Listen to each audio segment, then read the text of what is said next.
Am I the meanest?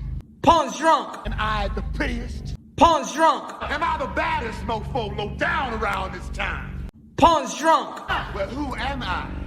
Pawn's drunk. Who am I? Pawn's drunk.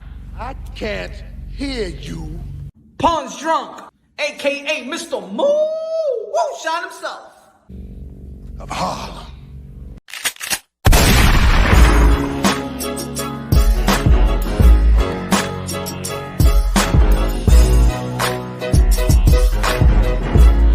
You already know this is Pawn, Drunk, Boxing, aka Mr. Moo Shot himself, aka El Adobo, aka El Sazón, aka El Borracho. Ladies and gentlemen, good morning, good afternoon, good evening, wherever you are on this side of heaven. God bless you all. Mi gente. Happy Hour Thursday. Y'all already know, man, the most dangerous show in YouTube boxing community. Ladies and gentlemen, fight week. We got Keith One-Time Thurman back in the ring versus Mario Barrios. Leo Santa Cruz on the co-main. Josecito Lopez injured. Not gonna be fighting Luis Neri. Ladies and gentlemen, fight week, and another man that hasn't been in the ring for quite some time is gonna try to, you know what I'm saying, prove to the world that he's the same guy that, you know, the same elite fighter he once was. Now, ladies and gentlemen, earlier January, we had Gary Russell Jr., who haven't fought in almost 2 years. And we saw he lost. Versus Mark Magsayo. Blamed it on the injury. Maybe it was the layoff. Wherever it was, he's no longer a champion. It's been a long time he got back in the ring. Keith One-Time Thurman haven't been in the ring since Manny Pacquiao, July 2019, pre-pandemic. Damn. He looks in shape, but damn, he had a lot of time to get in shape. Mario Barrios is stepping to the 147-pound division, going up in weight. Said he's feeling stronger. My boy Michel Rivera, that's been sparring and working with Mario Barrios, said that, you know what, man? Do not be surprised. He said, hey, Ponce, hey, no se sorprende si ese tipo le va a meter la mano a Keith Thurman. Eso es lo que me dijo a mí el tipo, Michel Rivera, la Salsa Ali, one of the phenom in the 135-pound division. Been working with Mario Barrios and said, do not be surprised if Mario Barrios do damage Keith One-Time.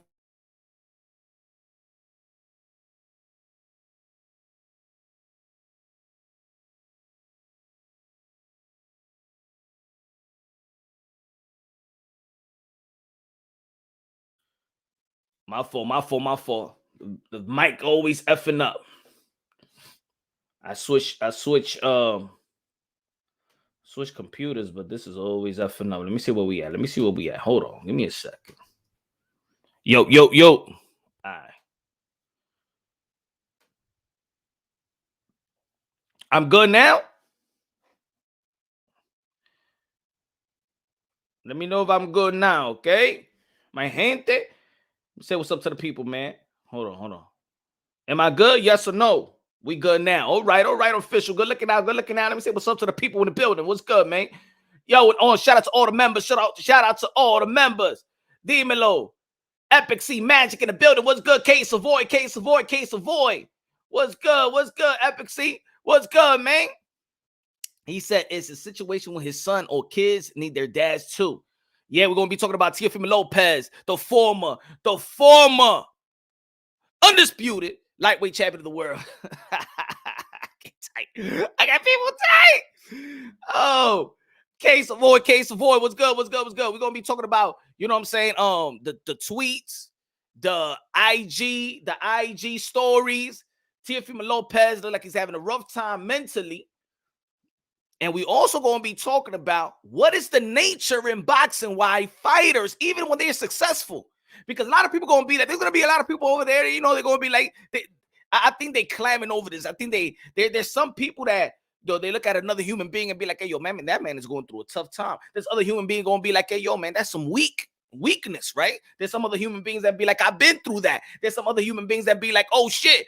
Oh, it was because Cambosa beat him. But let's not forget that when he did an interview during, I think he was doing an interview during the Wilder versus Fury, He said that he was contemplating suicide 3 times. 3 times. Maybe a lot of people didn't want, a lot of people really didn't dial into that. But when he said that, I'm like, what? So there's going to be people out there that be like, oh, man, he's taking this loss very, very bad. Now, he was feeling like this after his biggest win. So there is something going on.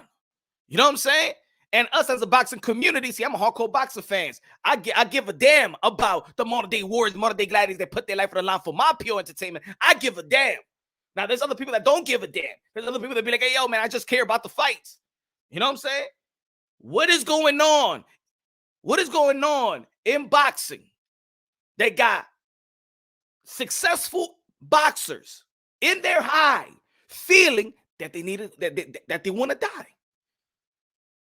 Why successful fighters? And this ain't just about Teo. We heard this about with Mike Tyson, Oscar De La Hoya, Sugar Ray Leonard, Ricky Hatton.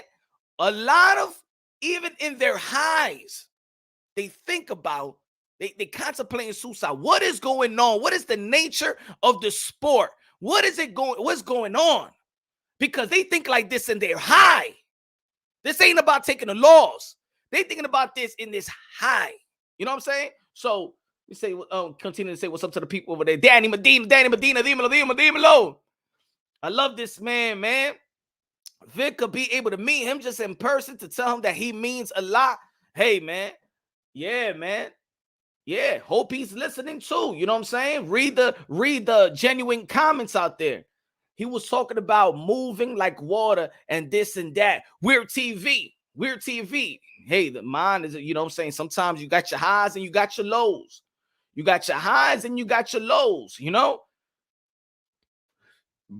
Salute Jason in the building. What's good? Weird TV say now he don't want to be on earth. I know things are hard, but things are hard for millions of people. He's doing better than me in life. He needs to keep his head up and keep fighting. See, Weird TV, we don't know that. You know what I'm saying? I think that also brushes everything away, right? Everybody going through some problem. I don't give a damn. You know what I'm saying? Imagine if he's seeking for help. He'd be like, yo, Weird TV, yo, what's good, man? You know, I'm going through this problem. So what? I'm going through that shit too. You know what I'm saying? That's not genuine. You feel me? You know, every case, that's almost like what happened in family. When people go to family court and then the judge be like, hey, you got to pay all this child support. You ain't taking care of your kids. You see your kids every other weekend. Yo, woman, I've been there for my kids since day one, but they treat you like everybody else. Well, you know, all y'all fathers are the same thing. I ain't got to look at your face. Mark Nash in the building. Everybody subscribe to Mark Nash. And my mic is all right. Oh, no, let me see. All right. Yeah. I'm just going back. Shot.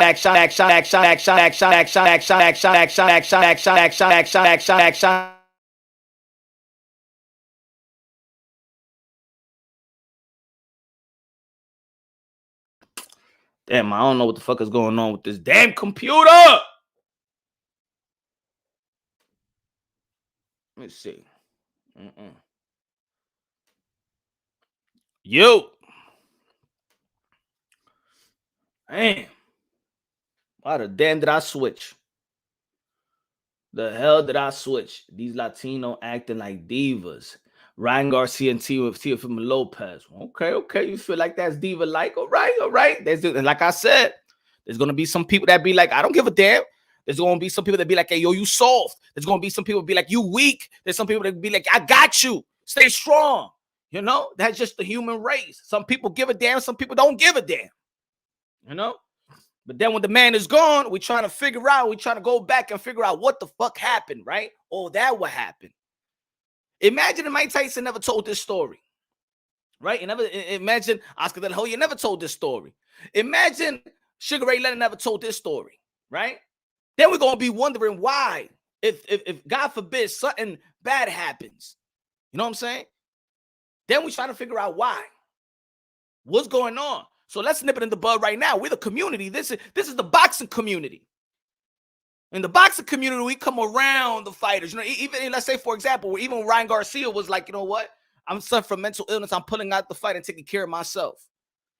There's some people going that be like, yeah. Some people be like, come on, what's going on with this? I mean, in sports, I mean, you gotta have you gotta be strong.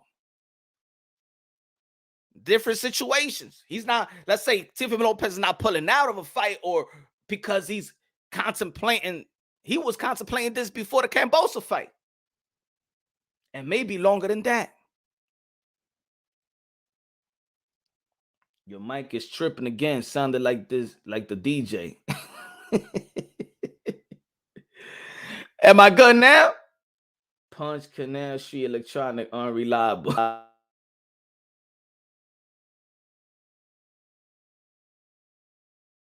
I'm about to unplug this shit. It's the damn computer. That's what it is. No, hold on. Let me switch it.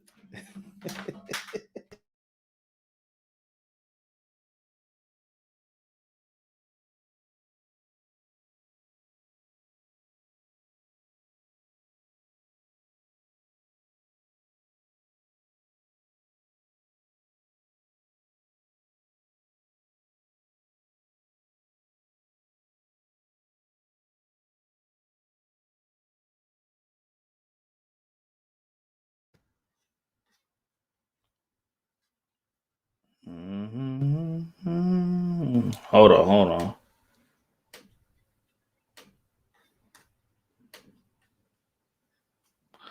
Yup. All right, one more time. This does. I'm just. Hold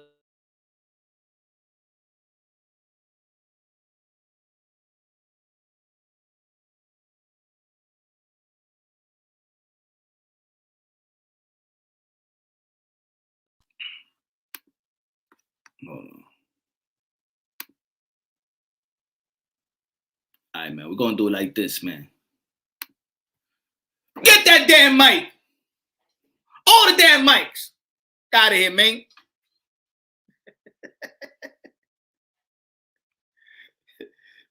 Y'all hear me now? Damn it, do you hear me now?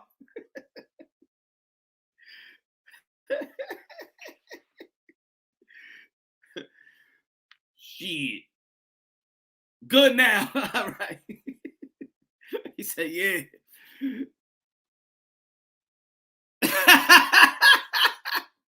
Now there's a road mic. It's not. It's just I changed a different computer. That's what it is. It's the computer. He said, "Raps, I'll send you that mic." Hey, get the building. What's good? Teo has been struggling mentally since before the Nakatani fight. Praying for him. That's what I'm saying, right? All right. So let's talk about it just a little. Let's talk about it, right? Let's talk about it because again, like I said. Now you sound like you're in the bathroom, but it's much better. Fuck it. You feel me? You know what I'm saying? Our prayers. Oh, with Teo, I don't have access to him, so that's all I can do. You know what I'm saying? Hey, maybe when we talking about the champ, you know what I'm saying? Maybe he tune in. He's listening to the comment because if you, I think this. If you're going about it in social media, right? If you're going about it in social media and you're putting things out there in Twitter, you putting things out there in Instagram, this is maybe a cry for help, right? Maybe this is a cry for help. Maybe these are the signs where we gotta be like, hey, yo, Till, you all right? Yo, what's good? Hey, yo, you got a lot to live for. Why you thinking like that? We got you. Now, of course, there's been stories, not stories, but of course, people already know that he's having a rocky situation with his marriage. You know what I'm saying? Had a newborn son. Of course, and I'm gonna tell you like this, folks, man. Like, yo, I don't play around. Well, you know, I make it amusing when I be like, hold on. What's the thing? Hold on. When I be like, vote for me. I'm running. Vote for me. I'm running for political official. We're going to go down to the family court, burn the whole place down. Yeah. You ain't going to be paying child support. If you lying to that father, if you women are lying that these fathers, they taking care of the kids, lying in court, and we find that you're lying, the guy's a good father and things of that nature, you get 15 years to life. Vote for me. We passing laws up in this bitch. I'm just saying. I do make a light to this, man.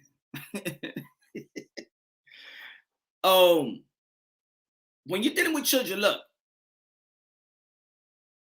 maybe it's that, right? Maybe, you get married, you be with the woman that you love. And I'm just saying, maybe that's what it is. Maybe it's accumulation of everything. Maybe is, but to be honest, I don't even think it's boxing. Now, I mean, the hate could add on to it, but I just don't think it's just boxing. I don't think for Mike Tyson it was just boxing. I don't think for Sugar Ray Leonard it was just boxing. I don't think for Ricky Hatton it was just boxing. I don't think Oscar De La Hoya was boxing. I'm naming great legendary fighters, and there's more. Legendary fighters that's contemplating suicide. Legendary fighters in their high. In their high. What is going on? What is going on in the nature of boxing? Why do fighters feel like this? They say it's a lonely sport, and I don't think it's a myth. Life is life. It gets heavy after a while on the mind. You know? What's going on? Ryan Garcia, boom, Ryan Garcia beats Luke Campbell. His best win. But he needs to take a break because of mental illness. And this is why I say it's more than boxing, because these guys feel like this. There's a lot of people that mentally, and look, we just look at it. A lot of people just look at these as fighters, just as fighters, and then they don't got no lives. Then they got no kids. Things they ain't going through problems like regular people like us. You know what I'm saying? And I think that's why it's a little bit disingenuous when you be like, well, there's a lot of people that's going through shit. So if a person is struggle, you know what I'm saying? I remember, I tell mom, like, Mom, I'm hungry. Vete un vaso de leche. We ain't had no food, right? Man, but I'm hungry. But at least you're not that poor. You're not like the kids in Africa and things that are in poor countries in the Middle East and all that shit. I'll be like, nah. So what? I don't give a damn about that. I'm hungry now. You know what I'm saying? You have it better than them, pero no, que yo tengo hambre ahora. You feel me? So I think it's disingenuous, you know what I'm saying? Like if a person be like, hey, yo, man, my wife broke up with me. So what, man? There's so many divorces going on. You know what I'm saying? That's disingenuous. What's good, Weird? HLD said, it's more than his child. Whatever caused the wedge between him and his wife seemed to be the constant issue in his life. I think it's a combination probably of all of it. You know, the combination of all of it.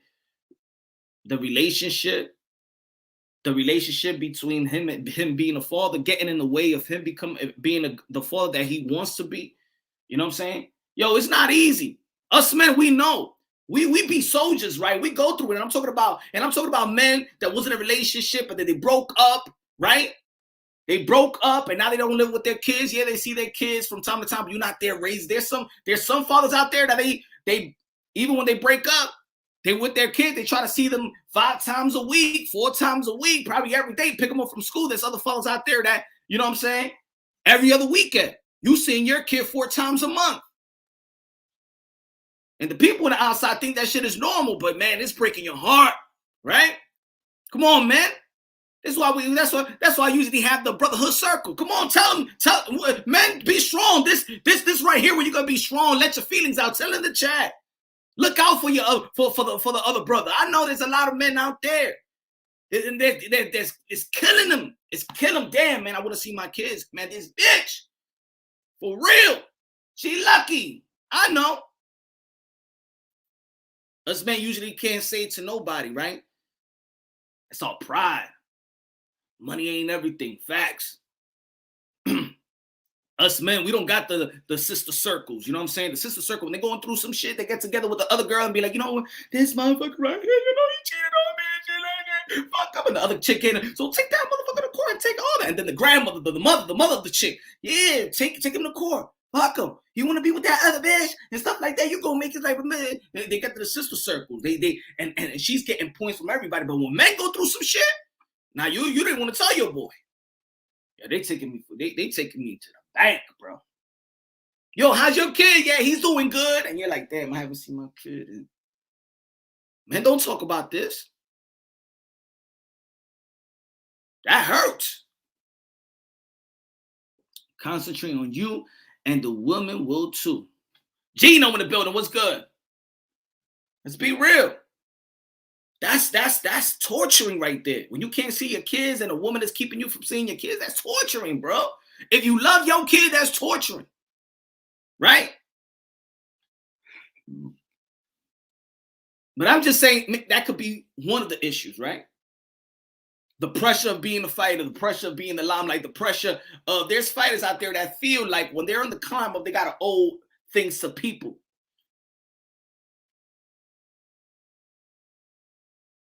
The pressure of staying great, the pressure of, but that's the sport, right? But I don't think of the pressure. I don't think he got pressure. I know him enough to be like, nah, he ain't pressure about this boxing stuff. But I know it has to, if he feels like this, it has to do more than just boxing. Cabron got cheated on.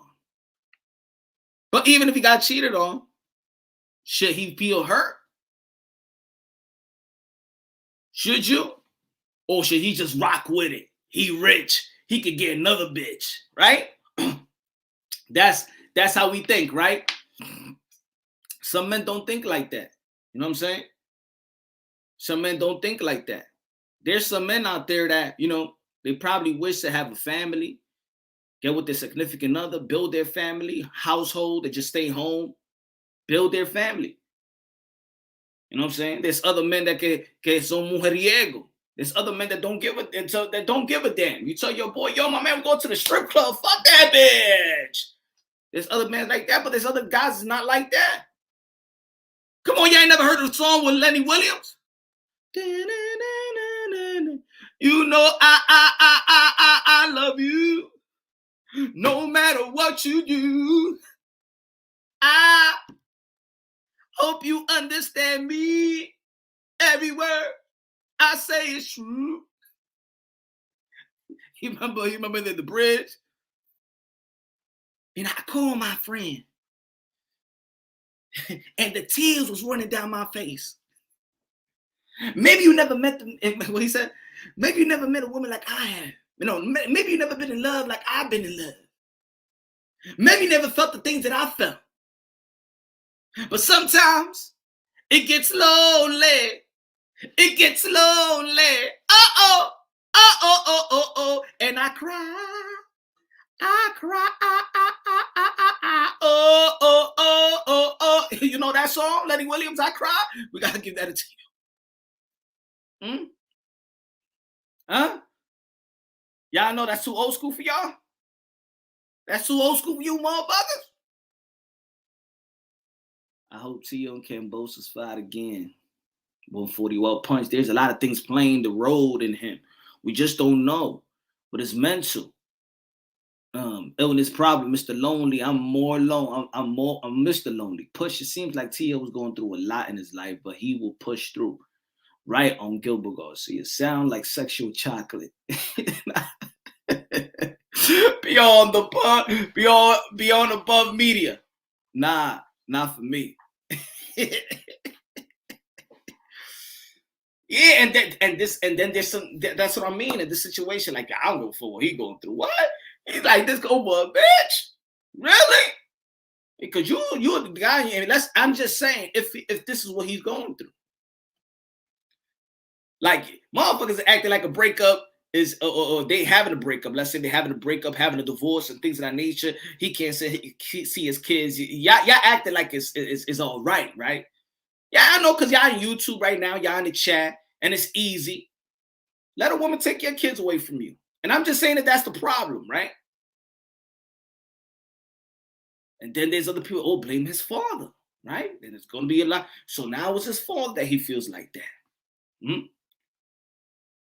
Even though that he got him in the way he got him at, you know what I'm saying? People going to blame it on his father. People going to blame it on his family. People going to blame it on him. People going to blame it on the wifey. People going to blame it on everything. People going to blame it on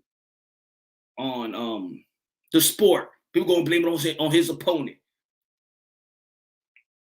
He said, beyond above media, my ex-wife tried.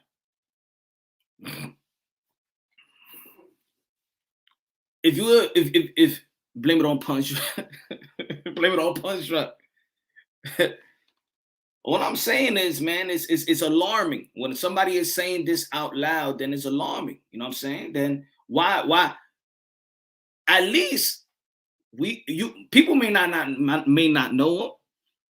What's good? Next level boxing talk. There's a dude I know from Florida who saw Teo grow up since 8 years old. His name is Caesar Junior Rivas. That guy told me Teo and his father were going to end up screwed up 4 years ago. Teo and his father were going to end up screwed up 4 years ago. True story, bro. What's going to end up screwed up? What do you mean? What do you mean? That part. We're going to end up screwed up 4 years ago. End up screwed up 4 years ago.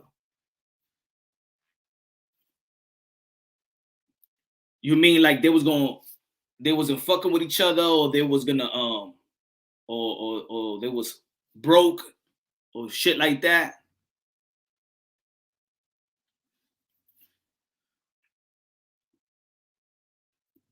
God told me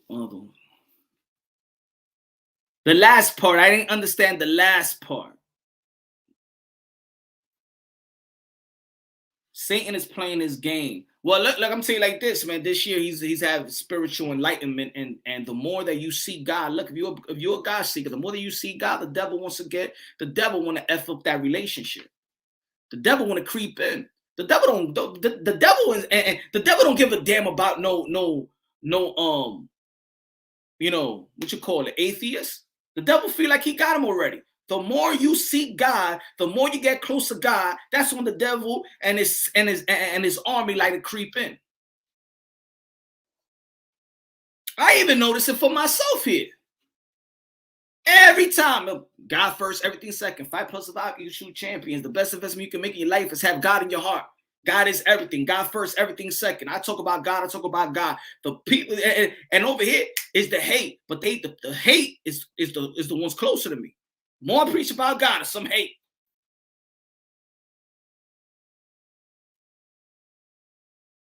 More preach about God and some hate. You know what I'm saying? That's when the evil spirits go along, come around. You know what I'm saying? Let the devil take advantage of people. He told me about their attitude, behavior, bro. He said that they were a certain way. I defended them. He said, no, bro, you don't know them. He was right. Well, you know, I think now I understand what you're saying. I understand what you're saying because, look, we all know Senior. Senior is a special character, right? And I think we have one of those in our family. Yeah, I'm gonna tell you like this. I said it I think it was yesterday or the day before yesterday.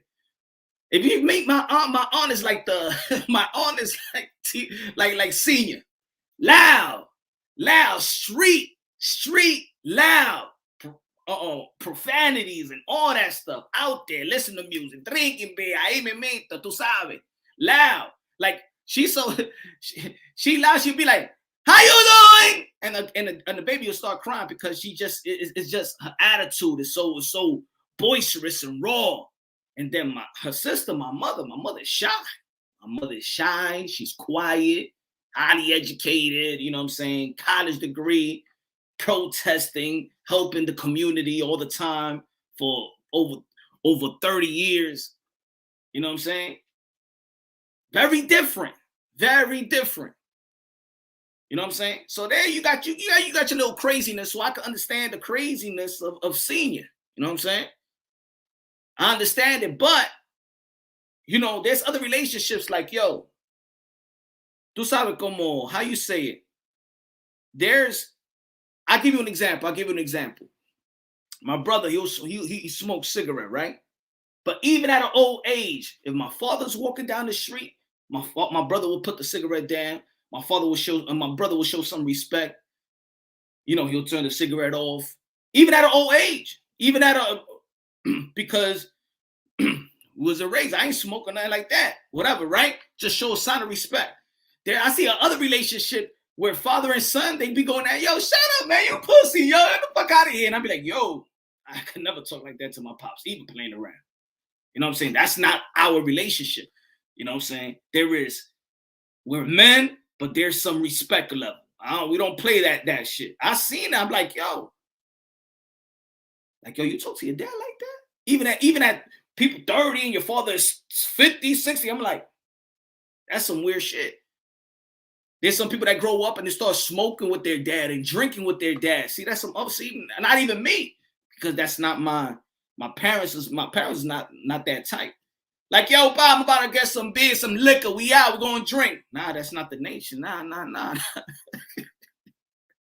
There's some relationship like that. There's some other relationship that is like that, and it's cool. I'm not saying, but you know, with Tio, with Senior, guess what? When people looking at it like Senior, yo, man, Senior's crazy, yo. That his son is used to that shit. Son is used to that shit. He raised them that way, you know. That's right, Punch. Sing Lenny's. That's my jam, big dog. Much love. That's what I'm talking about, Jason Medina. He know what I'm talking about. You know what I'm talking about? Because in America, they teach you stop believing in God. Exactly. Oh, man, exactly, official. That's what it is. I blame his father for always saying on videos, everybody rubbish compared to his son. This is his son, that Tio's the best. Nobody will beat him. That's the problem. His father planted that wrong seed in him. Really? So did Customato planted that seed of Mike Tyson, and Customato was to blame for Mike Tyson saying that I am invincible, that there's no man that can match me. There's no man that could physically beat me up in a fair fight. So Customato could bring that out of Mike Tyson, and it's all great. But if his father, Teofimo Lopez, LaVar Ball, do you have a problem with LaVar Ball too, saying that my son is the greatest, they better than Michael Jordan and all that stuff? And he got almost 3 sons in the NBA with that type of he gave that belief in his son that y'all gonna make it to the NBA, you gonna be good, you gonna be great, and things of that nature. Nah, man. I don't blame that to his dad. Moms didn't like her since day one. Go figure. Moms didn't like her. Yeah. Of course, they got married real quick, right? You can't even compare Cuss, sir. Good looking now, Captain Chaos. Good looking now. Appreciate that. You said you can't even compare Cuss to Senior. I'm comparing what he said. What do you mean you can't compare Cuss to Senior? Why can't you compare? He built a champion. Cuss built a champion. Teofimo Lopez Senior built a champion.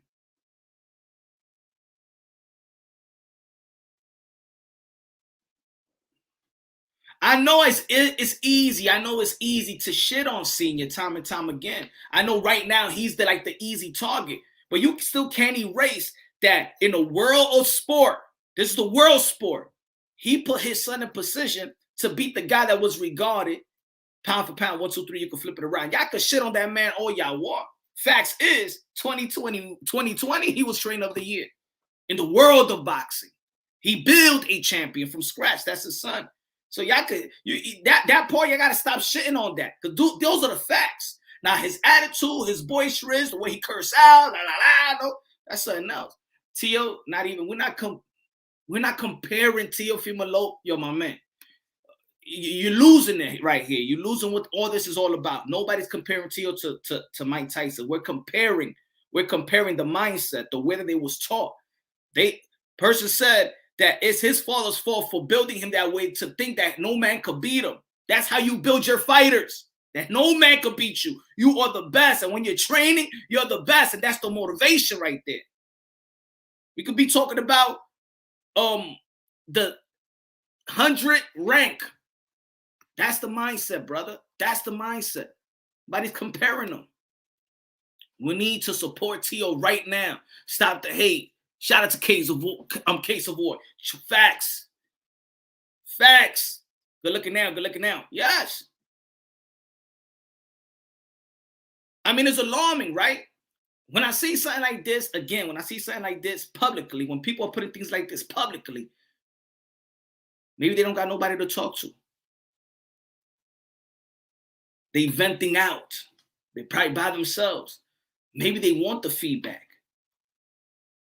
But in social media, I'm going to tell you like this, Tio, you're going to get a lot of hate as well. You're going to get some good feedbacks. But there's going to be a lot of hate as well, unfortunately. Is it true Tio's with Eddie Reynoso now? If so, believe is a perfect match. Tio has the skills and work ethic and natural style to implement Reynoso's boxing philosophy. He got an invitation. Eddie Reynoso has invited Teofimo Lopez to work with him, to train with him. And I think that's but he invited both Tio and Senior. You know what I'm saying? So both of them is gonna go. Both of them is gonna go and try it out. You know what I'm saying? And that's what's gonna happen. I believe that's a good move, and and people got to push their egos to the side to make it work, you know. So yeah, I mean, yes, he did get invited. So when Teofimo Lopez is ready, they're going to go to San Antonio. I mean, I keep on saying San Antonio, San Diego, and he's going to work with Reynoso, but not necessarily. But not saying that he's going to be the head trainer. He's going to go down there and see if they could create, if there's some chemistry there, what could happen, and things of that nature. But they're very close right now. Canelo Alvarez have reached to Teofimo Lopez. So, you know, we'll see. We'll see. I think it's a good move. Every time when you're trying to enhance your skill set, enhance, you know, your career, whatever, just add more wisdom to your game. That's good. That's good to me. And Teofimo Lopez they always have help, you know, with Teofimo Lopez Sr. It's just that Eddie Reynoso now is a big name, but they had Rubio last time. You know, they had Gamache the last time. So we'll see. We'll see. Tio and Ryan sparring in 2022. It looks like it's too early for Tio to come back if he's talking like this. But he was talking like that before. Remember, Teofimo Lopez was talking like this years before. Teofimo Lopez was talking about this during the Wilder and Fury media week. Remember, he said that he was thinking about he was contemplating suicide 3 times this past year, 2021. But a lot of people did see the blind eye. He still went out there and fought Cambosa. So I think that is more than just boxing. It's more than just boxing. He's going through some stuff that's more that is more you know, personal, and then what's let out. Of course, people are talking about his marriage because he let that out that he during the matchroom, during the build up to the Cambosa fight with the matchroom, you know, they had that little like 24/7, and he said, you know, he's separated from his wife. So that's why people are saying it got to be the wife, it got to be this, and probably it is, you know, put out there. What else? He said. He said, hold on. He said, I wish I could leave from Earth and never come back. He put that on IG. I wish, and then he also, when I'm gone, maybe then I'll be appreciated. You know, those talks like that, you know, it's alarming. And you know, sometimes when you talk like that, you probably had an argument. You know, somebody trying to make your life a living hell. You want to do something to nobody, but you don't want to do it because it's going to land you, and you don't know how to maneuver.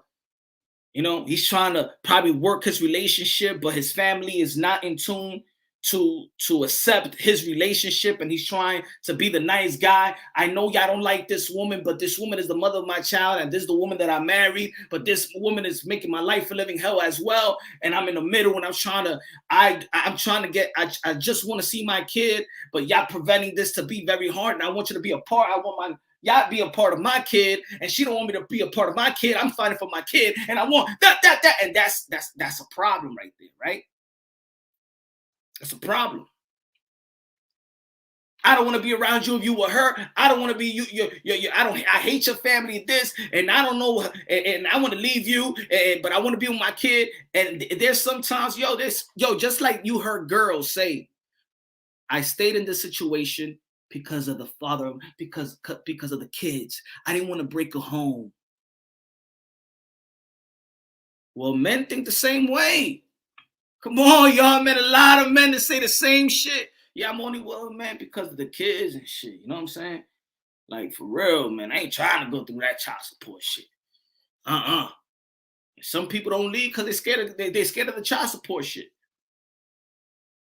But you stay in a house where you're not happy and you become a monster. Right? And this is just assumptions of what's going on or what we think may be going on. But it's something serious going on when you're thinking about taking not living no more. So you think it's okay for Punch Drunk to talk shit about my cousin? Let me see. Pull up, then stop talking. Oh, okay. Punch a race baiter.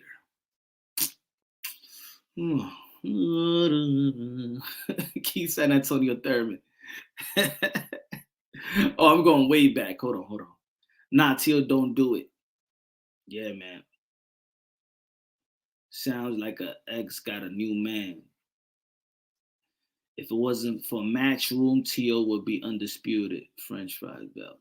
Jason, the kid has the goods, but the mental part, he is weak and needs to trail his mind. If not, will end up like AB. It's extra hard when your woman is jealous of your work. They want that time.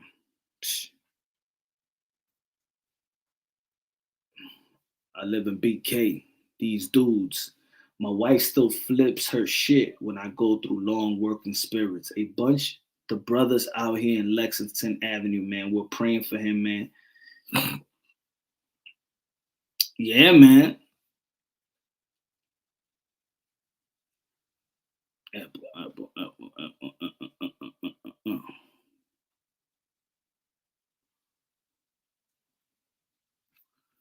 He said, you think it's good for Punch June? Nah, man, I ain't talking shit about too arrogant before the fight against Cambosas. Marriage is hard enough as it is, but you have external pressure. Teofimo in Ryan footsteps. He's trying to play the victim role and crying out for attention. And that's what I said at the beginning. You see, there's going to be people out there that are going to be genuine, like, yo, caring about, like Jamel Hearing, you know what I'm saying? Want to reach out to Teo, you know? I've reached out to Teo, you know what I'm saying? Of course, that's my guy, yo. That's my guy. But when things are out there publicly, then let's talk about it. Let's talk about it publicly, and I think if this is a boxing community and we care about other humans, we don't want nothing like that to happen. We don't want him to think of that. We don't want him to be in that type of mind frame. You know what I'm saying? And this is why I started talking about brotherhood circle, the brotherhood circle. You know why? Because I do feel like us brothers, we need these type of conversation. If a brother comes to tell you, be like, yo, this is how I'm feeling. This is how I'm feeling. Hey, yo, let's work this thing out, bro. We family. Let's work this thing out. What's going on? Some guys don't know what to do, don't know the next move. You know what I'm saying? And he young. He took 3 major L's: title, wife, baby, damn. Captain Chaos. That's too much of an L. Even one. One is too much. Baby, that's too much. That's too much. Hit them likes, everyone, please, for Punch. Bring the content. Good looking now, General. Good looking now. Appreciate that. The last thing he needs in boxing right now, what he needs is real friends. Take time away. That I understand that some people be like, yo, he need to take time away from boxing, but maybe boxing is the safe haven. I don't think boxing is the problem. Because think about it. That's what I said earlier. I don't think that boxing is really the issue. Boxing, maybe the business of boxing could be the issue. But the boxing itself, no, that's his safe haven. That's remember, he was feeling like this before the Cambosa fight. He was feeling like this after his biggest win of his life, of his career, his life. He was feeling like this. So it does not have to do with boxing. It does not have to do with boxing. This has to do with personal situations. It has to do more than that. Maybe a lot of things accumulated to it. Maybe it's this, right? But other things add to it. You got a lot of life to live. And then after look, and after those comments, after those posts, you know what I'm saying? He's out there with the kids in Honduras giving back. He's out there in Honduras like now, like Manny Pacquiao, being a great humanitarian, having a whole truck of food, giving it out to the kids, buying it, you know, going through villages. Teofimo Lopez is doing great things out there in Honduras. So we could say that this is just a mindset out there when things are simmering down, or when he's waking up in the morning, when things are simmering down. You know what I'm saying? Maybe a couple of wine glasses or two, and then he start thinking about everything else, and maybe he in a conversation and want to see his child or whatever. But maybe it's a roller coaster. I mean, he's going through a lot of things mentally. But this kid gives a lot, man, going to juvenile detention centers. You know what I'm saying? And if I didn't put that shit out, he's not doing this shit for the cameras. He's not doing this shit for the cameras. You know? He's doing a lot out there. A lot of people, hey, Tio, a lot of people out there respect you and love you, my brother. Don't let, and if it's also a lot of hate, man, don't pay attention to the haters. The haters is always gonna hate. Whether you win, whether you lose, the haters is always gonna be there. Shit, just appreciate that you got haters, because I think there's athletes that when they're done, they don't even got hate nor love. People don't even talk about them. They don't give a damn about them. That's it.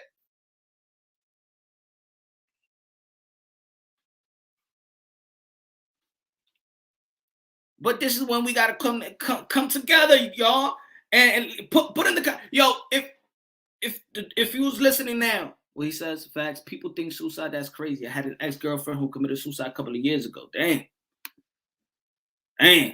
Yo, I knew somebody that threw himself off out the 15th floor apartment building. And you're like, yo, and this look at this guy. I knew this guy. He threw himself out of out the 15th floor. Everything that he was working for, he got. He was an artist. He had a boutique selling painting for thousands and thousands of dollars. The end of the year, he kills himself. How? In his high. I'm not talking about high in drugs, because they found no drugs, and when they did the autopsy, you know what I'm saying? No drug in the system or nothing like that. But we're hearing a lot of fighters saying, and I did a video about this once, about mental illness or whatever, suicidal thoughts from fighters. A lot of great fighters talk about this stuff. What is going on?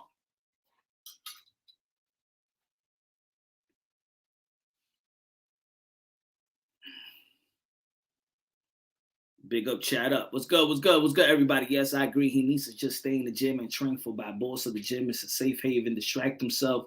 Dude, I think that I think for him, he needs to. You say, yo, go. What's good, bro?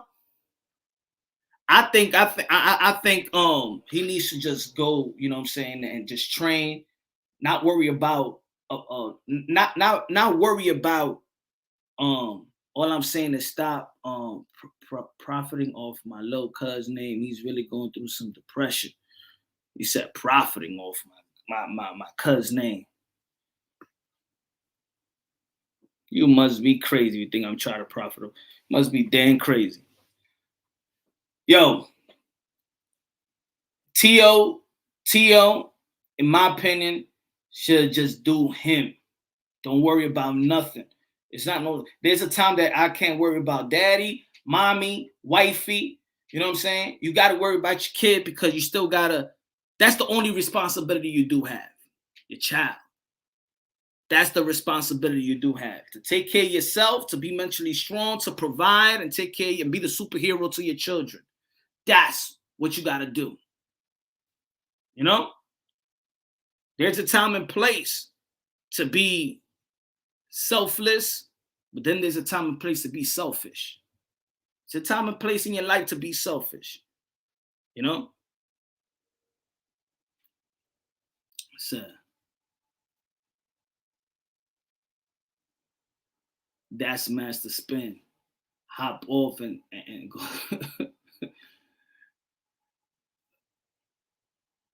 He needs a vacation. He's on a vacay right now.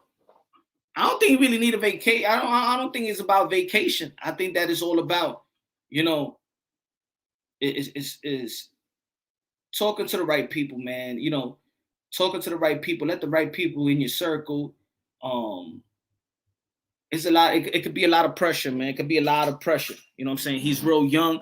Everything he's been doing in his life is just about boxing. Everything he's been doing is just about boxing. This type of psychological problem can really hurt Teo's future career. It could hurt any man. It's not even about just the career, but it could hurt any man.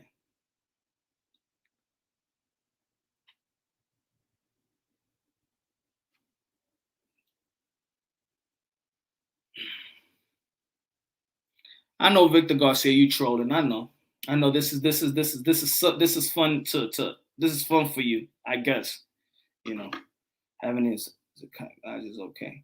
I used to think that Edwin. I used to think that seeking for help or right therapists and all that shit. See, men don't even think of when you be like, yo, man, you need to go see a psychiatrist or whatever you want to call it, right? You be like, hell no, you know what I'm saying? We come from an era like, what? Get the fuck out of here, man. I don't got no problems. You know what I'm saying? I got no problems. A lot of men that build up anger, you know what I'm saying? Then you don't want things you don't want to break loose, right? You know, just pack all that anger and then one time you blow up and it don't work good. It don't work good for you. I think Teo training with Reynoso was good because it's gonna be surrounded by people he can relate. I think so. I think you know, for him, I think it's good, man. I think he should be on his own. I think he should find I think maybe time for himself, man. Just time for himself. But maybe by himself is why, you know, things like this cross his mind. You know, probably being by yourself is not what it is, but being around people that's gonna, how you say it, like, got love for you. You know what I'm saying? It's gonna let you know the truth. Not financially invested in you. You know what I'm saying? Those are the people that he need around him. The people that's not financially invested in them. People that are not yes man.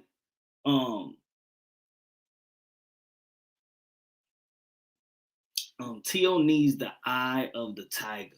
Stay the ring. Yo, hey, what's good, Marco? Teo needs the eye of the tiger. Stay in the ring, work on himself, focus on what makes him happy and fuck. I think the boxing stuff is okay though, Diaz. I think the boxing stuff is okay. I think it's everything else. Everything else that could be an assumption of what it is. It could be his marriage. It could be fatherhood. It could be the business of boxing, right? I think it's accumulation of everything, but I think I think boxing is just a little part of it. You know what I'm saying? Boxing is what gives us recognition. Boxing is what gives them the ability to help out people, that gives the people inspiration and motivation and things of that nature. Boxing is what's giving him the ability to go back to Honduras and give back to the people and look at all those children that believe in him. Boxing is what gives them the opportunity to go to these juvenile detention centers and people could, you know, like, yo, I want to be that. I want to be the champion of the world and things of that nature. You know what I'm saying?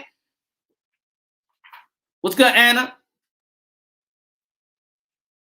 There's something about being part of a team. Boxing can be a lonely sport. Yeah, it is a lonely sport. It's a lonely sport, but the outside of it. I said this once. Teofimo Lopez don't need people to add weight in his life. He don't need the people around him. The people around Teofimo Lopez should take weight off of him. If you're around Teo and you putting more weight on him, then you really shouldn't be in his you shouldn't be in his circle at this moment. You shouldn't be on the circle. If you putting weight on him with the weight that he already has, he already got the pressure of being a world-class fighter. He already got that. He already sacrificing his life in the ring. You know what I'm saying? So The people on the outside, the people on the outside, you're supposed to take weight off of him. The people that's putting weight on him, those are the people that's detrimental to him. And then that's going to transition into his career, and then it's going to be the downfall. But forget about the downfall in boxing. It could be a downfall of a human, because right now we're just talking about life. We ain't talking about the career. You know? We're talking about life. He's still got a career. He's still going to the 140-pound division. A lot of people, once he's scheduled a fight, everybody going to be like, yo, we want to see the comeback. Barbosa, we all going to see the fight. We all going to see the fight. Jose Cepeda, we all going to see the fight. But he needs to he needs to be right. So we got the opportunity to see the next fight. The best fight right now is what he's going through right now. This is the fight of his life right now. You know? To be happy, to stay strong in your spiritual enlightenment, to stay closer to God, to build. There's going to turn the devil's army is going to keep attacking. A lot of evil spirits going to be around you. A lot of chaos is going to be around you, because the evil spirit hates when people are God seekers. The closer you get from God, but then, you know what I'm saying, the closer you get to God, and trust me, God is going to protect you. You're going to be strong. You're going to be stronger than ever after this. You're going to be stronger than ever after this.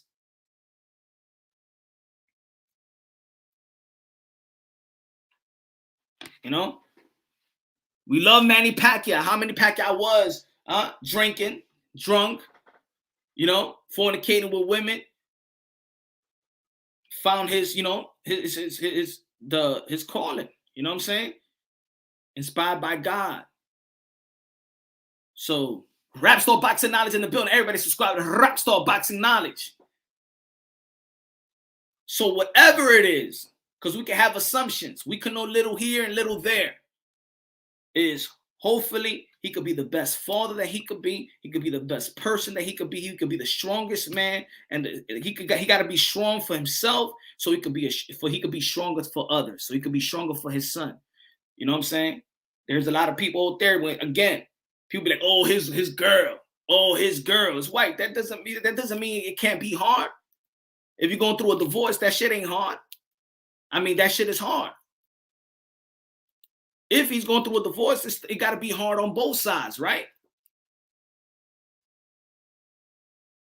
I know there's some dudes that be like, yo, fuck the bitch, fuck her. It's not that easy. It's not that easy. And if you were a family member that's saying, yo, fuck the bitch, that it's not easy if you marry somebody and you want to, and you truly, genuinely wanted to be with that person and wanted to spend the rest of your life with that person. It's easy for us on the outside to say. I'll say this. Do whatever it takes to hold down your marriage. If there's nothing there, do it for the strength of you. Don't do it because of your kid. Do it for you and her. If both of y'all are on like this separate ways, then do the best to not create chaos around y'all children. Go on y'all married ways, and you know what I'm saying? Go do the court thing. Do the best to be with your kid as much as possible. Raise your kids to the best of your ability, and that's it. And be the best man, best father, and that's it, right? If there's nothing there, but you can't be, but people on the outside can't be like, oh, fuck that, fuck that. That's not, that woman is just not a bitch for him. That was the love of his life, baby mama, and you know, take some time. Now he could be on the sense where fuck the chick, but I just want to be around my kid. And okay, now this woman is making it impossible to see my kid. Now, us people, now we need I've been through that shit. You know what I'm saying? Yo, Tio, do this, yo. Man, get the lawyer, try to get the visitation right away. Because if you build everything in, if you build all that anger in, and there's gonna be some time, I'll tell you like this, there's some women out there that want you to act up. You know how women out there, y'all know how women, they want that man to act up. Yeah, curse me out so I can call the cops and then get you for order protection, and then I got the kid to myself. They want that to happen. You know what I'm saying? Men, if you had a problem with your lady, and the lady already she's crossing that line. She putting she putting hands on you. Get out of there. You call the cops. Men, stop waiting for them to go to court first. You want to see your kid, go to court right away. Y'all break up, go to court right away. Visitation. So then when you go to court, the judge is you against her. But a lot of men out there, y'all let the woman go to court first. You know what I'm saying? Because this macho shit, I ain't gonna go to court, man. They gonna go anyways, bro. They gonna go. You go first. So once you in court, it says you versus baby mama. You know what I'm saying? And now the judge or whoever is looking at, okay, he came out here because he want to see his kid, and he want to be a part of the kid, and now it's you. Now it's you against her. You letting the court, you letting the government know that I'm here to be a father. You know, I'm having a breakup, I'm having a trouble with this woman and stuff like that, but I'm here and I'm taking control right now. But if you wait, then you're gonna get mad. And I'm just talking men, women shit. You're gonna get mad. You're gonna build up that anger. You go, yo, I want to see my kid. You knocking on the door. I want to see my kid. Boom. And no, you ain't gonna see your kid. One day you gonna catch another motherfucker in the house. And then boom, you beat the motherfucker up, and boom, now you all locked up. And now you go to court, be like, oh, he came through the house, he beat up this, he attacked us, he did. So men, you're not with your kid, you're not with the baby mama no more. Go to court first. Soon as you leave the house, you go that next morning, you go to file the petition, go to court. Take control. Even if you marry, you go to court. Even if you marry, y'all break up, you go to court just to make sure. I'm here for visitation. Yeah, we're going through some divorce shit, but I got some visitations and stuff. I'm coming for visitation and what is it? Joint custody. Joker says, save your marriage. If the marriage could be saved, save the marriage. If it can't, if that's a person you can't trust, get out. Get out. Get out, or it's gonna be worse. It's gonna be worse. And it's gonna drive you to do something that you don't want to do. It's gonna drive you to maybe think the way that he may be thinking. It's gonna drive you to maybe put up hands on somebody. It's gonna drive you to do something stupid.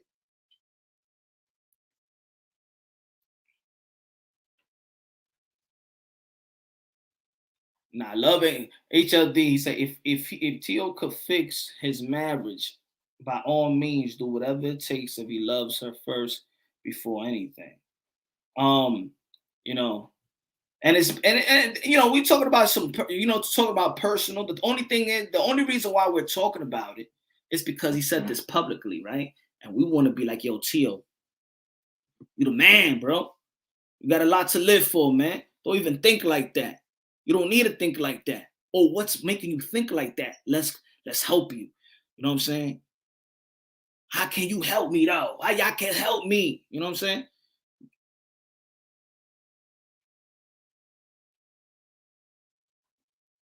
And Tio, my God, man. Yo, Tio, come to New York City with your boy, man. Do you think he can get Gamachi back as a trainer? Look, Tio is a good human being, man. I think anybody would love to work with Tio. I think anybody would like to work with Tio. There's a lot of trainers I know that they be like, I wish I could work with Tio. You know what I'm saying? There's people out there that got the possession of, I want to work with Tio, but I don't want to work with his dad and shit. There's people out there saying that. But look, trainer of the year is willing to work with Tio. Trainer of the year right now is willing to work with Tio. So that says a lot, you know. A lot of trainers like Teofimo Lopez. They would love to work with him. Is Tio fighting Barbosa still? I think so. He's going to be fighting him in May. I think he's going to be fighting him in May. I say if he does have a problem, just still take control of it. Go to court, get your visitation with your child, and file for joint custody right away. Don't matter if you marry, just go ahead and do it right away. You know what I'm saying? I'm not saying that hasn't been done. I'm just, we're just talking. Ty in the building. What's good, man? Who wins? Teofimo Tank. I got Teo on that one. Oh, you're talking to Marlon. Just get it over with ASAP. That's what I'm saying. I say get it over with ASAP. You know, just you know, you could go through a lot of things emotionally, but get that paperwork there. You know what I'm saying? I appreciate that, my brother. I appreciate that. Also, ladies and gentlemen, yo, man, rest in power.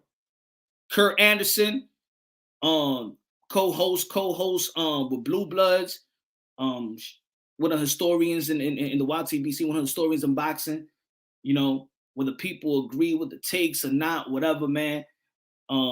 Shout out to his family. My condolences go out to his family and friends and loved ones.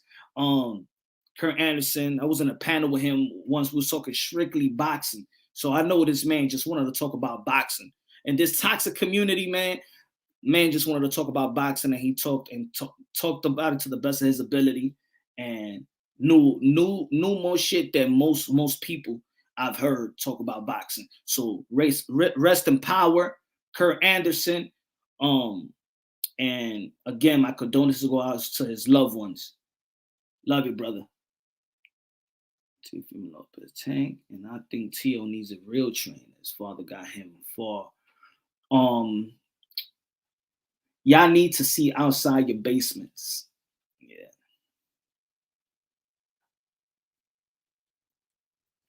He really knew his shit. Kurt can listen to him for hours. Yeah, man. Yeah, it was. I forgot I was in a panel. I was in a panel with him. It was me, Coach Malachi, Shelton, and Shelton Moore. And we was just chopping strictly about boxing. Forgot what we was talking about the Earl Spence, I think, situation. And not saying that not recently. I was in the summer. But it was good, man. It was good. It was a good chop up, man. Teo should get Papachenko. He should get Papachenko, but Lomachenko lost twice. There you go, Punch. You got a point. Do everything legally through the court. Exactly. There you go, Punch. You got a point. Do everything legally through the court so that you can have your visitation rights if it comes down to that. Yeah. Facts, but you got to be the first. You got to be the first. Got to be do it right away. Don't let the women do it. Do that right away, and then step by step you fix everything else. If that's the problem, right? It could be other problems, man. It could be other problems.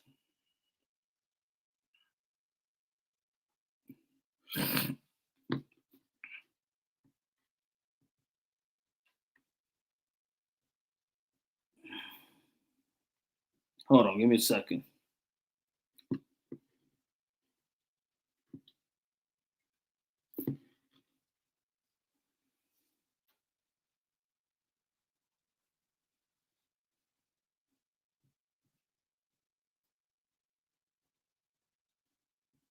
Where's the link? Let's talk, all right? Here's the link.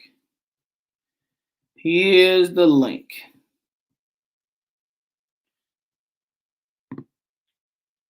Also, let's talk about more about boxing. Let's talk about the Keith Thurman. Let's talk about all that situation also with the gloves, man.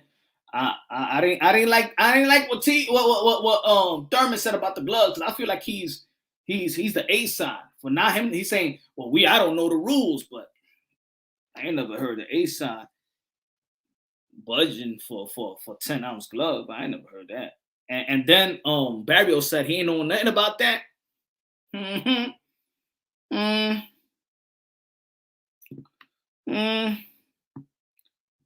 don't know.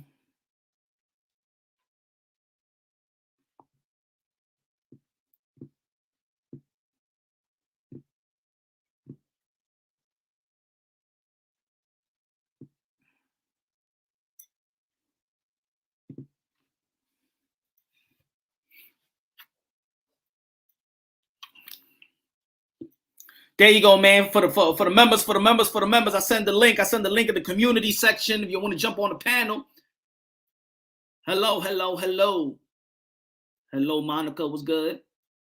Jose Saludo was good. Jose R was good, bro. If he wants 10-ounce glove, he should have gone up to 154. And this is what I'm saying. Thurman was blaming it on Mario Barrios' team. Mario Barrios said he don't know nothing about that. But then Thurman, you the A side, so how the hell this fight is 100? How the hell this fight y'all fighting with 10-ounce glove? And then we all know that the problem that the hand problems is Thurman, not Barrios. So I think it's a little fishy there, and I'm taking Mario Barrios' words for it. And y'all know I'm a fan of Keith Tom Thurman. That shit that doesn't make sense to me. Keith Thurman was always talk about 8-ounce glove, welterweight. But the only one we know that you got problems with hands. You know what I'm saying? And you the A side too. You the A side. Alma in the building. What's good? What's good? Thurman, the A side there is going by what Thurman really wants. Exactly. So when it's in terms of the glove, my intellect, common sense, I believe what Mario Barrios is saying. HLD in the building. What's good, man? ¿Cómo estamos, Punch Drunk? ¿Cómo estamos? Aquí, mi hermano, hablando de boxeo. Hablando Keith Thurman, Mario Barrios, talking about Teofimo Lopez and the Instagram post and the Twitter post, timing on everything. What you feel about the whole situation? What you feel? What's your take? On which take first, Teo's or the Thurman gloves? What are we talking about first? Let's go with the Teo first. We've chopped it up a little bit before, so I'm not gonna get all into it. But I do think that yeah, I think there's obvious sign of crying for help. You know, you don't do this unless it's because he's seeking some type of validation in his thoughts of what he's going through, and I really think he's having a hard time making a tough decision that he already knows he needs to make.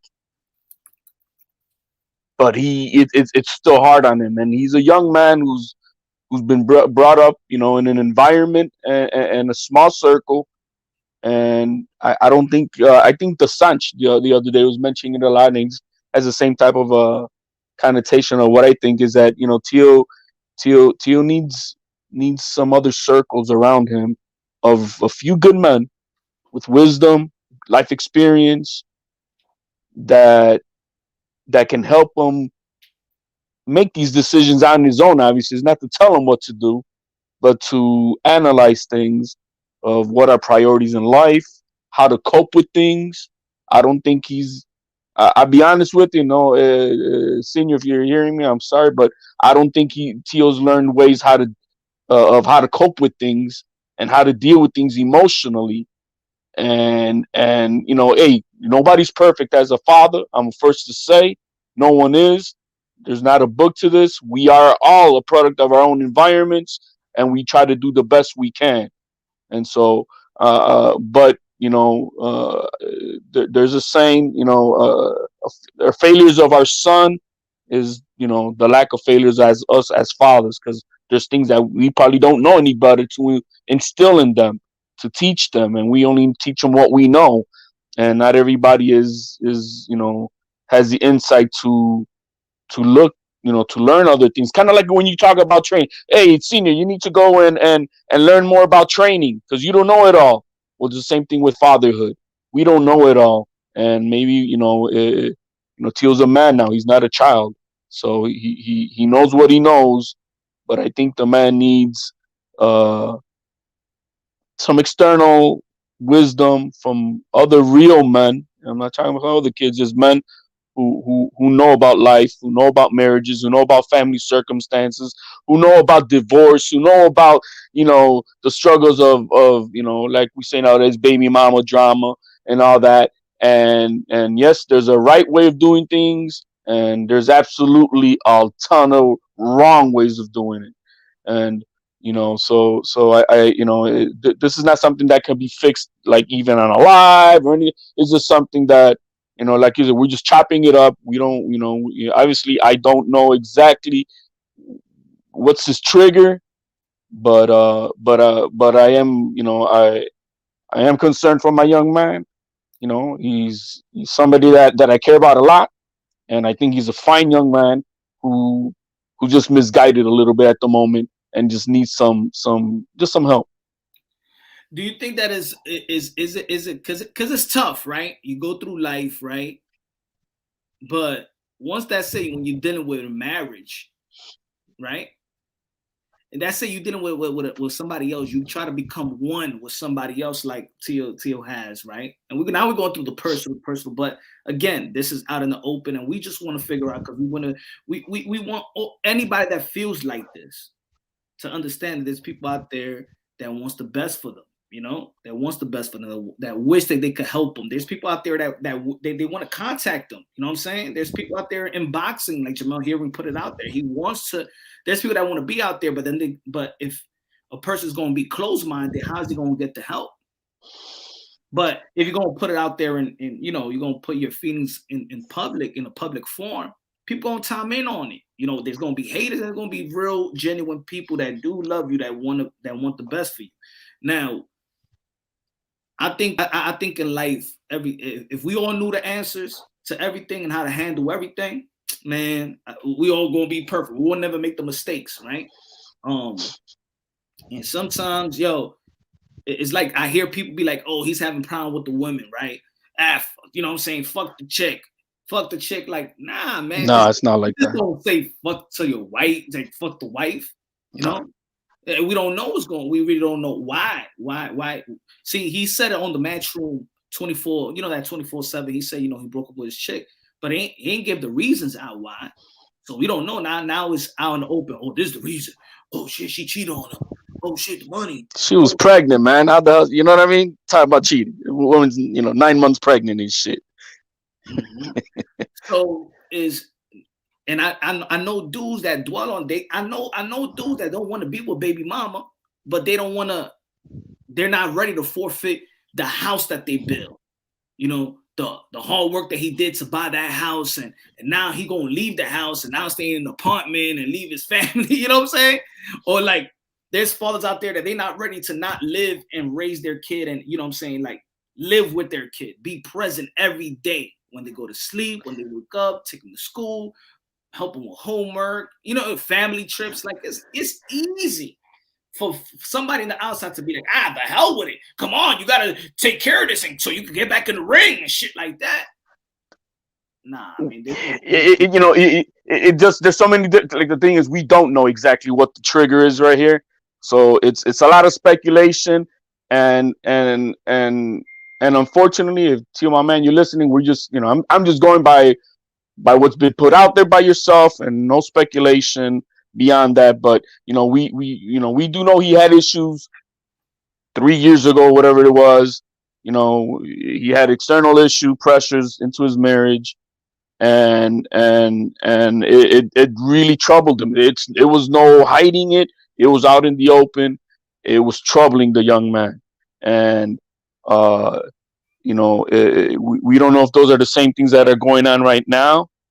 But I'm not dumb either. The lady's pregnant. They were happy for one moment, and just right before this fight, something fell apart. Well, Something fell apart before. Probably it fell apart before. And this is just allegedly speaking. Probably it fell before, right? Because he broke up. He was broken up with the lady. I know, like in August they were together, to my understanding. The way I saw it, at least around August or right before August.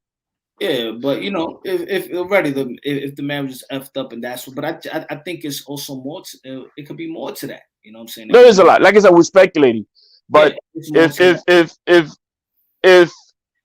the issues are not that, it's not between you two, a man and woman, it's not that they're really having it, but that there are other factors that are fucking it up, then you got to take care of that business, whatever the fuck it is. Yeah, whatever. And I'd rather touch base on that. Whatever it is. Whatever the fuck it is, right? Whatever the fuck it is, if it's interfering with the harmony of your relationship and your marriage, you cut that shit out. Hey, if you're married and you're cheating, well, motherfucker, yeah, you're gonna fuck up your marriage. Whoever it is, man or woman, right? That's gonna fuck. If you're being a drunk and shit like that. That external shit, and you're bringing that shit to the house. Yeah, you gotta cut that drinking shit out, right? If you know if you're hanging out with your homies only and you're not paying attention to the wife at home, yeah, you're fucking shit up. So whatever it is that's fucking it up, if it's an external thing, that now is it that if they don't see eye to eye on things in life, and yo, I thought it was gonna be this way with us, and it's not. Yo, I thought you wanted to whatever the fuck it is, live here, and now you want to live over there, and that's not where I want to be, and whatever well, that's different, right? You're having differences of things together between you two, and if that cannot be reconciled and you can't fix that, then yeah, then you got to do what you got to do, like you were saying. Yeah, you got to go to court, whatever the fuck, and make sure you take care of the business with the child, because yeah, that shit gets hairy real fast, and women get the first break at everything, so you got to get a jump on it and all that stuff. That's a fact. This is why I say boxing translates to life itself. This would somebody be like, oh, we're gonna, what he said, was this marriage or have to do with boxing? All right, let me educate you about that then, Victor Garcia. Let me educate you on that. This is why I would say that boxing translates to life itself. Boxing translates to life itself. We all live in a 12-round bout, I believe. In my opinion, that's the way I look at boxing as well.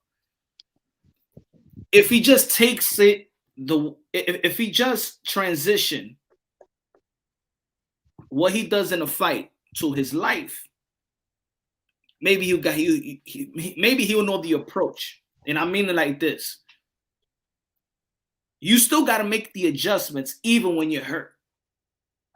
You still got to make the adjustments even when you're down. You still have decisions to make. And I give you an example. Yeah, let's talk about Teo. Let's talk about the fight, and let's analyze this as in real life. You came out strong. You got put down. Even when you got pulled down, you still got put down. You still got to make a decision to get up. You still got to make a decision to adjust. You still got to make a decision to listen to your circle, which is your corner, whether you're going to listen, whether it's good, whether it's bad. You still got to get help to you know what I'm saying? If you was bleeding, everything. You still got to make decisions when you're down. So when I'm saying, Teo, let's say Teo was having a problem with the marriage, right? Yeah, if you have a problem, you can't just dwell on it. Time is ticking. You still got to make decisions. Shit ain't dwelling. I mean, shit ain't working out good. You don't know if you're going to get divorced or not. Boom, go to court, get the situation with your kid. You know what I'm saying? You still have to make decisions while you're down. You still have to make decisions when shit ain't going good. You still have to fight. The talk, the alarming talk that we're listening is about a person that's thinking about quitting. Nah, can't quit. That's the real loser. You know what I'm saying? Absolutely. What's up? Boxing Conversation with Reggie Owens. Everybody subscribe to Boxing Conversation with Reggie Owens. What's good, brother? So that's why I say that boxing translates to life itself. In my opinion, that's the way I look at boxing. You know what I'm saying? So he still got to make decisions, whether it's baby mama, whether it's the corner, right? People's talking about people's needs some serious people around. Yep, he does. But also got to be open to it, right? You still got to be open to it. And even if you do have the right minds, even when you have the right minds around you, just like when people be like, yo, Teofimo Lopez need a new trainer. And I always say, yo, it could be Angelo Dundee, Stuart, Customato could come out the grave and being in his corner. All three geniuses could be on Teofimo Lopez's corner, but if there's chemistry ain't there and he ain't willing to listen or nothing like that, shit ain't gonna work. You know what I'm saying? So he still got to be able to listen, to identify, is it gonna work? Trust, and that's another thing. Boxers are molded also to trust your corner, right? But you still got to go out there and fight and execute. So in life, yo, we can have teachers, we can have guidance, we can have mom, we can have dad, we can have the OGs, we can have wisdom from other people. Yeah, in the end of the day, you still going to have to make the adjustments. You still going to have to perform. The alarming talk is the quitting. There's no quitting you, my brother. There's no quitting Teofimo Lopez. You keep on fighting. That's why I was happy that the next day he's still in Honduras with a truck, with the kids in the village, and he's giving a lot of food out, and he's doing a lot of great things in Honduras right now.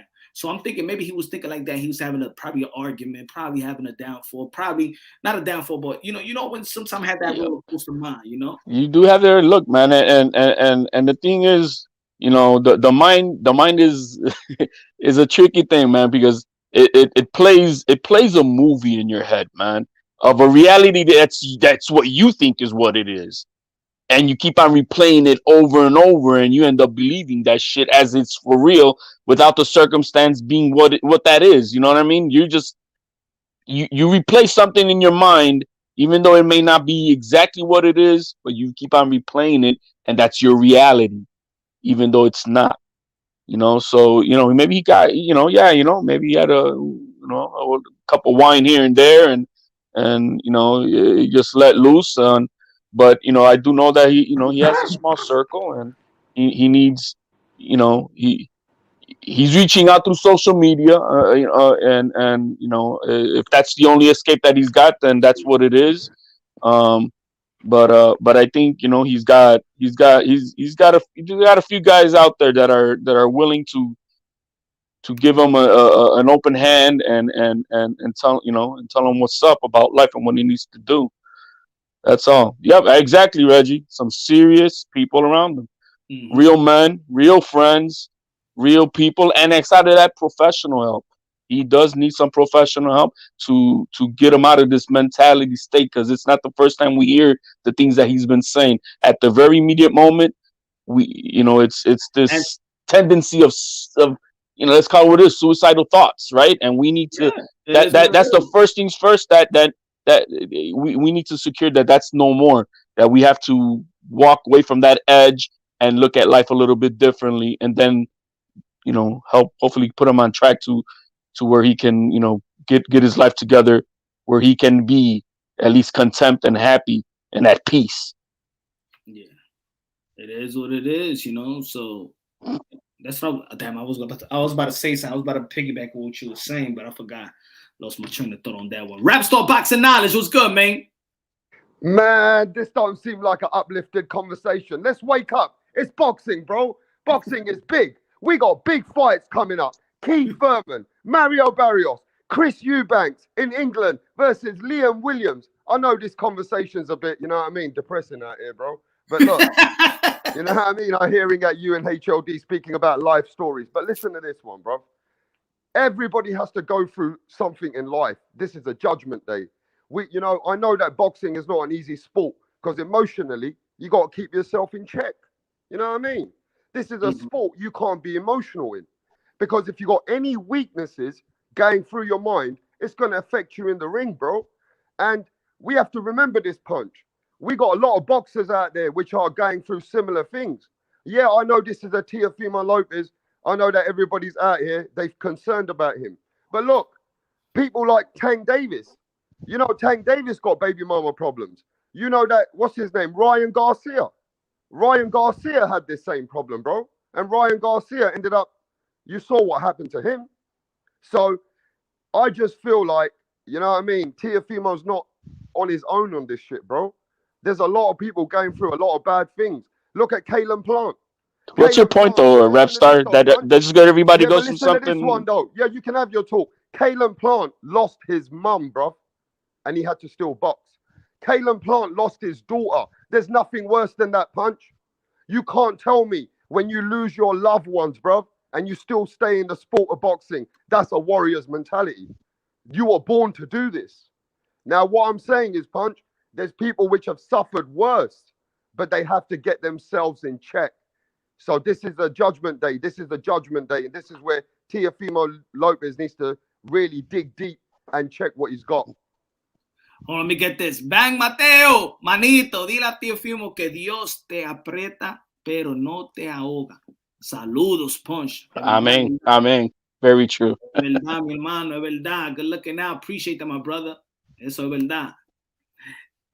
So, and this is why I said earlier in the intro, you know what I'm saying, when I'm reading the chat, and that's why I said people gonna be like, get through it. Some people gonna be like, yo, man, I would like to help you out in this, or I don't give a damn, or that's weak, or that's whatever, or many people go through some shit. So hey, get over it. You know what I'm saying? The other man went through some worse shit, so you got to go seek, and I don't give a damn. You know what I'm saying? It doesn't work that way. It's gonna be a bunch of, and I'm not gonna knock none of it. I ain't gonna knock because people don't gotta give a damn about the next man. You know what I'm saying? They don't gotta do it. It's boxing, right? There's some people that don't give a damn. The boxers, there's boxing fans that don't even want to touch on your private situation, your private life. Handle that shit, and you come back into sport of boxing, and then they want to talk about Barbosa next, and that's it, right? But I also think that that's a little disingenuous. You know what I'm saying? To compare other situations. You know what I'm saying? Boxing's the occupation, guys. It's not life. You know, yeah, we say boxing is life, but it's the occupation. It's not life, man. Teal could retire today from boxing and he'll still have whatever issues he's got as they are right now. It has nothing to do with boxing. No, like you gave. I feel you, Rap, but you look at the names that you gave. Yeah. You said Ryan Garcia is going through some shit, but he got baby mama problems. Yeah. But before baby mama problems, he already was out in the open saying that he suffered from anxiety, that he suffered from mental illness. Then you match that up with, look at what Caleb Plant has to go through. His mom died and his daughter died. Yeah. So nothing could be worse than that. So if Caleb Plant can handle this situation, then Tio, you better handle your situation better because Caleb Plant went through this. That's right there's the disingenuous. I'm saying everybody's not the same though. You know what I mean? Some people deal with problems in different ways. And some people, hey, Rap. Some people love their kids a different way. And you know, I understand that. And you know, this is emotions, bruv. It's hard to deal with emotions. It's not your child. It's not my child. If that was my child or anybody else's child.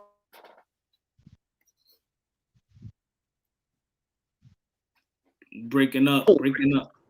Can you hear me now? Yes, sir. I said you're in a sport, which is a very deadly sport. This ain't a job, 9 to 5 job, bruv. You're not sitting on a desk. You're in a sport where you got to be mentally in check. And if you're not mentally in check, your life is in danger. What do you think about that, Punch? No, yeah. That's a fact. No, it's a fact. It's a fact. But this is why I said in the beginning that I don't think his problem is boxing. Teal been having problems since 3 fights ago. He's been dealing with this. If you look at the things that he said, remember we were saying it throughout the fight with leading up to the fight with Cambosa when he was talking about suicidal thoughts.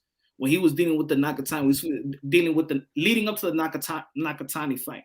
The shit ain't end through the Lomachenko fight. Problems ain't ended there. I'll tell you that for a fact. There were still problems. So what I'm saying that boxing, see, now if you want to compare it, Ryan Garcia, he pulled out of a fight to take care of his mental issue. Smart thing. He wanted to fight.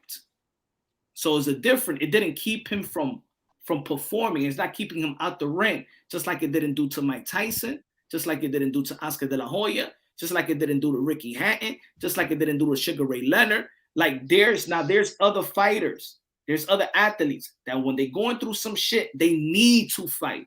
This is the only way it keeps my mind away from it. So I think Teofimo Lopez is a guy that whatever he's going through in life, boxing is a safe haven.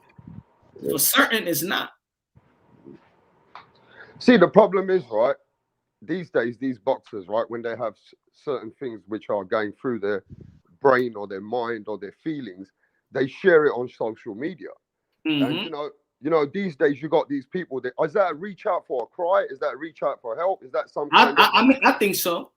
You know, it's on an individual basis. I think in Teal's case it is. You know, when you're reaching out to the world, yeah, and you're talking on social media saying things like that, then it is a bit of a concern because, you know, at the end of the day, that's a cry for help, if you ask me. Absolutely. I think so. You know, so. You know, the other thing we got to recognize here, Punch, he's a young boy. He's only 23 years old. And, you know, it seems to me all the pressure's on his head. I don't want to say too much, but, you know, from what I understand about Teofimo Lopez, is he's the man who's the breadwinner, not for himself, for his own family and for his immediate family. So it seems like he's got about 4 or 5 people relying on him as well. So he's the guy who's running the show. And I feel like he doesn't have anyone to sit him down who, I don't want to say yes men around him, but it just seems like he's the man who's making all the decisions for himself. Am I right or wrong? I think at this point, yes. Because I think that there's people out there, put it this way, there's people out there that wants him to get better so he could get back in the ring. Yeah. Not genuinely get better as a human being, not genuinely to just handle your business as a man, as a father, and handle the business that probably, whatever he's going through. Not just to keep the success chain going. Exactly. So let's say for example, his dad may be like, okay, man, you gotta get through with this because your career and you're gonna be you gotta get back into contentions and your career's gonna end if you don't do this and stuff like that. That's not the proper. That's not the right approach. Career. Then what happens when your career is over? Then you fall back down, and that's what happened. That's what happens to a lot of fighters. That's what happens to a lot of fighters. The people around them. Remember, everybody most of the people around Tio, most of the people around these fighters are invested somewhat in financially invested. Maybe the person out there that's you just chilling with him because maybe you think later on he's going to look out for you. Yeah. So everybody's going to be invested for you to be well, to get that next payday, to keep your career going, because if your career keeps going, then you helping me keeps going. And that's a problem. That's why I reached out in a way that, through social media, man.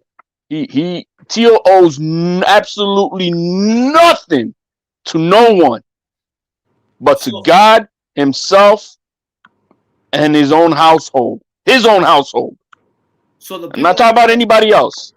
So I think that he should be around with is people. Even the stranger could give you the best advice because they have no emotional attachment. This is why sometimes going to therapy and it is good because that person has no, but they still have some. They still got investment. You still paying them shit. If I could get this millionaire to come by every fucking session, I could make a lot of money. So that's sometimes that's even you don't know. What I mean, but it's there's less of a again, you kind of probably for you to be so skeptic about this person. You know what I mean? Going to get some professional help. Yeah, is there an interchange of it? But they're gonna give you straight up advice. For most part when it comes to this therapy thing. Or psychotherapy that he may need. But what's telling is what he tweeted himself, Punch. And it's very telling to me what he tweeted. And let me read it out real quick if I can. Go ahead. He goes, "The hardest part is carrying a burden that was never yours and to be apart from your son. Unfair than a motherfucker. God, I'm really trying to not to disappoint you. I will continue to pray for better days through you, my Lord." Now, when I read that, the biggest thing that stands out is the hardest part is carrying a burden that was never yours. Mm-hmm. What the fuck that burden is what we need to fit. Whoever's his circle, whoever's his hermano, whoever his true friend, whoever the fuck it is, that's what they need to work on. Then from there, I think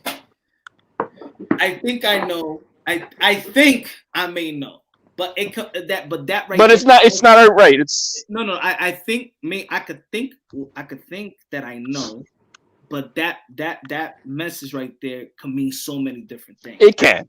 It could be so many different things, and it could be from so many different people. That's why I said whatever that burden is what we need to first figure out, because it's a weight on him.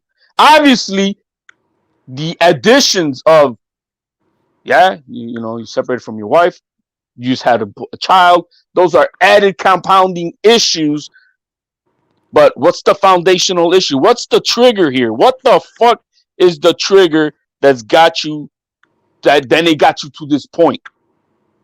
So yeah, we could figure out custody and whatever is divorce and all that. But before all this shit happened, what triggered it?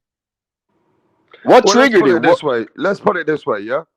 Most men, some men can't deal with certain things when it comes to their children and their women. You know, some men, they take that problem really bad. I know men that drink themselves to death. You know what I mean? There's some men they can't deal with certain things because it's their family, and some people, some men don't know how to deal with being detached from the people they love. You know what I mean? Now, I'll say this though, there's a lot of people which have gone through this. And Teofimo Lopez needs to know one thing if he's ever watching this. Bro, I've been through this. You're never going to lose your child. It feels like you're going to lose your child. And at the time, it's a very hard thing to deal with, especially with a woman that's got your kid and things are not working out. Now, if that's part of the problem, remember this. And Punch, I'm sure you can tell me this. You know, when you're losing your certain rights and you have to go through courts for your kids, sometimes it feels like you've lost your, you're losing your children. You're never going to lose your kids, though. It's just a process. You have to trust the process, Punch. And sometimes the process can break you or it can make you. Am I right or wrong? Facts. And this is why we're talking, when we're talking about if it is about, well, he the one that said about his kid, right? Yeah. So now when you bring it in public form, now we're going to okay, now maybe this is the problem. Yeah. So that's something that, and this is the reason why I did the Brotherhood Circle, because I know there's a lot of men that go through this shit, but don't know how to go through, but don't know how to approach it. And look, I'm gonna say a lot of people deal with this with anger. Why are you keeping my kid away from me? What? Now you look at that other person like an enemy. Of course, it's you say that I know this is crazy, yeah, but when women you say, can be crazy too. Women are crazy species, bro. I'm gonna keep it real with you. When they say a woman can be a bitch, she can be a bitch. It's as simple as that. Sometimes once a woman is turned into another world, she don't give a fuck about you anymore. She's thinking about her and her kid. She don't give a fuck about you. Now, you know what, Punch? I'm gonna keep it real with you. Some men, that's why they kill fucking their ex-women, because they can't handle it. Some men, they kill themselves. Some men, they rise above the situation and become good parents. You know what I mean? Some men. But that token falls on both sides, man. You got crazy men and you got crazy women. I mean, so I'm not gonna, it's on both sides, man. You got motherfucking assholes out there, man, and you got women too who can be fucking nutty, crazy bitch asses too. But it's not just one over the other. You know what I mean? It's on both sides. Yeah, but you know what it is, HOD. When you when this comes to your child, a woman has in England, it's different. They give the rights to the woman. No matter, even if I'm a good parent, all the rights first go to the women, and then they will assess me to see what rights they're going to give me. So you can that works over here the same. You can say what you want, but that fucks you up a bit because they take. Oh no, absolutely it does. I'm not saying that'll fuck up a woman too if she's separated from her child. So what I'm saying is, man or female, you're separated from your child. That's gonna cause issues. It's not one over the other. Is what I'm saying. Again, Larry said, I guess the father was right about his wife, ex-wife, Tio, never liked her, and the idea of Teofimo Lopez marrying her. He was damn right about this one. Can't believe she's doing this, his son.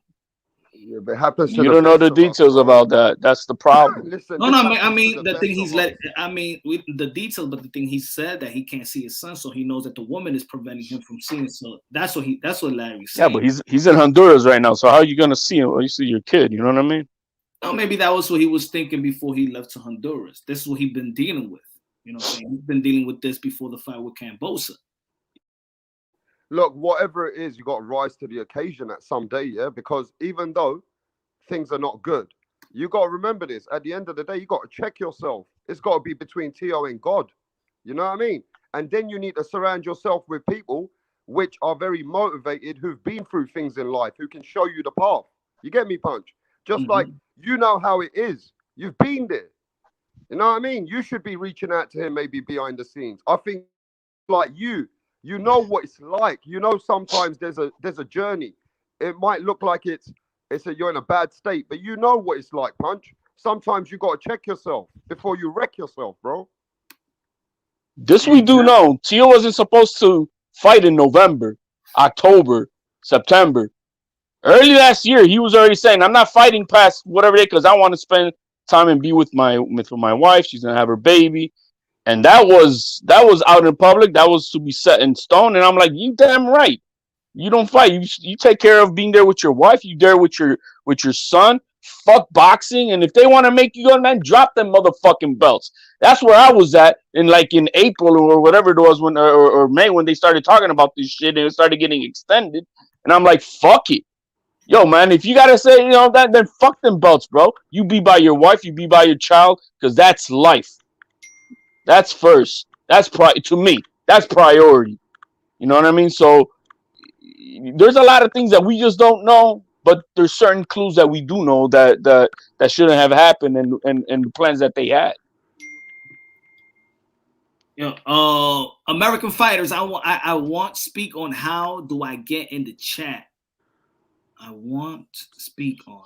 Real easy, my friend. You go to the subscription area, Punch Drunk Boxing, and you just join the membership.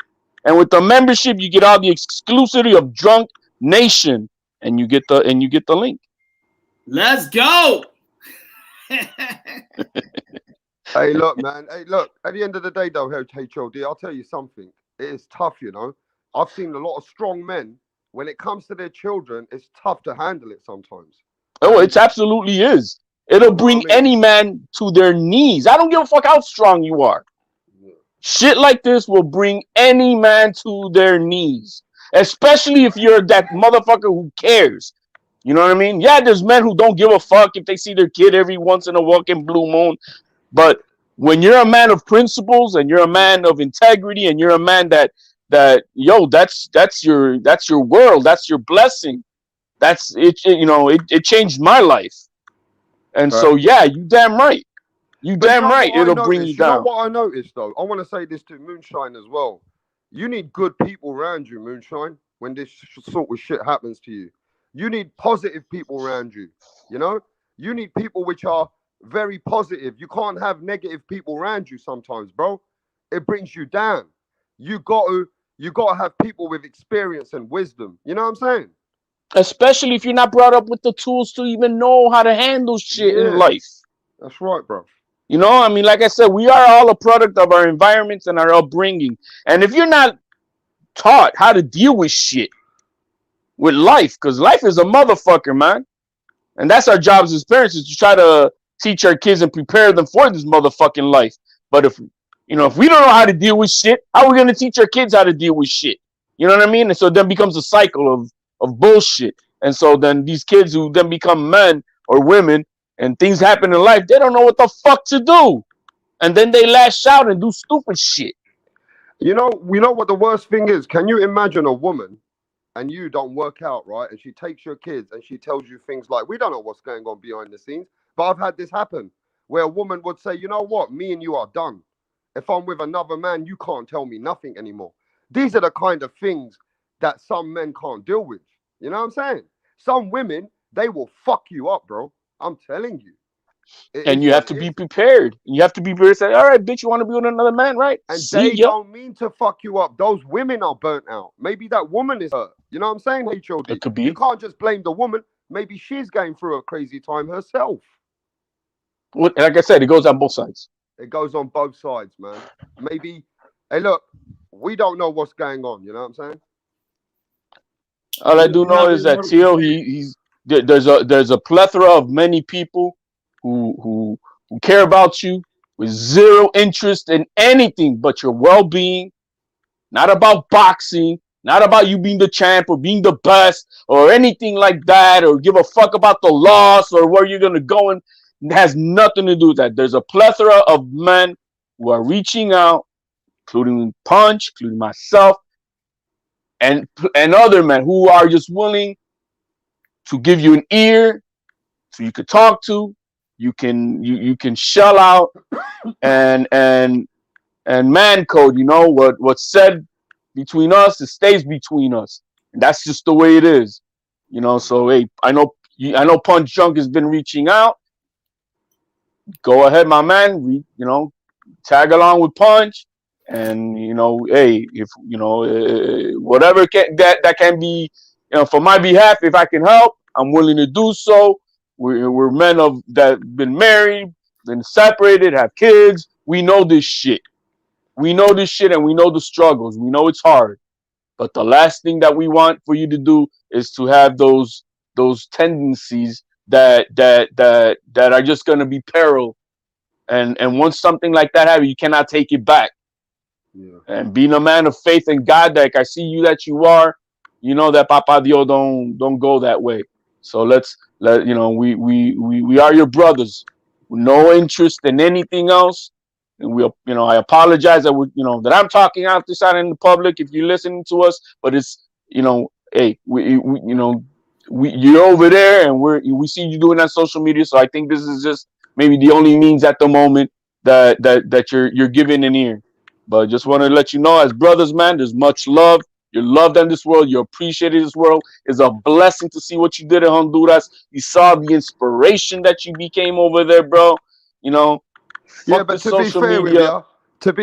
you, there's not many people which are fans like you, HLD, of Teofimo Lopez.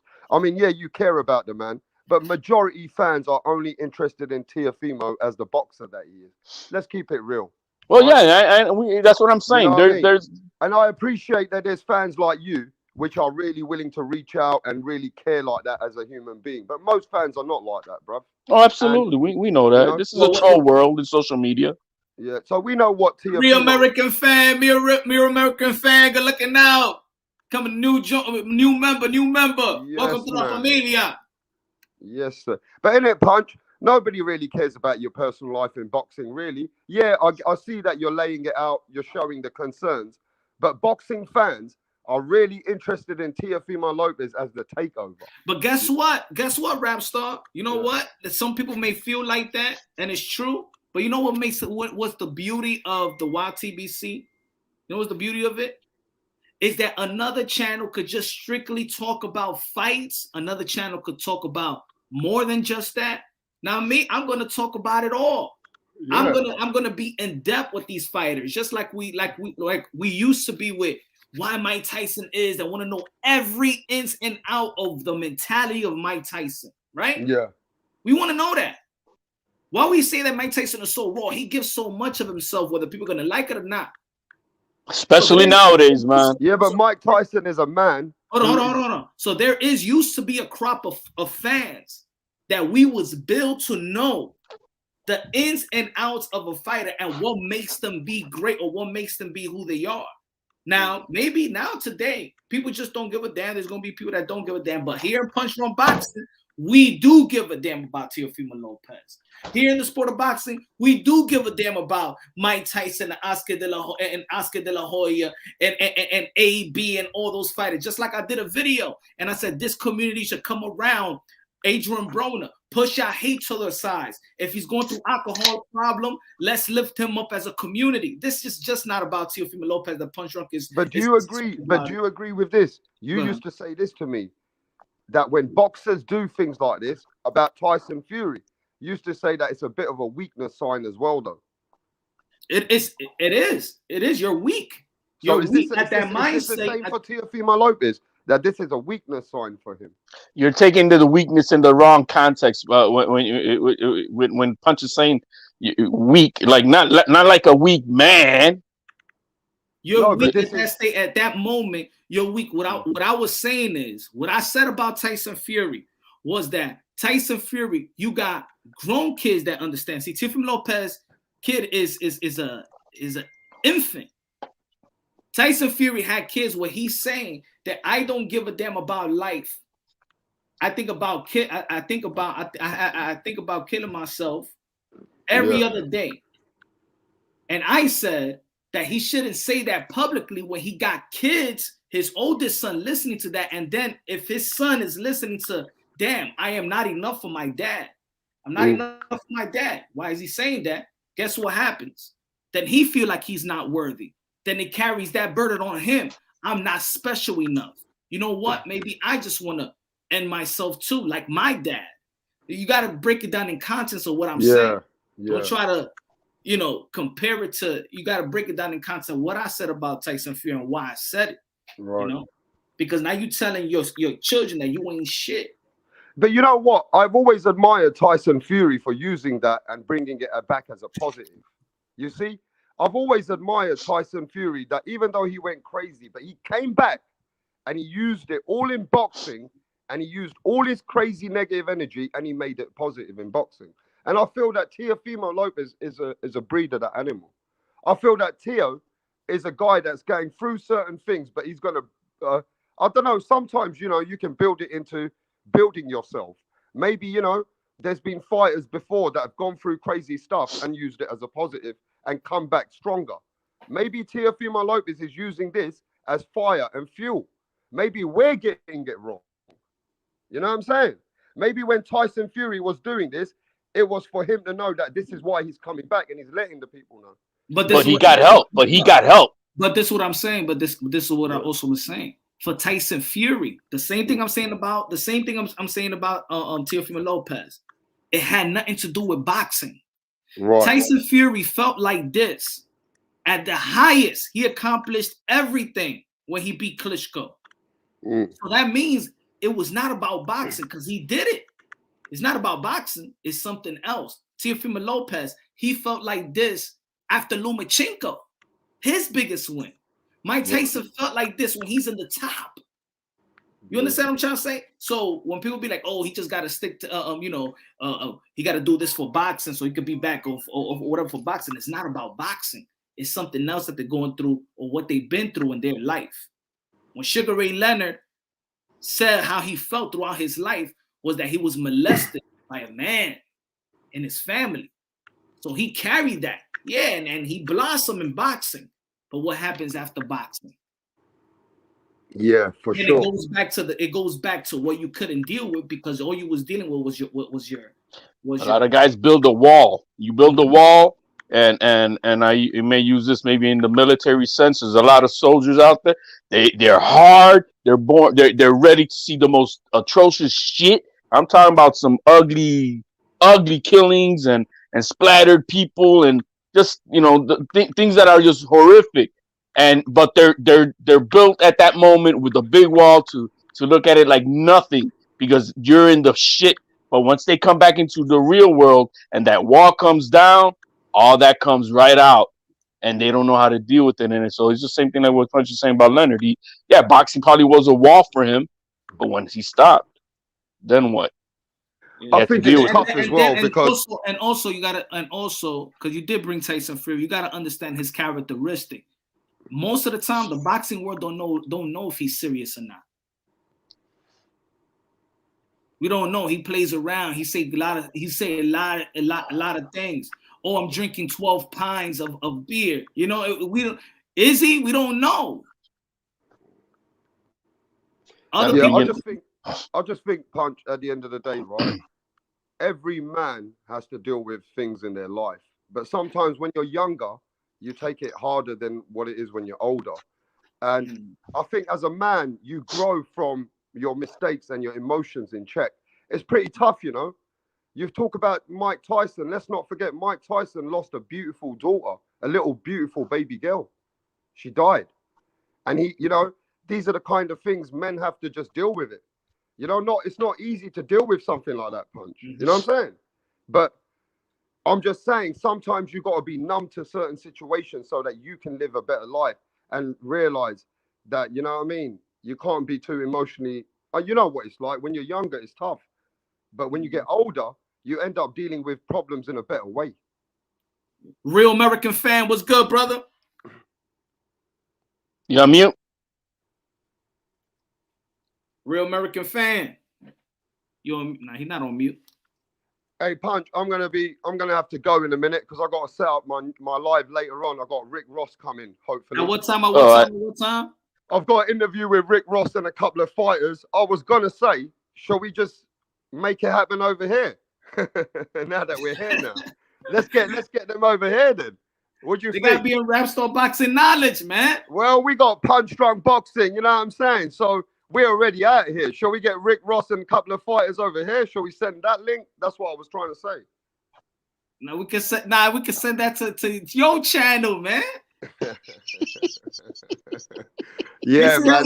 You see how we build, ladies and gentlemen.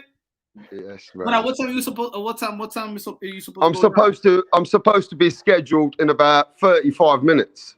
30 Is minutes. that Reps? I want to take a nap. You know what I mean? He's famous for his No, naps. He wanted to take a nap. you know, you guys are bubbling. We can get Rick Ross over here if you want, and we just change it and divert it, you know. But it's up to Punch. Nah, we could all go to Rapstar Boxing Knowledge and check out the interview with Rick. You're gonna make me work. All right. Que vago. Yo, Real American Fan, you there, my man? But are we good, Punch? Did you get my message? Yeah, you good? Let me see.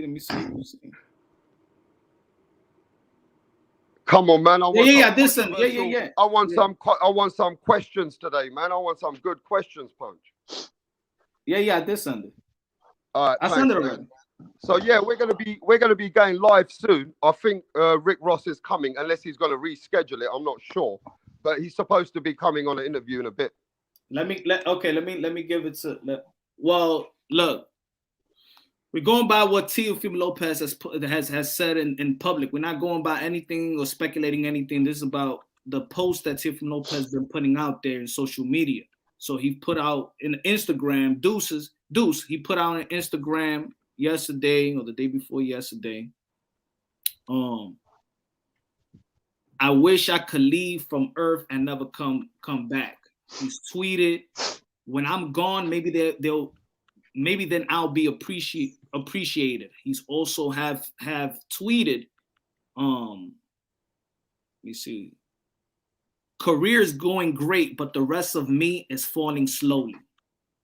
So these, and he's putting out there in a public forum. So seems like he's having a rough time in the and look, when we were talking about career in boxing, and I've been saying that it has nothing to do with boxing. I even forgot about this tweet that he said yesterday. Career is going great. So his career for him is not a boxing problem. My career is good. I'm going to go to 140 and do what I got to do. But everything in my life is effing up. Exactly. That's what I'm saying. It has nothing to do with boxing. So for me, the people out there that saying, yo, you got to do this for your career. You got to do this so you can get back at 140. Oh, it's because of Cambosa lost. Oh, it's because had nothing to do with boxing. It has to do with whatever's going on in his circle. And for me, it's probably deeper than, fatherhood. I think fatherhood is what he cares about the most right now. When you have a kid and that's your life, you're living that's your legacy. That's your everything. Huge. That's your life. You can't have your life with you and control that. I think that's what will also, hurt men. You know what I'm saying? That's going through this situation. We don't even have control of our own children. You know what I'm saying?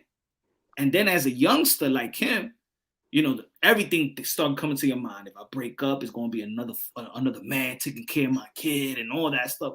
A lot of men go through that. Now, a lot of men is not going to go in public forum or even in the chat and say, yo, I'm going through that shit. That shit is killing me every day. There's men right now in the chat that their kid is with their baby mama and they have no control when the next time they're going to see their kid. Or maybe people in the chat right now, the next time you're going to see your kid is going to be next. You don't got him this weekend, so you're going to see him not the following weekend, but the weekend after. And that shit's killing you. Yeah. It's not It's not easy. So, this has definitely compounded whatever other issues that was going on already before. So, it's hard, and I know it is. I know for a fact, because I've been through it. What? I'll tell you the truth before I leave. Yeah, I believe in Teofimo Lopez. After thanks to you, Punch. I got to speak to him a couple of times, even face to face. And thanks to Punch Drunk Boxing, he gave us opportunities to speak to Teofimo at that time. To be fair with you, I think this kid, he's just going through a bad time, bro. And most boxers right now, you don't know what they're going through, and this can show you that Teo's not on his own on this stuff. So hopefully, I feel that Teofimo Lopez, I think he's going to come back stronger. I don't think I don't I know people think, this is a big alarm, but to be honest, Punch, a lot of people come back stronger, and I feel like he will. I'm very what's it called, optimistic. I don't know why. I believe Teofimo Lopez has got that special talent about himself, and he'll be able to deal with it. Yeah, it's like it's nothing to do with it. You know, we know the look, I believe in the capabilities and to be optimized by him. I know what he's. It's not even. It has, like I said, has nothing to do with his career. I know what he's capable of. I know. I have faith in that, but it's not about that. Right now, this man is what he's not capable at the moment is knowing how to deal with whatever he's dealing with, and that's where I want to. Hey, my heart is with you. I'm praying for you. And the last thing that I want to hear is some effed up, some stupid story because we've seen it in the last month. How many youngsters have done a lot of fucked up stupid shit and end it all, and there's no turning back from that, and we don't Said need that. Mamba mentality said mother and sister didn't go to his wedding. That puts pressure on a young man. Seems like Tio needs to get his personal life in order before he steps back in. I Facts. think, you know what? I think is a little bit the other way around. Not the other way around, but the last part seems like Tio needs to get his personal life. Maybe the others need to get also their personal life in order. Why does he need to step back? Maybe people need to step back on him. You Exactly. you understand what I'm saying? I Maybe they understand you need, 100%, Punch. maybe they need to step back. Déjamelo quieto. Déjamelo quieto. Hmm. Hold on, I agree with you. chop it up. Let me Yeah, get a glass of water right quick. absolutely. That's all. I mean, and the thing is, he needs to. That's why I really don't care about it. Anything else that he first needs to, is hopefully those who care about him, if they really do care about this young man, understand and know their place, and hopefully step back and do what they got to do to let this man figure out what he needs and what he wants, and not be forced to have to do out of his own contrition of what he wants to do. So, it's not about boxing, and if anything, man, it's so easy, to for those to judge and to throw stones, but we need to stop the hate. You know what I mean? Uh, this man who just passed away, Curtis. I didn't know him personally. I don't know him at all. But hey, I still have my condolences to the blue blood, because I know he was a staple with blue blood. It's not that I know blue blood or I follow, but I've seen him here a few times, and I always seen him as a staple. But hey, my condolences to them. Why would I throw stones in a low moment? Who does that? So it's the same thing here. This man is going through something tough, and I think the best thing we all can do is give him support in whatever shape and form that he's asking for, and it seems like it's through social media. And if that's the case, then hey, just show him love and support, and preach that out. That there's no need for any hate.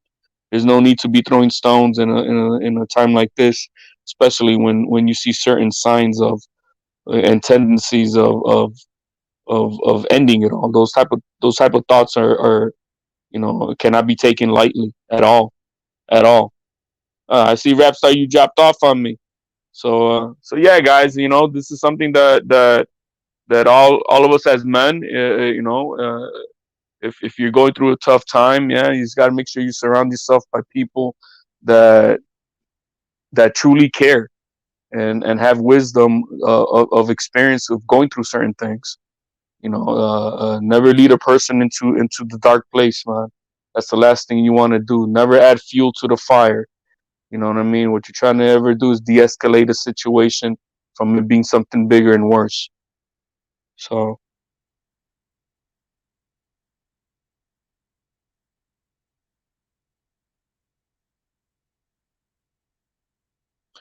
no, I see what you're saying, that negatively. Why is it? Why would it be disingenuous? Why would it be disingenuous? You're giving true heartfelt uh, uh, concern. I mean, why would you? We know everybody lives on the social media, and so why put out hate towards a person who's already down so they could see it and feel worse? And you know how this new generation takes a lot of things to heart. So no, you got to be a bigger person. You have to be, and if you're not, that's a reflection on you.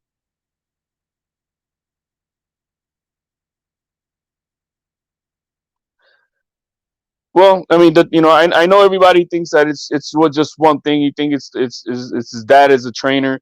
We all don't know specifically anything exactly what the issue is. If you have an opinion about the boxing thing, that's one thing.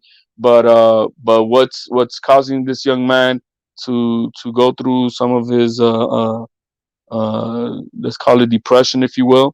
We don't know exactly what the trigger is. I say this, HLD. I say this. I think Oh, you're back. now put it this way. Now you remember that time when Tio was cried in that interview with ESPN, and he said, about the relationship with his dad, and he feels like, he wish he could turn it off, saying I could turn it off, but my dad can't turn it off. The boxing stuff. And when people criticize seniors, like he has to be the trainer, not the father, right? Yeah. But now he needs to be the father, not the trainer. When do you start and stop being a trainer? See, it's something that, look. I got a son in competitive sports, and absolutely there you have to know your place, and you also need to know when you have to let go. You know what I mean? But there's a time and place for everything, and that's why it's hard. It's hard. He was not the only one going through. There's many of these youngsters who, whether it be in baseball or whether it be football, or that you got the dad who is trained, but there's a time and place. You know what I mean? And when we leave the the gym, hey, that's it. I'm dad. Forget about the other stuff. You got to be dad, and but not everybody is capable of doing that or sees the difference. You know what I mean? And so yeah, you're right. That's why Tio may need some brotherly help. You know what I mean? Some external help. And it's not, I'm not gonna blame Senior Totally, because I mean he's a product of his environment, and he's had it rough, so he knows what he knows. That's all he knows. You know what I mean? Mm-hmm. He don't know any better, maybe. You know what I mean? And that could be an issue too. And so yeah, that's hard on Teal. He's, like I said, he's a product of his environment. And how do you tell your dad, be a dad, and it's just, that's for him. That's for Senior to do. He's the one who has to turn off the switch and know when to turn it on, and when it's time to be a trainer, when it's time to be a dad. But if he doesn't know that, and I think that, and I think in that sense, as a trainer of a father, of a fighter as well, and the father, it's probably more difficult when he's not in camp, because he still want his fighter and his son to stay with that mentality that yo, the next time we're gonna go to the drawing board. This is what we got to do next. He's a trainer as well. That's why he is in a tough situation as well, right? But yo, HLD, I have a guest. And you know what I'm saying, we could let me enter the guest, and then we'll chop it up. Está bien, hermano. I'll bounce off, man. All right, brother. Hablamos.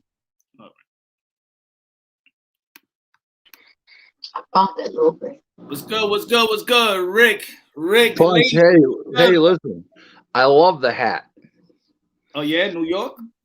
Yeah, I'm a big Yankee fan. I'm a big New York City fan. What the hell? I mean, but you do realize that the Buffalo Bills are the only real football team in New York State. That the Giants and the Jets play in New Jersey, and they don't pay New York State corporate tax.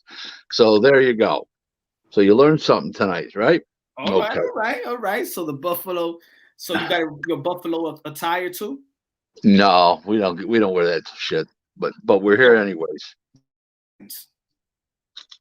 The Jet. Oh, I like the Giants better than the Jets. The Jets, they can't win. They're always losers. They haven't won since '69. Come on. Mets are Yankees. The Yankees, I love the Yankees. I watch every single. My wife will tell you, I watch every single Yankees game religiously. You know, and matter of fact, when they have sometimes they have Mondays off or Thursdays off for travel days. My you have the night off. She kids me, says, "Oh, you have the night off." So I love watch the Yankees. It's history. It's it's a legendary franchise, iconic players, and great team to watch. A lot of fun. Islanders, Rangers. Rangers. No, Islanders it's for people who live on Long Island. New Yorkers, they're into the Rangers. All right. And if you ask me about the Knicks or the Nets, the Knicks are terrible. They're a terrible franchise. So you root for the Nets? No, I don't root for either of them. They're both bad. So you just can't leave when things are bad, man. You gotta support all the way. I can't even. It's like, you watch like this, like, oh my God, I can't believe what I just saw. They're bad. I mean, they're horrible. What can I say? And they're horrible year after year. It's not like they're having a bad year or two. They're just bad. So so what's new, Rick? What's good? What's new? Nothing's new. Everything's status quo. Just working away. Great. Doing what I got to do. Drama around you, Rick. So what's that? There's always drama around you, Rick. And then there's no drama. People make up drama. There is no drama. It's in their minds only, the drama. There is no drama. I'm cool as a cucumber. There's no drama. It's in their minds. Okay, and I know you're referring to Serafina and all that, and it doesn't even exist. It doesn't exist. It's in her mind only. Okay, if you want to know the whole story, I can go into the whole story, but she wasn't, quote, doing her job as the, quote, manager. Okay, Anthony called up Freeway and said, Freeway, I want you to come in and shore up my team. He says to her, well, what about Sarah? He says, she's staying on as the manager. I want you to come in, and I want you to bring that other guy you got that I heard you working with. And he couldn't remember my name. Freeway told me, he said, that's the guy. I want you to come in and shore everything up. And he said, sure, no problem. We worked out a deal, no big deal. Okay. And she was always going to be in. She put herself out with her stupidity. She went crazy, hog wild, saying all kinds of stuff, putting stuff on social media. Anthony kept telling her, take it down. Take it down. She did what she never understood, okay, is the fighter's the boss, not the manager. That's old school mafia shit. Years ago, when the mafia was running boxing, the manager was the boss. It hasn't been like that in years. And she was telling Anthony what to do. Didn't sit well with a grown 36-year-old man, and he was not happy with the situation. And he kept telling her, take this stuff down about Rick Leisure, take this stuff down about Freeway. He didn't listen. She just didn't listen. And he went out and did a couple things. He went out and sparred with Haney out in California, out in Vegas. He was supposed to get paid. He never saw a dime. Everything she did sort of turned to shit. He gave her an opportunity, because part of the Freeway deal is getting a lot of PR, social media and push and everything else. So she's, well, I can do that. Okay. 10 days. He gave her 10 days to come up with some interviews. Mm-hmm. Not one interview in 10 days. Freeway and I were on 27 podcasts and interviews in the month since January 6th, when we announced the coalition of working together. It was supposed to be announced earlier, but our publicist got COVID, actually, and was down for like 2 weeks. So it was actually supposed to be announced in December, but the way it worked out with the publicist, have mercy on somebody these days that have COVID. So that's what happened. She was always supposed to be in. She put herself out. So what is the $12,000? I think she was referring to $12,000. She's telling people that I owe her 12,000. She supposedly invested, her and some investor put up $12,000 along the way for Anthony. Oh, how do I owe it? I have nothing to do with it. Okay, she has an issue. It's one-on-one with Anthony. I don't owe her a dime. She even told people I borrowed 12,000 from her. Please, it's utterly ridiculous. The woman the woman makes no sense at all when she talks. One thing she says one thing, once she thinks another. Every time you listen to her, it's a different story. Okay. And this thing, the situation with both you and Serafina, is this like a court situation, or this is just? I have no idea what it's going to turn into. I don't care, to be honest with you. If she wants to go the court route, we'll play that game just for her to shoot her big ego down. Okay. She screwed up, okay, with Anthony. We didn't do a thing. She was always going to be in. We were there to shore up. See, the difference is what Freeway is doing now. Is Freeway is not just advising fighters. That wasn't but what people misunderstood that. He's supplying we have a lawyer on retainer. We have 2 social media specialists on retainer. We have a PR guy on retainer, and we have a strength conditioning nutritionalist and diet technician, all one person on retainer. Okay, and we have a new way to do it where the diet technician, that strength conditioner, doesn't have to be there with them and fly across the country. He can do it on Zoom. And this was all Freeway's idea. And we bring a whole group of people to the table. So he wanted those services. We were going to shore up what he already had. She was going to be in, and she put herself out. Her big mouth and her disposition, okay, and her going crazy on social media and calling people in the industry put her out herself. We didn't put her out. She was supposed to be in. We were supposed to work with her. She was supposed to work with us. She couldn't accept that. Her ego would not allow her to accept that Freeway was Freeway Rick Ross. She couldn't handle it. That's all. It's that simple. We did nothing wrong. So she wants to take myself to court, Freeway to court. Love to. No problem. I welcome the opportunity. Oh, okay. All right, man. I mean, it's always 2 sides of a story. And okay, well, and I gave you the truth. Mm-hmm. And I've never been sued. In my 31 years in boxing, I've never been sued. So I have a very good track record. And I've been an expert witness in 34 lawsuits, including 4 in 2021. So I think I have a little more expertise in this area than she does. She's never been asked to be an expert witness in a lawsuit. I'm acclaimed by the federal court, the U.S. federal court, as an expert witness in boxing cases. Are you going to be in the Bob Arum and Terrence Crawford lawsuit? No, I'm not, unless I'm asked. I don't think I'm going to be asked. I don't think he needs an expert witness, to be honest with you. So, see, I believe Terrence Crawford erred in his case. Okay, he claimed in this case. You said Terrence Crawford.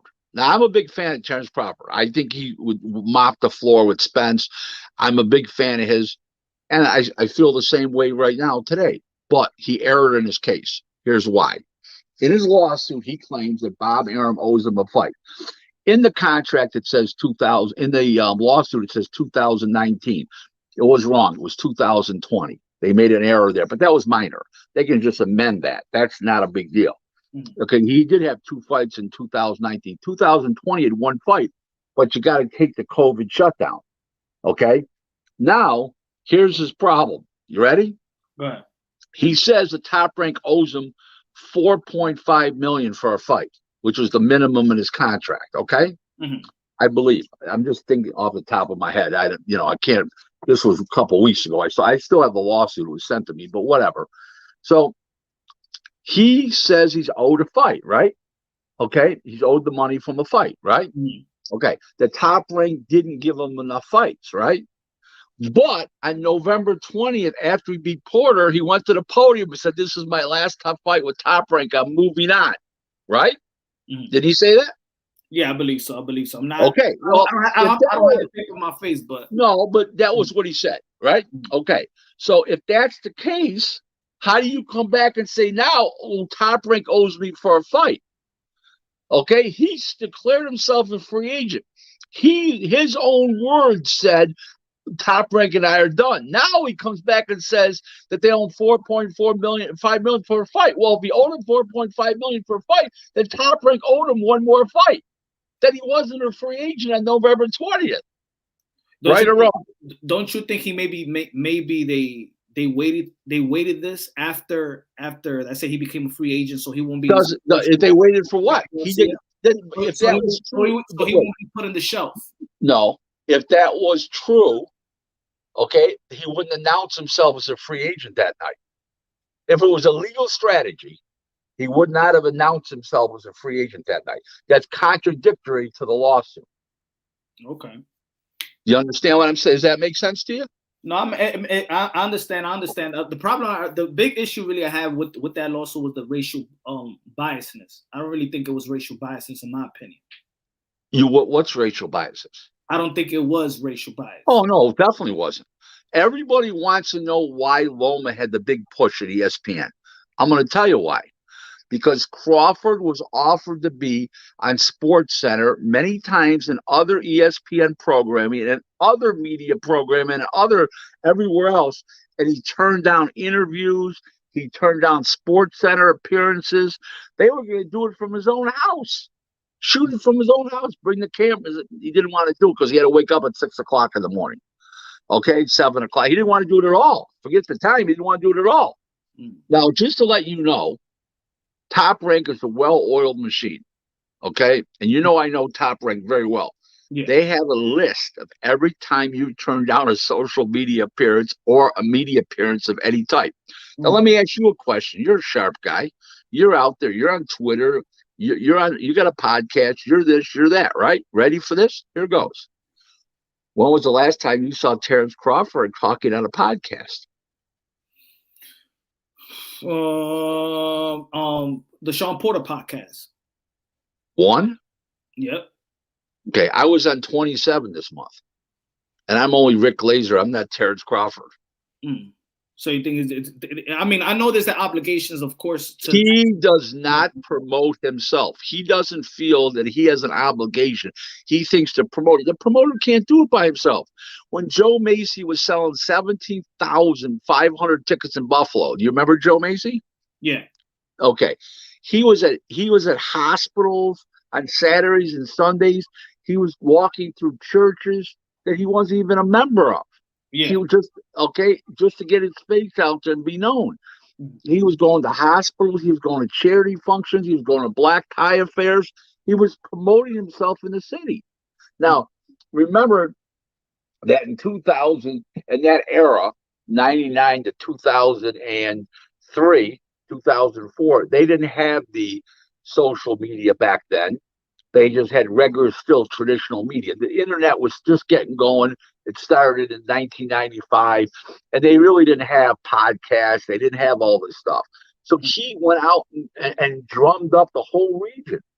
Okay, I mean, it was amazing. I was going to lawn fates with my then girlfriend on a Sunday. This is before my wife. Then with my then girlfriend, Joe would appear. Okay. Why you looking around to see if your wife was around? When you No, say ex-girlfriend, my wife just went in the other room, coming right back. No, not like that. You know, she knows I had a prior life before her. Trust me. Okay. I mean, you know, I got married at age 55. I met her when I was 54. I'm sure she knows I had a prior life. But my point is, you got to promote yourself. You got to promote, and now all the tools are out there. All the tools. Now, let me ask you a question. You're a sharp guy. Okay.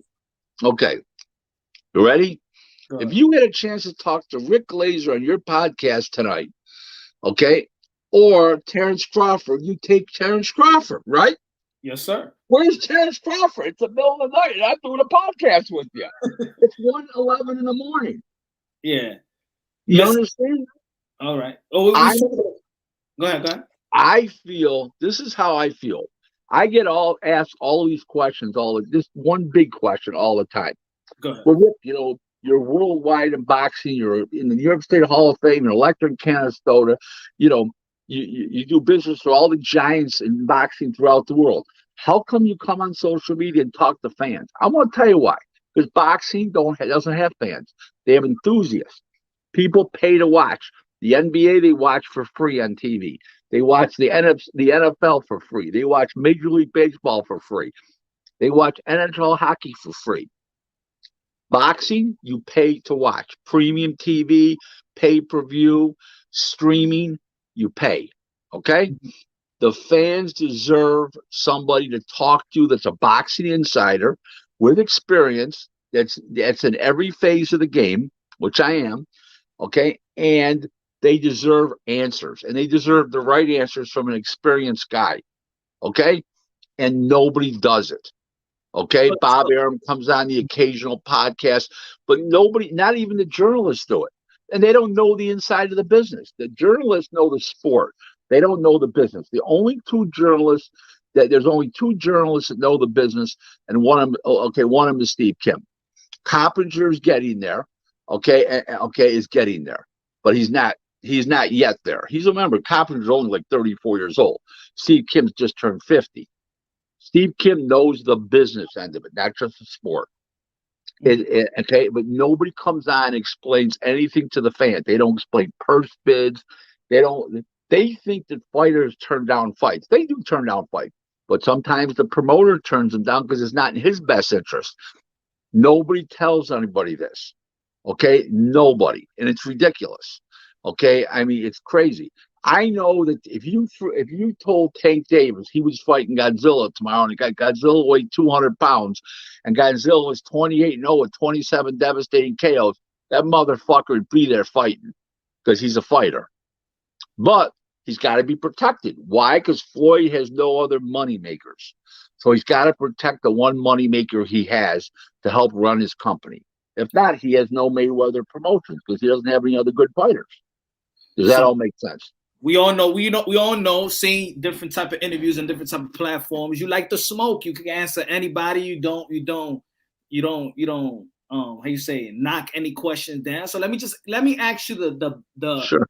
How you saying the negative perception about Rick Glazier, and you could clear those statements or those quotes or those questions, right? Sure. Right. Rick Glazier. Let me finish the question. Sure. Are you racist? And do you cover, and if you are, do you cover your racism because you have an African American wife? No, I'm not racist at all. And everybody, I told Don King this. He thought it was the funniest thing he ever heard. My wife thinks it's hilarious. Okay, there's nothing racist about me. Zero. I donate when I don't. First of all, I don't take any money from fighters. Did you know that? Oh, I know. I don't. You didn't know that, did you? See, yeah. So how my business works is promoter calls me up. He says, I need a guy for $25,000 to fight this guy. Okay. My service to the fighter is free. I get my money. My 10% comes on top of the $25,000. The fighter gets paid his $25,000, and I get paid I charge a service fee to the promoter worldwide. That's how I make my money. I make it a point not to take money from fighters. Okay? There's nothing that I do that's racist. Nothing. It's ridiculous. I'm going to tell you how crazy this thing about racism is concerning me. You ready? A while ago, before Spence got in the car accident, okay, that horrific car accident, I was asked who was going to win who I thought would win between Crawford and Spence. And it was one of those LBDC guys. And I said to him, Crawford, you're racist, see? I said, what do you mean? They're both white. Nah, Crawford fights for the white man, and Spence fights for the black man. Meaning about Arum and Heyman. Okay? So I said to him, that's the wackiest shit I've ever heard. And that didn't even cross my mind when I felt who was going to win and why. Okay? Another case in point. I said Fury was going to beat Wilder. You're racist. Why? Because you said the white man was going to win. The same group of people. I said, okay. So people literally pay me when I give them a winning bet, or anybody, when they listen to me and they win, they pay me. I don't ask for any money. They just tip me. I got a a cash app like most people do these days. They send 50, 100, 250, 300, whatever. Okay, you think I'm going to give people a loser? Okay, just so I can appease the masses of the people? Okay, my professionalism is at stake here. Yeah. Okay, and my professionalism is at stake, and I'm not going to give somebody the wrong winner because the guy may be white. Another thing is, I said Tim Zhu, okay, would beat oh Charlie? God, no. You know what? I can't remember, but who was it? Not Lara, right? No. Yeah, it was Lara. Yeah. It was Lara when he was junior middleweight champ. Now he moved up to middleweight. I thought he would be Lara. Lara's on old legs, blah, blah, blah. And Tim Zhu's a sharp puncher when you're on old. Okay, you get it. Another thing, racism. Okay? I mean, it's always racism. Every time you say something, racism, you're racist. What? How am I racist? I mean, it's crazy. Now, they people also said, I'm asking the question, right? You're always defending Bob Arum and always shitting on Al Heyman. Okay, I'll explain that. There's no issue. I have no issue explaining anything. Okay, when Bob Arum, here's the difference now. Bob Arum has done things that are wrong. I've called him out on it. Okay, multiple times. The problem is, okay, that Bob Arum is not the only one that makes decisions in his company, and sometimes it's underlings that make those decisions. I don't mean underlings, but other executives. It's not Bob making those calls. Sometimes also it's ESPN making the decisions, not Bob.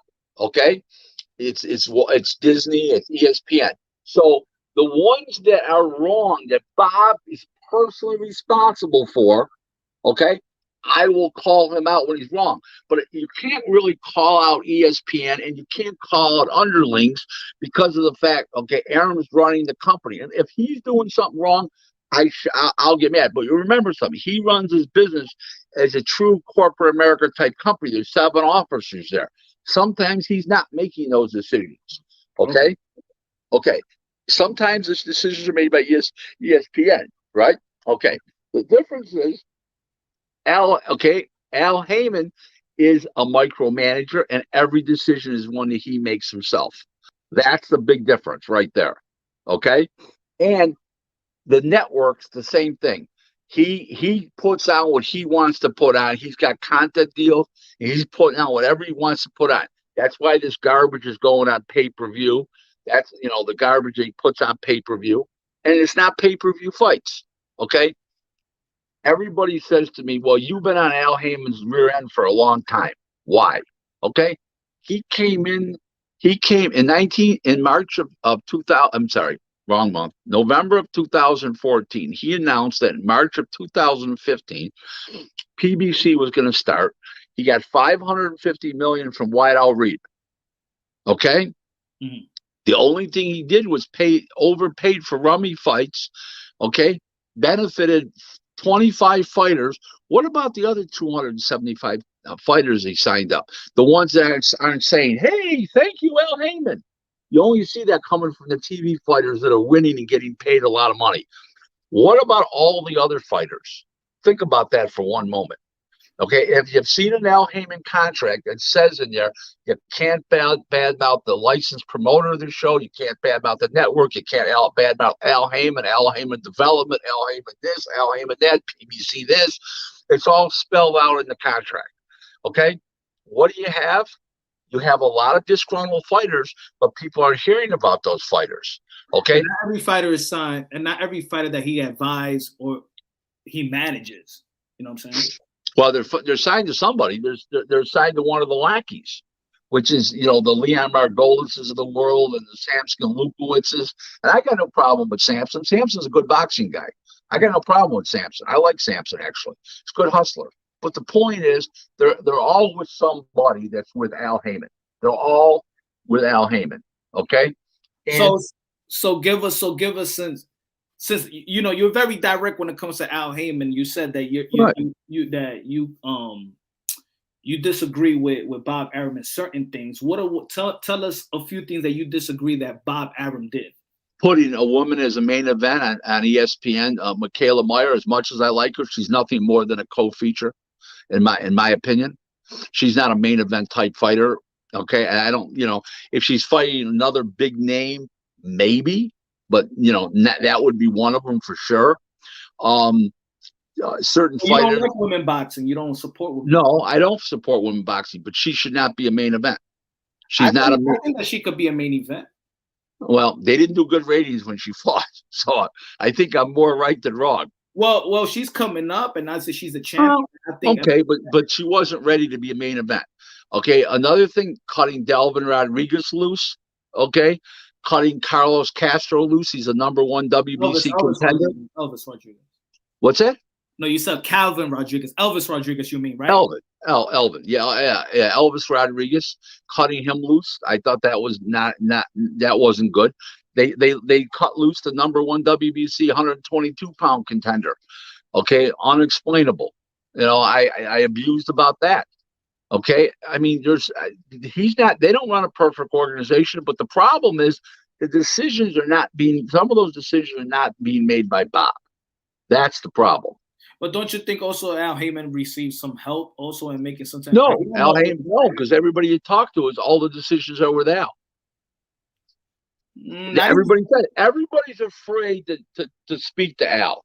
Everybody, as far as giving them their opinion, because Al's the final voice on everything. It doesn't matter where it is. There's fighters that said they never spoke or seen Al, and they've dealt with PBC. Yeah. So most haven't. So what does that mean? I don't understand what you're.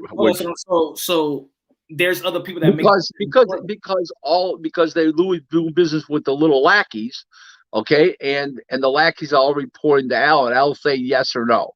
That's why all the money stops with Al, all the moves, all the decisions starts and stops with Heyman.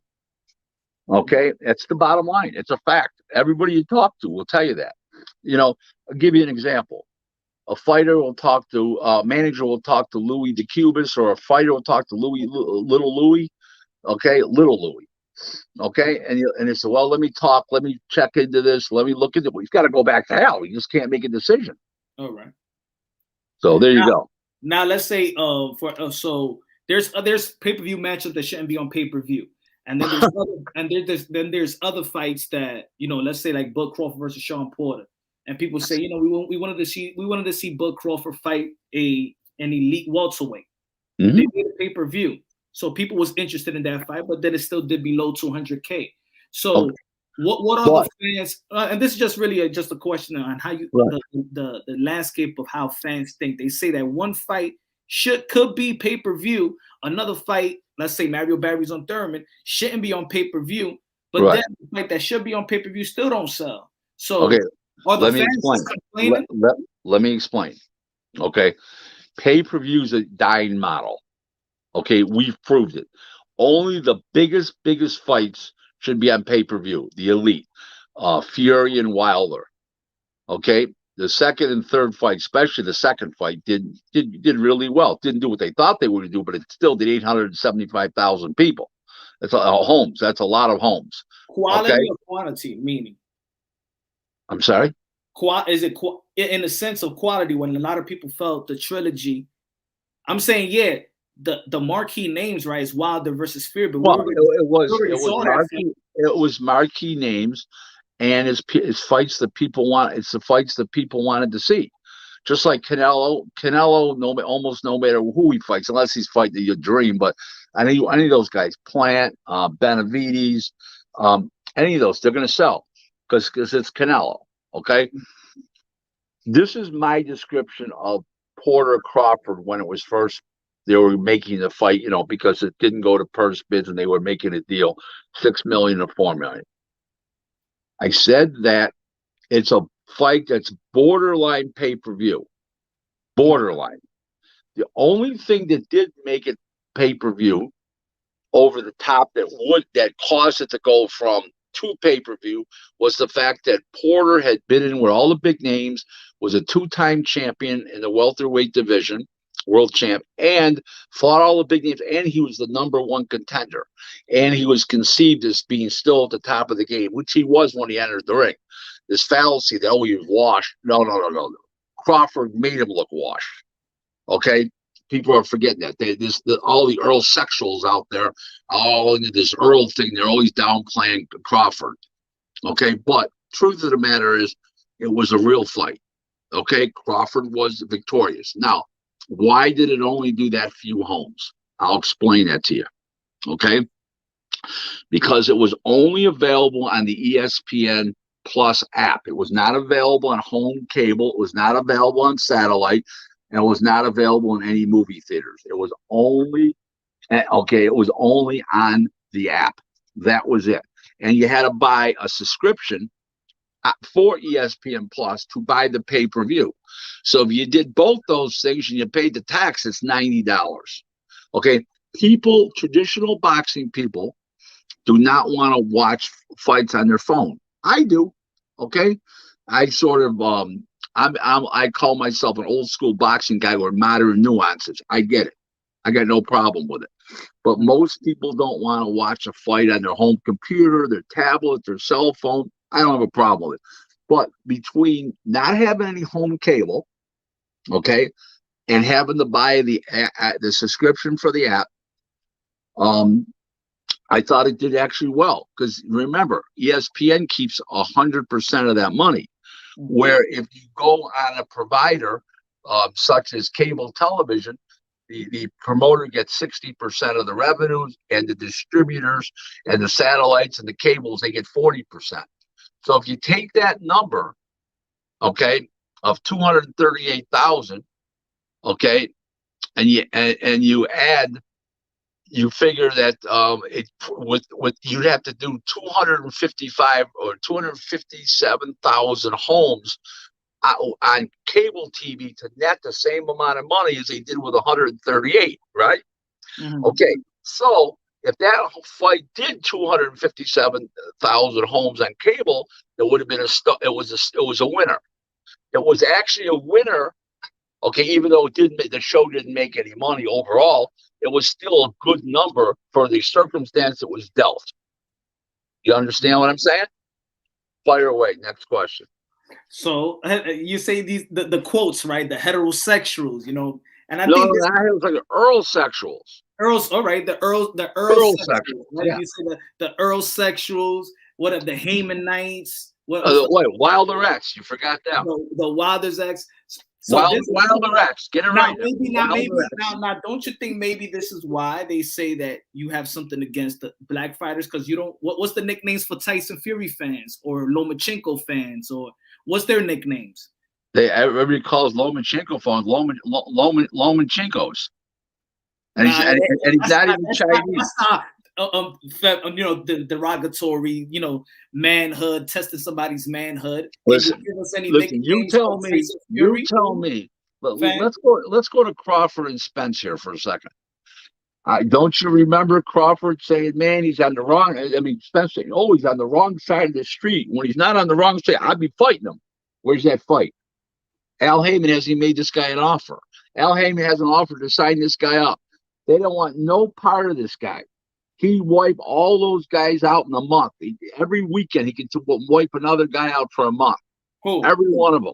He started with Porter. Thurman, they're going to get blown out of the water. Every one of them. Nobody's beating this guy. No, right. The only thing that's going to beat this guy is Father Time. Okay? Just like Ennis is not fighting him. It's all bullshit from Cameron Duncan. A year and a half from now, okay, with more experience, Boots Ennis and this guy. There you go. Look, Homochenko. There you go. Okay, Homochenko. That's a cute name. Okay. Right. So in the meantime, the point is, Crawford will be going downhill. He's 34. In a year and a half, he'll be 35 and a half, and he's going downhill. Okay, I get it. And then he'll get beat. But nobody right now is beating this guy. I don't care who it is. Right now, it ain't happening. And I'll tell you what. At this second right in time, not only isn't anybody beating him, okay, he's knocking everybody out. All these guys. let's say if he could get the fight first. I mean, PBC. But that's the point. You just said it. You just said it. If he can get the fight, he ain't getting the fight. Spence ain't fighting him. It don't matter. Hey, but why can't he do what the other legend, what Manny Pacquiao did, what Canelo Alvarez did? You knock on the door of Al Heyman. Why don't you go to Al Heyman? Because he doesn't have that kind of commercial value. That was the point that Bob Arum made. That's why Bob Arum didn't try to re-sign him. He never even tried to. So as a Bud Crawford, is he's accountable of why? Because you're saying that Earl Spence. I said earlier, he doesn't promote. He does nothing to promote himself. I think no 147 pounder is scared of another 147 pounder. I don't think. Scared is not the word. Okay, he's not fighting him. Okay, he's not fighting. I don't know if Spence gets past Ugas. To be honest with you, Ugas got good foot speed, good hand speed. That's not an easy fight for him. We don't know. Remember something. He had the car accident. He didn't really look too good against Danny Garcia. Danny Garcia was, on the back nine. Okay. And then he had the eye injury. Let me tell you something. When you have an eye injury like that and you have surgery, you have a lot of hesitation when you come back in that ring. You flinch. You're not the same guy you were. And that may show up in this fight. We'll see. I mean, it'll be interesting. It's still a unification bout. What do you feel about that? No. It's commercially a viable fight, and it should be. It does warrant pay-per-view. Okay, that's a show that doesn't warrant pay-per-view. That main event does. Was the Fury Deontay Wilder fight good for you? Because that's Al Heyman as well. It was top ranking Al Heyman. Yeah, of course it was a great fight. I said it was. Brian Castano versus Charlo. What's that? Brian Castano versus Jamel Charlo, undisputed. Is that pay-per-view? No, that shouldn't be pay-per-view. But I'm just saying I'm not saying it shouldn't be, but they could have put that on regular television. Seriously. Maybe it is going to be on regular. I don't know yet. But that's a good fight. I think everybody is playing their parts, and everybody could get their criticism as well. I'm not a fan of what Bob Arum said about that nobody really cares about women boxing. I think that there's a lot of fans out there. Amanda Serrano versus Katie Taylor, I think, is a great fight. But wait. You're talking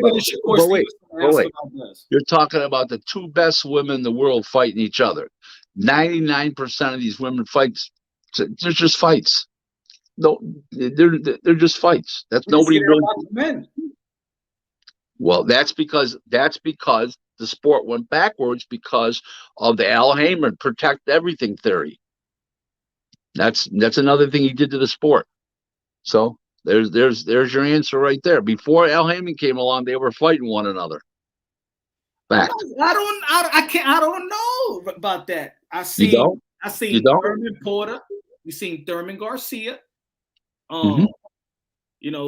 He had both fighters, and he had the winner no matter what. Okay, when he doesn't have the other fighter, you know what his record, lifetime record against Bob Arum is? 4-19, 4 wins and 19 losses. I'm saying cross promotional fights. What I'm saying is, you said since he came in, I'm seeing fights again. Look, undisputed Brian Castano, Charlo. We seen a unification bout with Brandon Figueroa. But hold it. These are great fights. Hold it.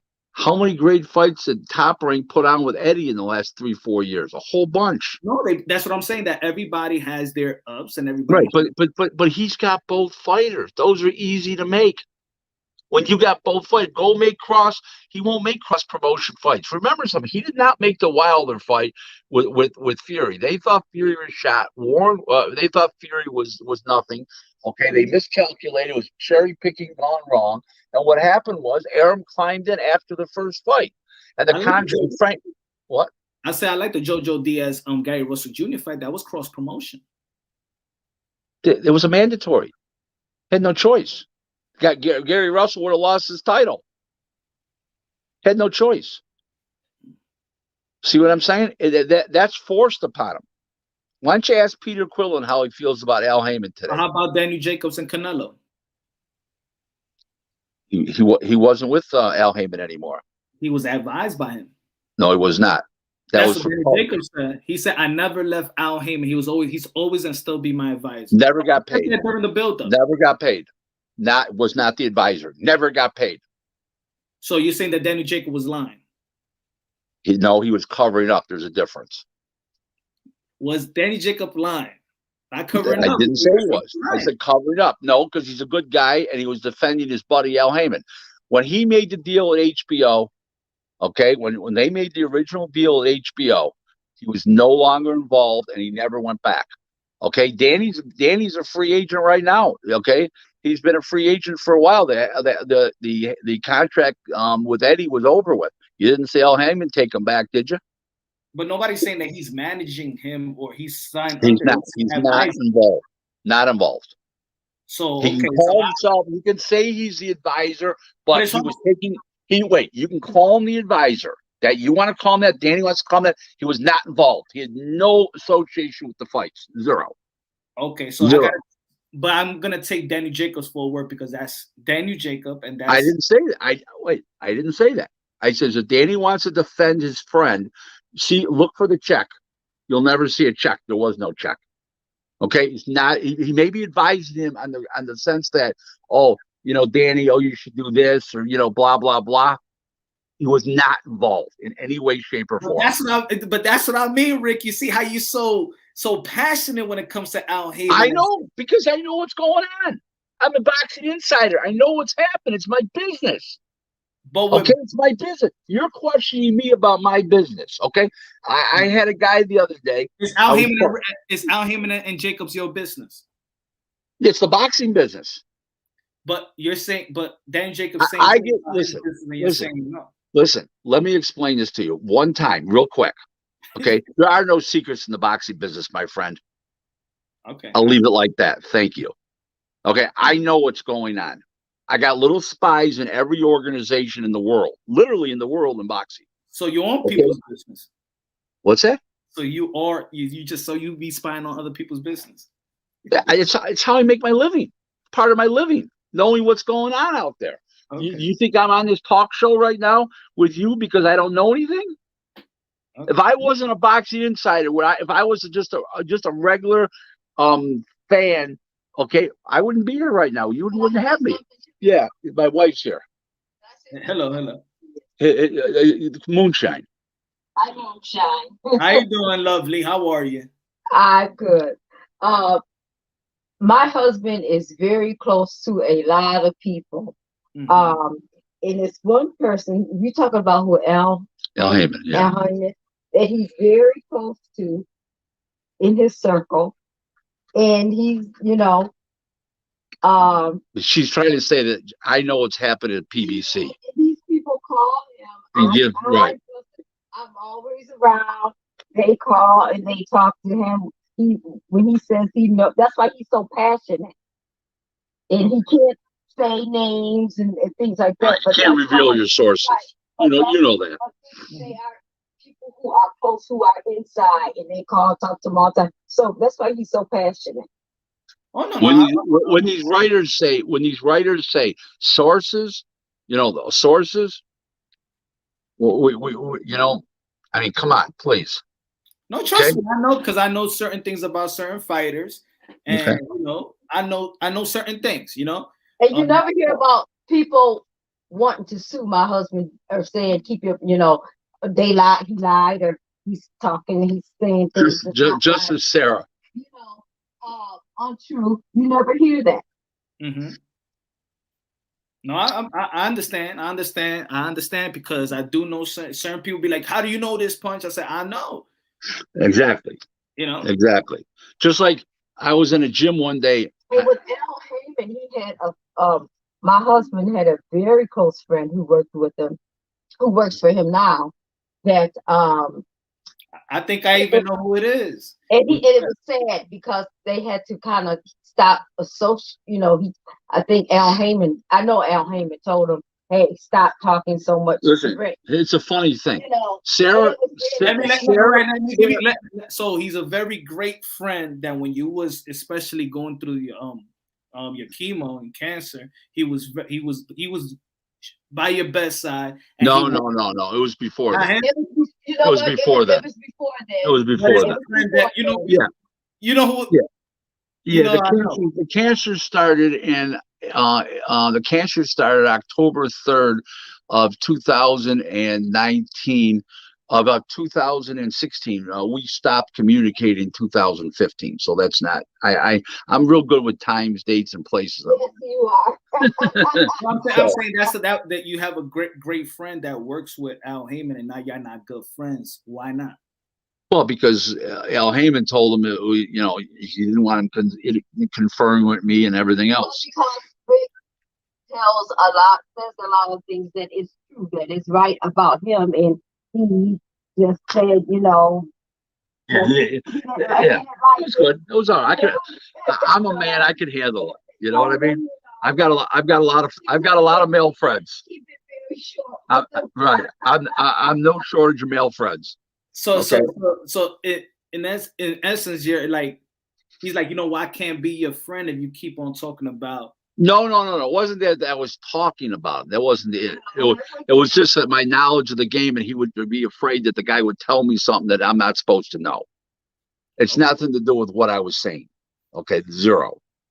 He was worried about what he could possibly tell me. That's what he was worried about. Especially when they get little liquored up or they get around people. You know what I'm saying? So that's good. I can live with myself. No, there's things in the boxing, in behind the scenes in boxing that, whatever I always say it on my channel. Whatever's not what is on the surface is not what's really happening behind the scenes. Right. It's not who's shaking whose hand in public, is who's kissing who in the back room. Facts. I know that, and I know that for a fact. I also know that it wasn't Bud Crawford's side why Earl Spence and Bud Crawford did not fight. I know that from multiple sources. It wasn't Bud Crawford's fault, right? That's right. I know that from multiple sources. Of course, absolutely true. I know that from multiple sources. Listen, to me, he's the best fighter in boxing right now. To me, okay. Whether he sued Bob Arab or not, that's his business. But he's still the best fighter in boxing. Yeah, he may not have a promoter, he might not have a fight schedule, but he's still the best fighter. Yeah. In that sense, people still can't blame Earl Spence and the Ugas fight, which is still a unification bout. Yeah, listen, I'm going to disagree with you. Okay, let me tell you why. You ready?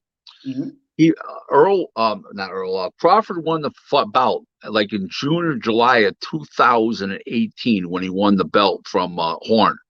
Yep. He told Crawford, "Get a belt, and we're fighting.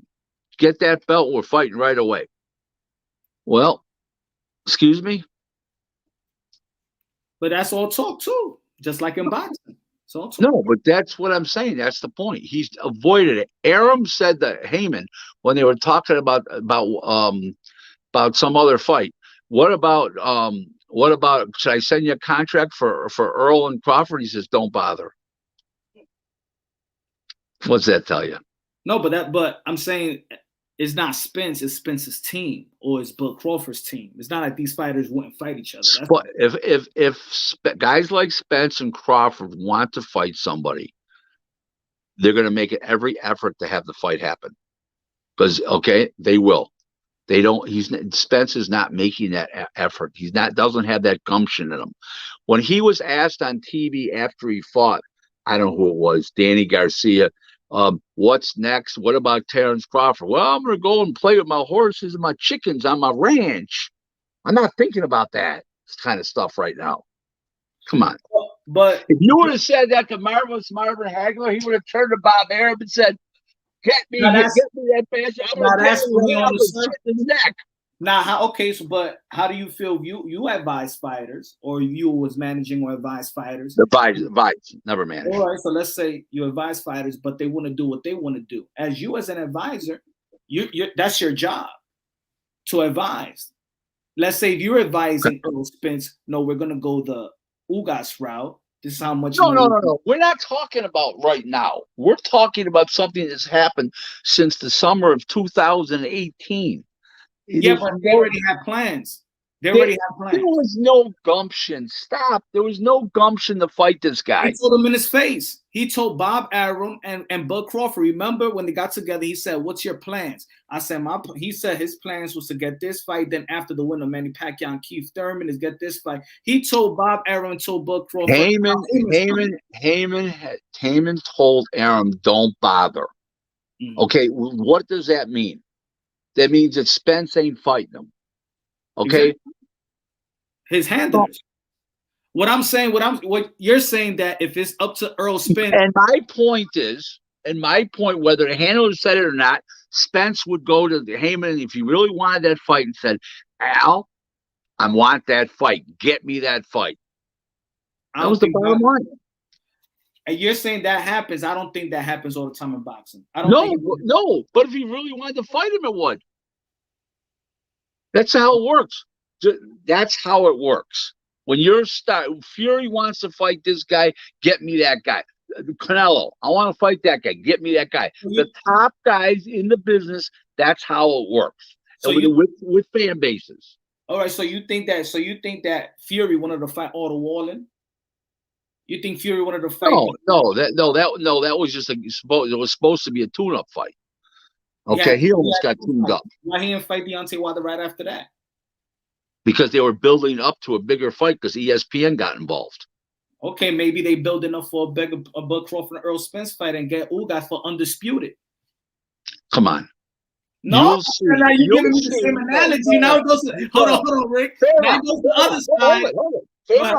Fair enough. You'll see after this fight, he'll move up to junior middleweight.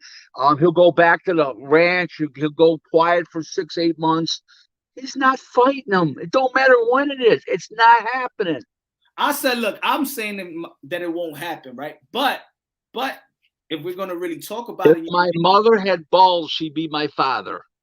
Okay, yeah.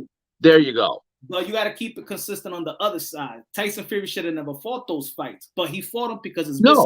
He did because Bob. He did because it didn't. He did because it didn't do shit on pay-per-view the first time. So you're wrong. They did 275,000 homes the first time. The second time with Arum behind it with the two tune-up fights, it did 875,000.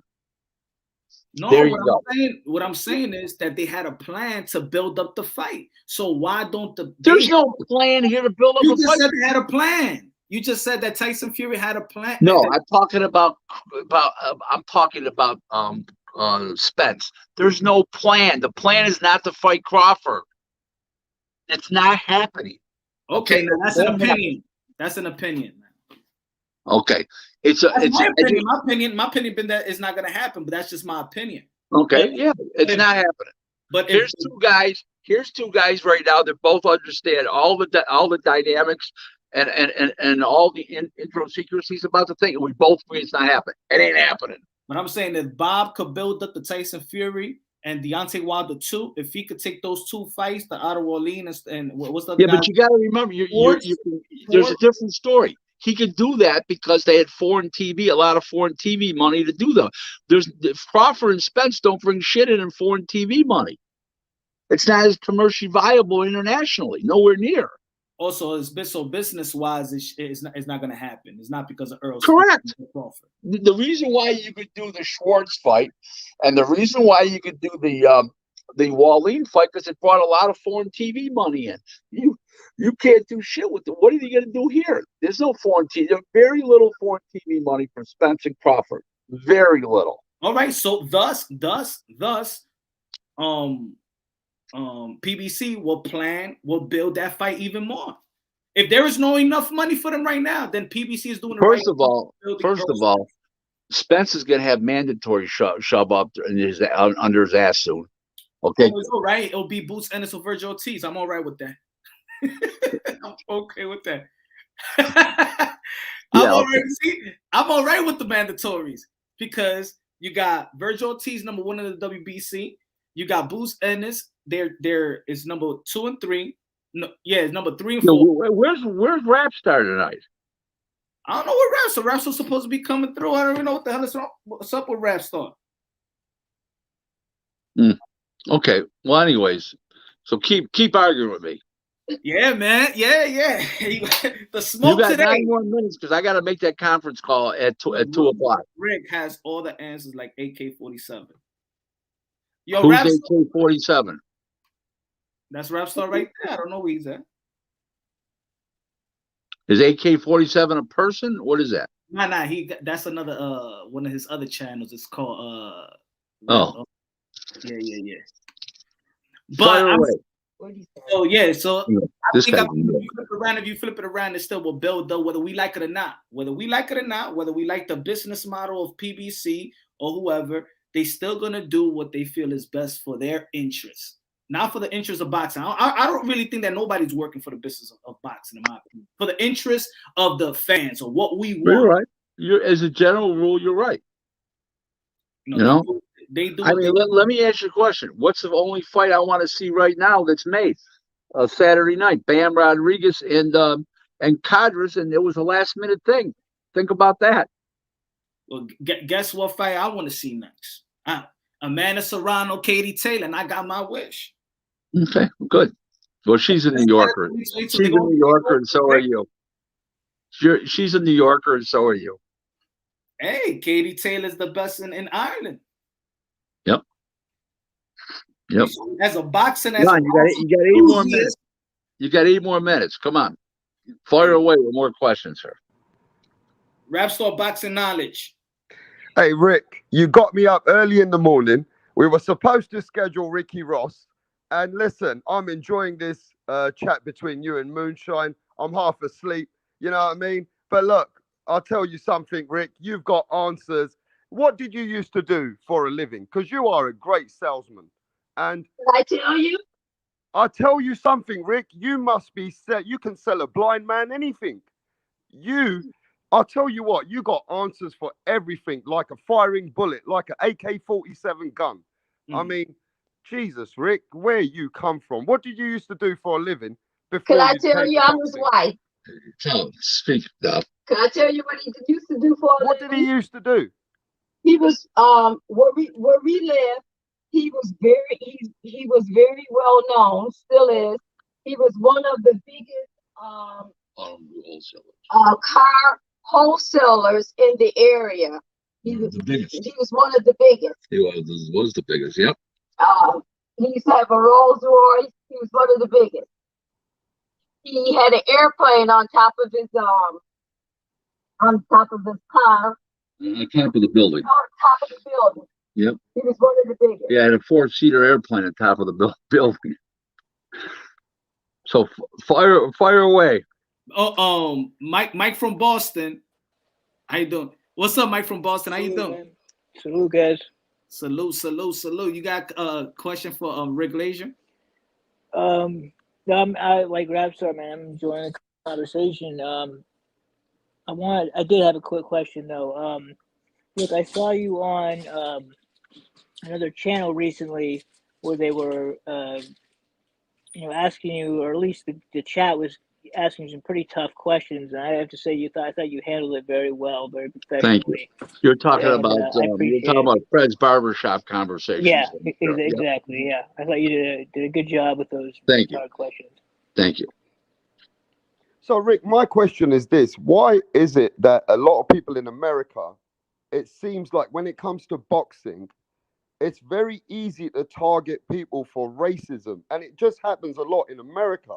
And I just don't know what it is, but this seems to be going around there like it's a Me Too movement. What do you feel about this? Like, it seems to me it's, I don't know if you heard it earlier on the show, but I explained some things, and it's crazy. It just is. You pick one fighter over another fighter, why they're going to win, how, and they call you racist. It's crazy. It just really is. I don't know what's going on with that because I'm not into sociology and all that kind of stuff. So I really don't know what's been going on.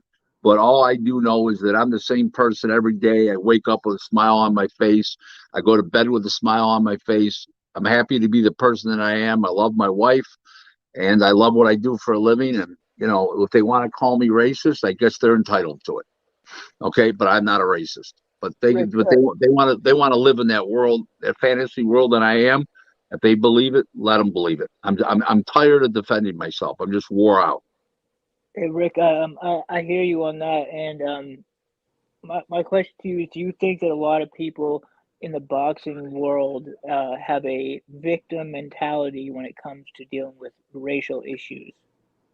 I don't know. You'd have to be a psychologist to know that kind of stuff, and I can't answer that. That's not really I hate to say this here, and I don't mean to be rude, but that's not really a boxing question because I'm not into sociology and I'm not into psychology and all that kind of stuff. And you'd have to talk to somebody that's more into that because I'm really not. Okay, fair enough. I was just asking your personal. Yeah, I appreciate the question, but I just can't answer that. But I don't want to guess. Fair enough. Thank you very much, Mike. Much appreciated. You did kind of, pinch my nerve when you did say Clarissa Shield was a disgusting woman. Tell him, Punch. She was a disgusting woman for what she did. Okay, that was disgusting what she did. Do you think that was the right thing to do? Not to call her a disgusting woman, no. I think she's a queen. What makes her a queen? Queen of what? She did not. The cops asked her. The cops asked her because she got a good look. Who's that guy? I never saw him before in my life. I don't know him. It was her half brother. Yeah, that's what you're gonna do. That's your half brother. You're gonna say you don't know him. Don't say anything. No, you're gonna. No, you don't say anything. Wrong. An attorney tell you just keep your mouth shut. Well, that you're not gonna call because she didn't want to snitch on her half brother. Listen. She said the guy deserved it. Okay. She told the press that the guy deserved it. He's a 72-year-old guy, a little frail old 72-year-old guy. You think he really deserved it? Okay, he was hyping the show up. He's a hype man.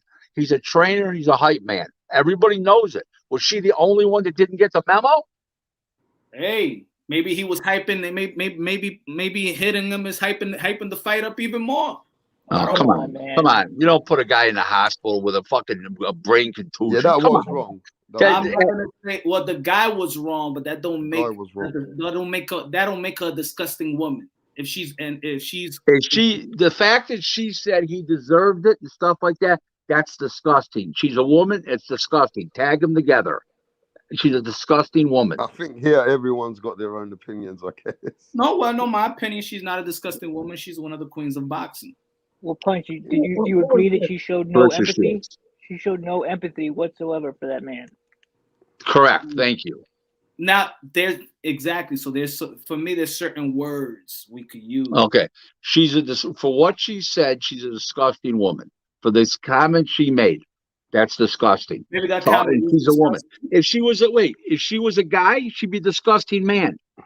It didn't matter. It was disgusting. Let me ask you this then, Rick. When Mike Tyson made those comments that I'll eat your kids, or things to reporters bend over and and things that Mike Tyson said, was Mike Tyson a disgusting man? No, because nothing was. No, because Mike Tyson a disgusting man? I'll explain. I won't do interviews with women until unless I fornicate with them. I'll explain why. Okay, she said this after the fact that it was all right to beat him up. He did it as a showman. Okay, that's how Mike Tyson talks. You don't have some old guy get beaten up and he deserved it. Blah blah blah and everything else, and then lied and said she didn't know. Okay, you know what? That qualifies as a disgusting woman or disgusting individual. How's that one? It was disgusting. Mike Tyson kind of is a disgusting individual too, though. I mean, but in a different way. Correct. But then listen, I got to get flying here. I got this conference call. Oh, he's running. He's running. I said I've had this conference call before we started. Come on now. My husband is not a racist. He's a gentleman, and that is the bottom line. I think that sometimes he say things and people take it in the wrong way. Yeah. But he is not a racist. And, I'm so sick of hearing that, where he's a racist. And I'm going to say something. Everybody, I feel, have racism in them. in certain things just for someone to say you mean prejudice? Racist. No, prejudice. Right. Just for you to say that. There's a difference between about another human being. There's a difference between. It's wrong. That's what I say. There's a difference between prejudice and hate, guys. Okay. Moonshine, you know what the difference between prejudice and hate is? I mean, here's the difference. You ready? The difference is a black man and a white man apply for a job. The white man is dualing out the job, and he chooses the white man even though the qualifications equal just because he's a white guy. Or if it was a black man dualing out the job, he chooses the black guy over the white guy. That's prejudice. Hate, racism is different. It's hate. Okay? Yeah. It's a very strong word. You mean favoritism? Favoritism. Well, that would be favoritism, but that's prejudice too. Black and white. If you choose the white man over a black man, or a black man and white man if you're black, that's prejudice. I mean, Rick, to be honest with you, in London, you'll get along fine. I mean, to be fair with you, it's like this. You're very straightforward, but some people like you, some people hate you.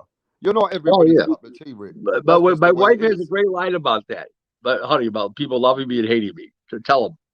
If people either like you or they either hate you, it's one way or the other, you know. But it's not like somebody doesn't have an opinion of me. Said Captain, hey Rick, at least you don't lie about being a cop. What does that mean?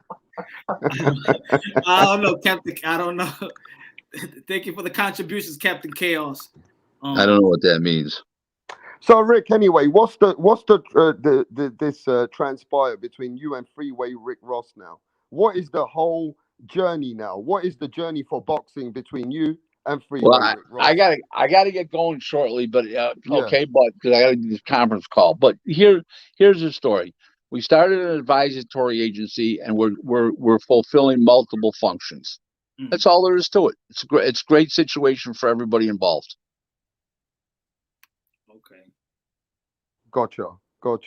So anyway, we're gonna catch you soon, I guess. You're a busy man. Yeah, me and Freeway will be on. You know, when I made this plan for the show, Freeway flew to Atlanta this morning, so he's on East Coast time, so he's wore out because he had to wake up at like 4 o'clock in the morning to fly first thing this morning. So he thought he was going to be on the West Coast where it would be like 8 o'clock and he'd get up this morning like normal, but it didn't happen that way. So he was exhausted. Then he tried to get out of it, and he couldn't get into the thing. Said it needed some kind of code, but that's beside the point. We'll get it straightened out, okay? And love to be on your show with Freeway. Freeway's a very interesting guy, and I know you'll make a great guest for all your viewers and listeners. We'll make it happen, Rick. But at the end of the day, look, I always say this, yeah. If you've got a lot of haters, you must be doing something right. Now I know that a lot of people are out there making accusations. I know there's a lot of people, they're not out there saying the best things about each other. But there's always a saying, you got to listen to both sides of the story. And if there's somebody hating or making accusations or saying things, you must be doing something right. They do that to Donald Trump. They do that to everyone.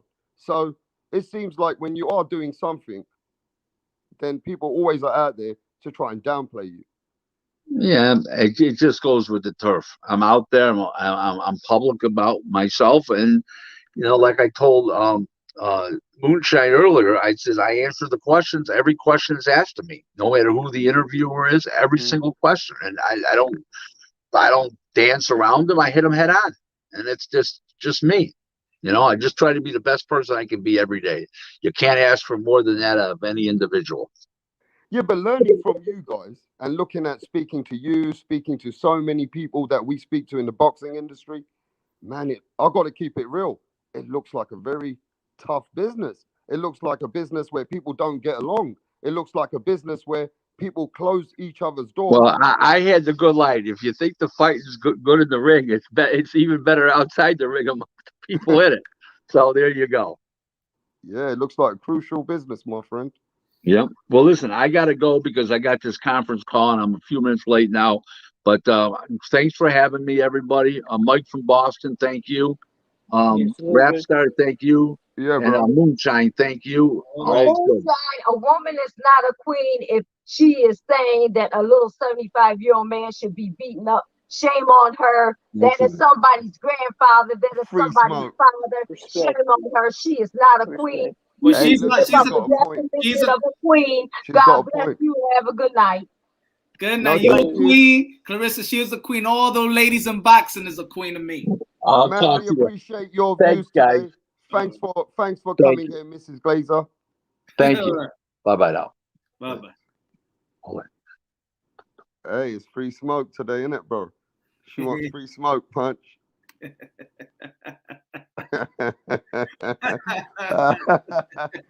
look, let me tell you something, bro. Hey. At the end of the day, Rick Glazer's just one of those guys. Either you love him or you hate him. That's just the way he is, bro. He says it straightforward. You know? I should have asked. Punch is honest. I should have asked. Do you think he's a king for the things that he says? Yeah, but she's not a queen, Punch. Look, at the end of the day, listen, I kind of like am with Miss Glazer as well. I'm with Rick's wife on this, Punch. Carissa Shields, at some places, she hasn't acted like a queen. She hasn't. Absolutely. She hasn't. She doesn't walk like a queen. The difference between Amanda Serrano and Katie Taylor, they act like the women that they are. They don't act a certain way. You know, look, nobody's Carissa Shields has acted in such a way, yeah, that she acts in a way that I don't know, she's a bit wild, bro. She's a terrible disposition. This is a boxing. I agree with. We're not talking about Queen Elizabeth type of queen. We're talking about in the boxing sense. This is queen, just like the heavyweight champion of the world.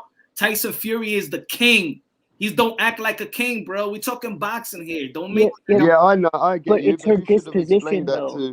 It's her disposition, you know what I mean? Rick's wife. Her whole disposition is why people say these negative things about her. When she says things about, she calls out a guy like Jake Paul, who has no connection to her whatsoever, who's actually done good things for women in the sport of boxing, and goes on live and trashes his name, talking about she's gonna beat him up, blah blah blah.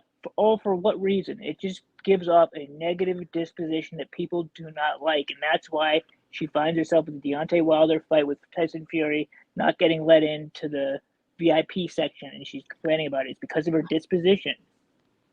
Yeah, because she ain't bringing the bucks. She ain't bringing the bucks yet. But let's not forget, Ronda Rousey was talking shit about Mayweather. Yes, she was. Yeah. All right, but she's bringing in the bucks. She gonna get applauded. You know why? Because Mayweather is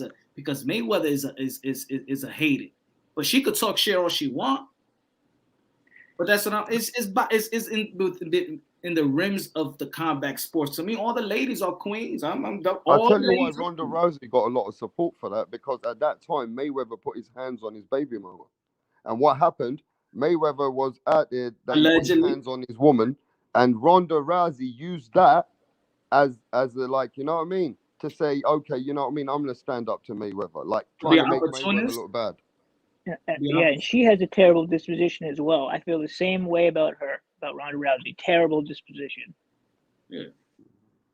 But see with Rick, and look, it's honesty, right? Cool, got the honesty. But when he's saying that he don't give a damn about female boxing, he's not into it. He don't watch it, right?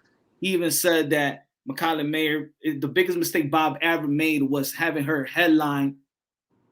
So I already know that Rick doesn't care about the female boxers. Yeah, but at least he's one thing about Rick, though. At least he's straightforward and he don't sugarcoat. Exactly. So that's that. All right. So you know what? Guess what? Other people are straightforward too. Yeah, exactly. And you know what I thought stuck out is I didn't understand how he couldn't bring himself to say that Mike Tyson was also, depicting bad behavior. I mean, come on, man. Look, the guy. You can't say the same thing about him. Like, let's be honest here. Let's be objective. Let's be objective and talk about them. They both fit that category. Right? If she is disgusting, then come on, Mike Tyson. But that's what I mean. That's where you saw the difference. You saw. Yeah, that's ridiculous. In the building, Punch. Have we got somebody in the chat, Mrs. Donaire? Oh yes. Okay. Hey, the queen. You know what? The queen. The queen. No, but you know what? Punch is right. Punch has this way, yeah. He calls all women the queen. That is his thing anyway. You know what I'm saying? And Hey, respect, man. any boxing woman is a queen because he looks at her as a boxing queen. He don't look I at get it. her as I a get it. personal life. No, I respect it. You I know what I'm respect saying? it. And I feel like what Rick's saying is that, Rick's being straightforward. He's saying that's not how a queen acts, and that's not how a woman should act as a queen if you want to call her a queen. So it's, Yeah, two different perspectives. absolutely. You know what I mean? But I get it. I get it. But at the end of the day, look, man, some people, they have a different way of saying things, and it just is what it is. And So what I was gonna follow up, but you see, he was about to go. How about if the question would have asked? How about if it was your daughter that was interviewing Mike Tyson and he said that to her? Yeah, he didn't want to answer that shit. Hi. I don't know. Hey, Rachel Donaire.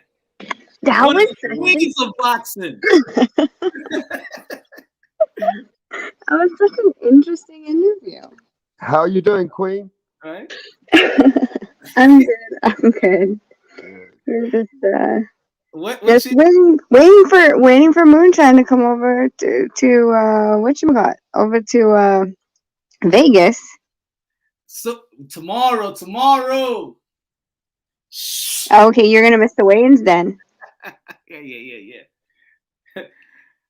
What do you feel about did you listen to the comments made? What do you feel about that, Rachel? I didn't get to hit everything. Like I came in, I started I was on Beyond the Rings channel and then I changed it to mine just so then you guys know it's just me. Okay.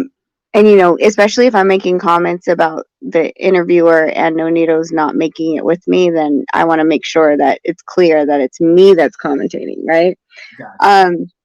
I was saying, like, when he was saying, like, no, if Spence wanted the fight, then he would have told his, whoever's advising and his promoters to make it happen. That's BS. I'm sorry. Mm-hmm. It's complete BS. There has been so many times that we wanted to fight. For example, it was the fight between when we were supposed to fight Morris. Golden Boy, Santa Cruz, oh, and these guys. okay, so now the king is awake.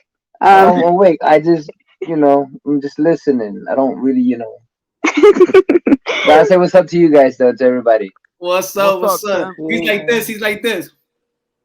No, the lights are still on in the room. He's on his phone. But yeah, the champion, WBC world champion. What's happening, brother? I'm great, man. Rap star. You're gonna have to say that all over again the next time. The end of the year, it'll be, "Hey, what's up, Nonito? The undisputed bantamweight champion of the world." That's right, bro. That's gonna be it. That's right, bro. It's coming. It's coming. So we're gonna have Rockstar do the ring entrance. Yeah.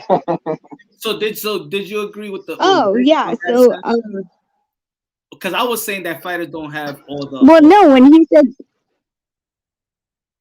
hell no, the whole reason of signing with a promoter is they pretty much have most of the say of what you do. They want you to fight within their little stable, right? Mm-hmm. And like Nonito said, I remember the Abner Mars one because he was really upset because Golden Boy was sending over contracts and Top Rank at the time was like, nope, right? And we had to fight Rigondeaux because Rigondeaux was signed to Top Rank. Mm. And then Nonito said the other one was Leo Santa Cruz. He wanted to fight at 126, and they're like, nope. So, I mean that whole thing of the fighter just needs to ask, like, no, that's not a thing, because if that was the case, there wouldn't be all this problems of, co-promoting or oh, well, no, you can't fight him. He's over at the other promotion. Like that's too hard of a fight to make. It's like they don't even want to try because they rather keep it in their stables. So do you think that if let's say Errol Spence had gone to Al Heyman and said, look, I want this fight with Terrence Crawford. I don't care about the politics. I want this fight. You think he still would not have been able to secure the fight? Yes. If he didn't want, if Al Heyman or whoever is representing him, whether it's as a promoter or an advisor and a manager, if they say no, there's nothing you can do. There was actually a comment in the comment section that I was like, no. I'll see if I can find it, but it was something about if Spence um if Spence petitioned. No, was it the other way? Spence petitioned Crawford, or Crawford's petitioned with the sanctioning bodies for to mandate Spence to fight him. I'm like, what world are you in? That's not a thing. It's only the only mandate is in a mandatory position, and if that fighter is not ranked within that organization, he as the number one mandatory of that organization, he's not going to be mandated to fight him. That's not like a thing. There's a reason there's different organizations and different mandatories. And this is why I was saying to him, because I was saying that Earl Spence don't have control of it. It will be the business handlers, which is PBC, Al Heyman, whoever is making decisions. And he was saying, no, all that Earl Spence has to do is tell them, and they'll make the fight. And this is why I turned it on. I turned it to the Tyson Fury. So why did Tyson Fury fall his last? I mean, after Deontay Wilder, he fought 2 fights. Out of Orleans and what's the other guy's name? Tom Schwartz. And then while Tyson Fury, I know he wouldn't want to. He didn't want to fight these guys. I know that.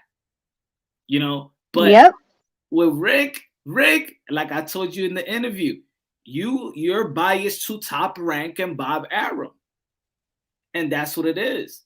And when you're talking, we all know that. So it's the shit on Al Heyman and PBC, and it's always this side is always right. But he comes from a place where he's telling the truth a lot of the time, but he's also being biased because some of what he's saying is true. However, he's always going to see it from one direction because of his affiliation. Exactly. I mean, and like I said, like I don't have any issues with him. But when he was like, I think I came in about the time where he said there's no secrets in boxing. Did he say that? Yeah. Yeah. I'm like, what? Are you kidding me? Like you literally can't say, like the way that he's speaking is pretty much how I would speak if there was something I can't say. So that's a damn secret. Yeah. It's not like this is an open public forum when we negotiate and the contracts are live that you can show the contracts. Again, that's why we helped, clarify what are on these boxing contracts, right? Mm-hmm. And there's no guidance because it's all secret, cloaked and daggered. It was a contradiction. It was a contradiction when I said what's in the surface is really not what's behind the scenes. And he agreed, but then he agreed there's no secrets. Yeah. That's why I was in the chat. So I was like, there are so many secrets in boxing. So many secrets. Mm-hmm. So many. And, it's boxing than any other sport. Exactly. So let's just call a spade and call it out. And how do we fix that? But, I mean, pretending like it's such a transparent industry is a joke in itself. There's a reason why we're updating, the Muhammad Ali Act and things like that, because it's still not the cleanest sport to be in, especially with fighters putting their lives on the line, and the amount of money that's not being shown, et cetera, et cetera. There needs to be more regulation. There needs to be a crap ton of regulations. I mean, for example, we were talking, okay, so Punch, after yours, of course, the Philippines took it over and they started using examples that we were giving in your live over to different applications of different boxers, of course, right? So now it's created a firestorm over there. And they start questioning licenses and why some of these managers or promoters, or I should say, labeled managers and promoters don't have boxing licenses with the commissions.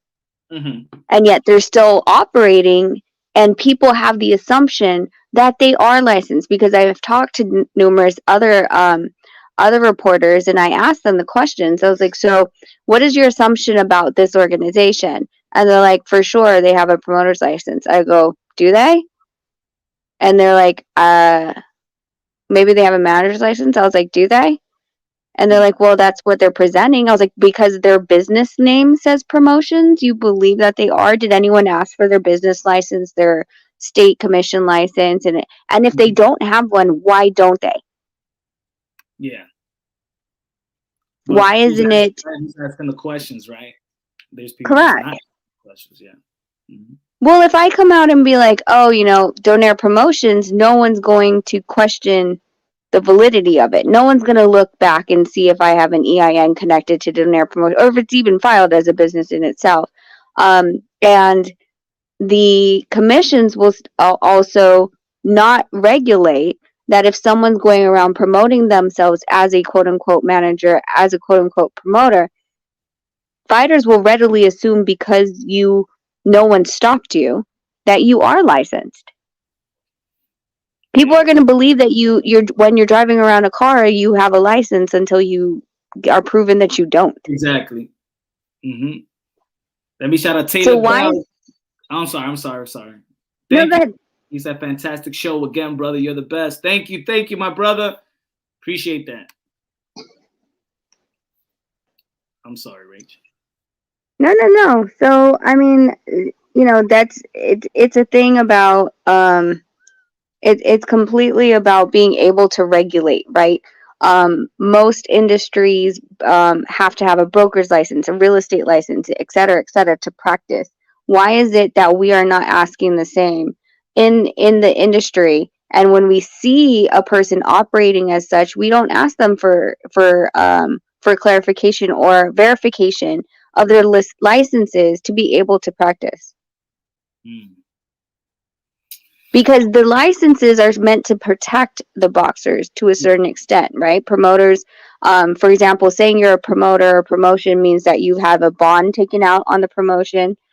You have X amount of liquidity in the bank, and you've gone through, I believe it's either 2 or 5 years of tax returns.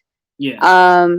And then live scans, fingerprinting. Same with managers don't have the bond and the liquidity in certain states, but they still have to do a fingerprinting, right? Mm-hmm. So there's some aspect of a little bit of a protection when John wants to sign you and he says he's a big time promoter, and you don't know any better because you've seen John on TV in a PPC ring with a fighter. You've seen John on TV at a Top Rank event. So you're like, John has to be someone.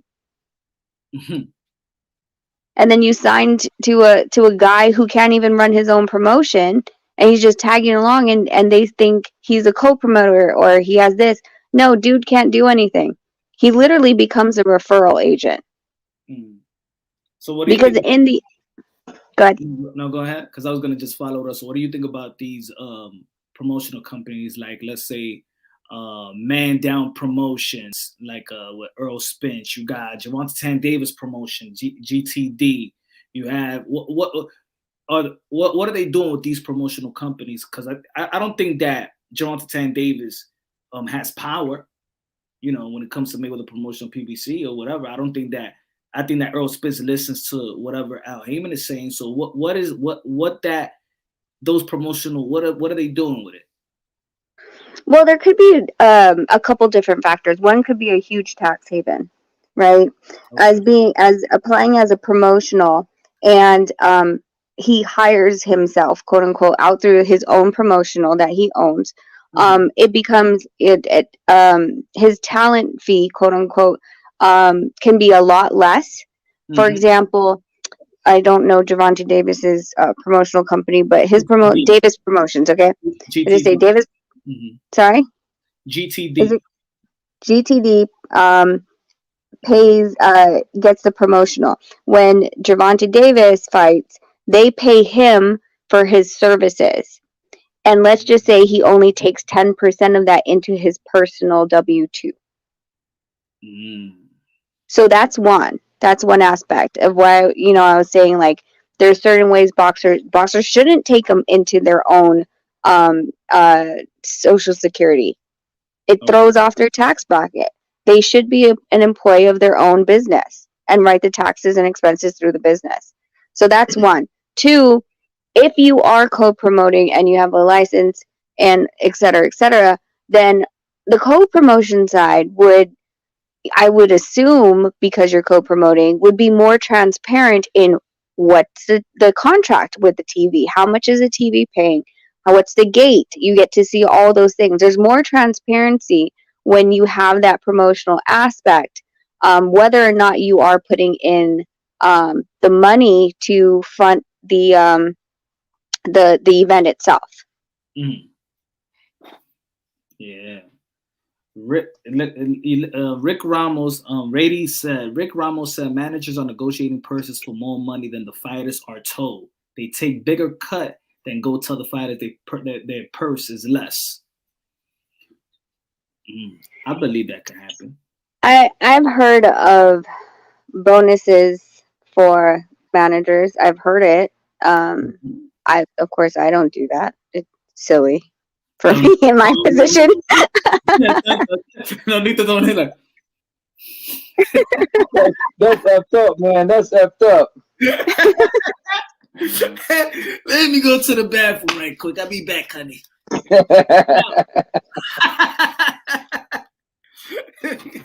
Richard, tell me the truth. I got my eyes on you, man. I got my eyes on you. You're gonna be checking our bank account again. Yep. Too many numbers. Where did it? Nah. Hey, did you see this one punch? At Y Diaz said, happens all the time. I've seen friends of mine get contracts with the entire body missing, only disclosures and NDAs and legal terms, code references. Yeah, that's kind of why we did that whole thing on punches. Yeah, again, take that. Go back to that live when exposing the holes in the contracts and managers and promotional contracts. Yep. So what do you so you didn't listen to when Rick Glacier when we was talking about the disgusting women comments he made of Clarissa Shields? I mean, I don't agree with it to a certain extent, right? I don't agree with what happened to the gentleman. I also don't know the full story of what happened. From what I gathered, it was a hype man, I guess, across the line with one of Clarissa Shields' people, and he punched him. Mm-hmm. Am I right? No, okay, and then the line with her and the guy punched her in her behalf. Got it. And then Clarissa Shields says he deserved it. Yeah, at first she was like, I didn't know who he was, but then it found that it was her half brother that did that. When did he do this? Like in a time span of a fight week? When did this happen? I don't know if it was it? Nah, it was the press conference. I think it was fight week. I don't think it was fight week press conference. 3 days before your fight, 2 days before your weigh-in, possibly 1 day before your weigh-in. I think okay. So. And if I'm wrong, then it was the build-up for the fight, but I think it was fight week. Okay. I will tell you from experience, and Nonito can tell you, fight week is the worst time to start pissing off boxers. Mm-hmm. You could look at them sideways and they're pissed. So we have to look at it from a very very, very sensitive side, because of the fact that these guys have been training for how many weeks? Someone said the weigh-ins. Okay, so that's even damn worse.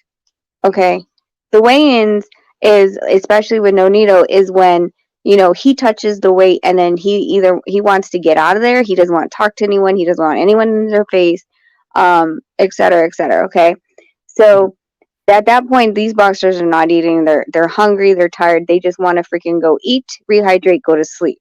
Mm-hmm. Right. So I understand how she reacted based on just freaking weigh-ins. You know what I mean? And she, the fact that he did that was not okay. It isn't. But her reaction, I mean, it's I understand it. I'm not going to judge that, because if someone came at me on weigh-ins and was talking all this mess, and all I want to do is weigh in. I mean, I would want to feel like I would want to punch them. I wouldn't do it. But you're pissing off like these people for what reason? So what happened? Some old dude came at her. I don't know who's Yeah. this hype guy. No, Okay, so some old dude. Okay. Wait. He said, but Rick said he was a hype man. Like, was that like? Okay, so wait. What was the old dude was running his mouth, hyping the fight, and the half brother punched the old man. Okay. Now, this is what I mean. I don't think it's okay to be putting your hands on to other people. Yeah. You know, if you want to talk. You talk shit. You talk shit, right? But as it doesn't. The thing about it is, it doesn't take it away just because you're old. Just because this doesn't give you the right. Just because you're old, you're a grown ass man. You've been there before. You know, and for people to say he's an old dude, blah blah blah, that doesn't flow with me because he is a man and he's been there before. He knows what's right and wrong. You know what I'm saying? But to put hands on other people, yes, that's let's brawl. But to me, you know, You put yourself. He put himself in that position. He instigated the situation. Basically, is what Nonito's saying. Like, there wouldn't have been a situation until you started it. And sometimes you gotta expect that if you're talking shit to other people, he might punch you. You don't know that. There's occurrences that can happen like that. Well, let's take the hands off, right? And him being 70, he should know the wisdom of what can happen. Correct. Well, let's take the hands off of it. Let's put it into a different realm, right? Let's say he hyped the fight. He was yelling. He's talking mess, and Clarissa Shields herself started talking mess back because you're talking to her. She's gonna respond, and he falls down and has a heart attack. I mean, would that still be her fault because she responded to a situation that was brought upon her? He should have never done that if he didn't want. He wanted a reaction. Unfortunately, the reaction was not, was physical rather than. And the thing is, you can't control what people's gonna do. They don't care about other people. Everybody has their own virtues. Everybody has their own perspective. Everybody has their own ways of respect and loyalty and integrity. So you can't expect other people to act according to your own integrity, according to your own perspective, because you have no control over other people. And that's why sometimes you expect things to be so much different than other things you expect because you're putting your whole perspective in it. Yeah, true. HLD. I wanted to bring that up too. If Rachel was to see what Rick Laser said about Michelle Phelps, he will be canceled. I don't know about that story. It was on Twitter. He called the HLD. She a slut. Wow. Oh God. For what purpose does he know her sexual history? Just because she had a picture, just a picture of herself with showing cleavage, normal picture, and he called her she's a slut. I mean, no, that's not okay. I mean, but that's what I'm saying. So stuff like that. I don't care how old Rick is, he's gonna get punched in the face if it's somebody else. That's just how it's gonna be. So I'm just it's because that's why So if he says stuff like that, is it okay to turn around the exact verbiage that we said about what he was saying? She was a disgusting woman. Does that make him a disgusting man for what he said? Because Clarissa Shields did not put her hands on this man. Yeah. Okay. She condoned it, yes. I mean, again, stop putting freaking mics in people's faces that are cutting weight and when they're emotional and after a fight. Let them collect themselves for a damn second, okay? Mm-hmm. But, I mean, statements like that it's sexist. How many of these guys do we see like doing, freaking shirts off, flexing, all this stuff, and pulling down their trunks to just where you see that V shape right before the pube line? Come on. But that's why we follow it up with when Mike Tyson said that in that interview, that infamous interview when he said, I don't do interviews with women unless I fornicate with them. That interview, he didn't say anything real bad about. Wow. See, and that's what I'm saying. Like he was saying, well, because he said Mike Tyson was being a showman. He's just a showman. So where's the, so you know I was hearing you as you were saying she's a queen because she's a fighter and she's a boxer, et cetera, giving respect to her trade and her craft. Okay, so if that's the basis of what we are deciphering, who's the king and queen of the sport, then there's a lot of crowns that are about to be taken away. A lot of damn crowns. Let's lay the ground rule. If the ground rule is that you need to be a gentleman at all times and oh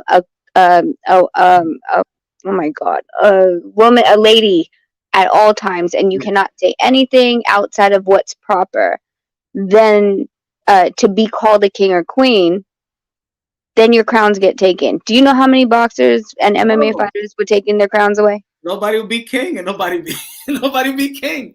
Yes, because Tyson Fury, would he be? He's not royal.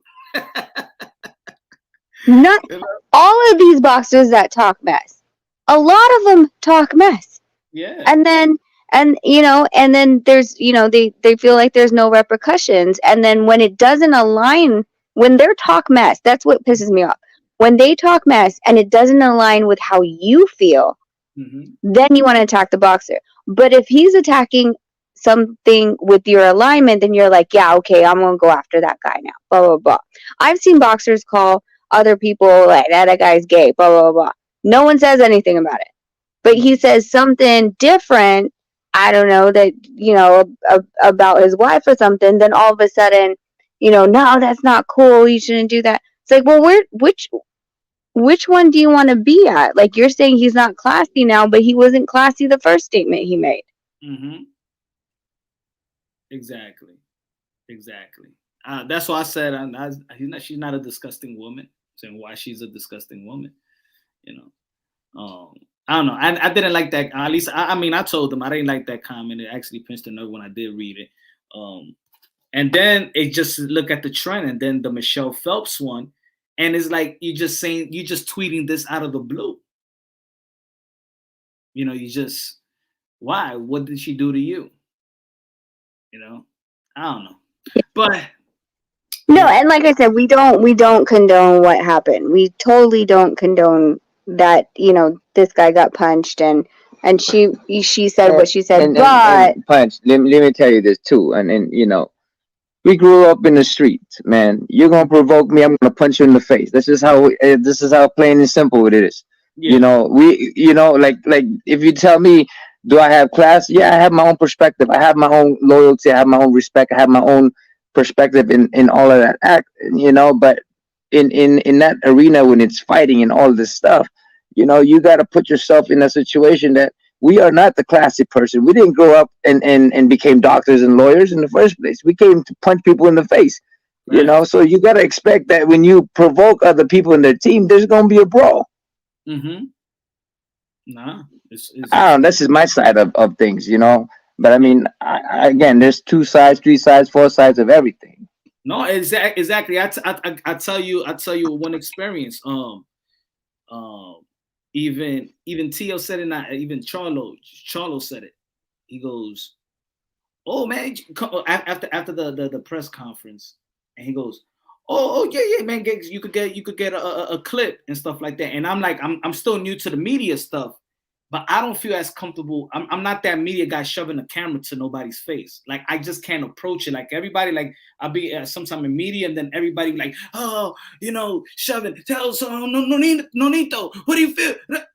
Like it's fight week. Y'all couldn't wait. I see the attitude. I'm like, I'm not gonna shove no camera to his face like this. I will ask, and I'll ask, oh, do you have the time or something? If you say no, yes, and usually I get the best interviews like that. Rather than just me shoving and everybody got the same. I don't know. I can't. Like I remember Jamal Charlo. He wanted to fight with the other team, and the whole camp was going to the elevator, and it looked like they was about to fight, right? Castaño's, I think, brother and Jamal Charlo, and outside, and you saw all the camera people coming. I'm like standing like, yo, these guys swing. it's not the time for me to run the camera to this guy's face right now. You know, it's just not the time. And then one dude said, man, that's what you got to do. You got to hustle. I'm like, you can hustle that way, man. I'll get it my way, man. I get whatever clip or whatever interview my way. I'm not running no camera to no fighter's face like that. Yeah, that's what I'm saying. Like, I'm just assuming that someone had put a camera to her face, at the wrong time, and again, it doesn't condone what her whatever half brother, step brother, whatever brother, anybody on her team does when they put hands on. But I mean, we just have to take responsibility for what we do. You start something, you don't know what the other person's going to do. You don't, literally, Clarissa Shields could have gone up to this guy. Like, I'm imagining in my head, 70-year-old frail man, which is what the picture everyone's painting for me right now. He could have gone up to her, yelled at her, called her, cussed her, whatever, and she could have just towered over him, and he could have just had a heart attack right there. Was that supposed to be her fault? Were they going to say, well, you should have never towered over him? Well, I mean, literally, if you're in, you shouldn't be in that situation. If you have, if you don't know how the other person's going to act, don't put yourself in that situation. Or the camp, Or the camp, yes, or the camp. Again, not condoning what he did to him. I don't condone violence, but it's for.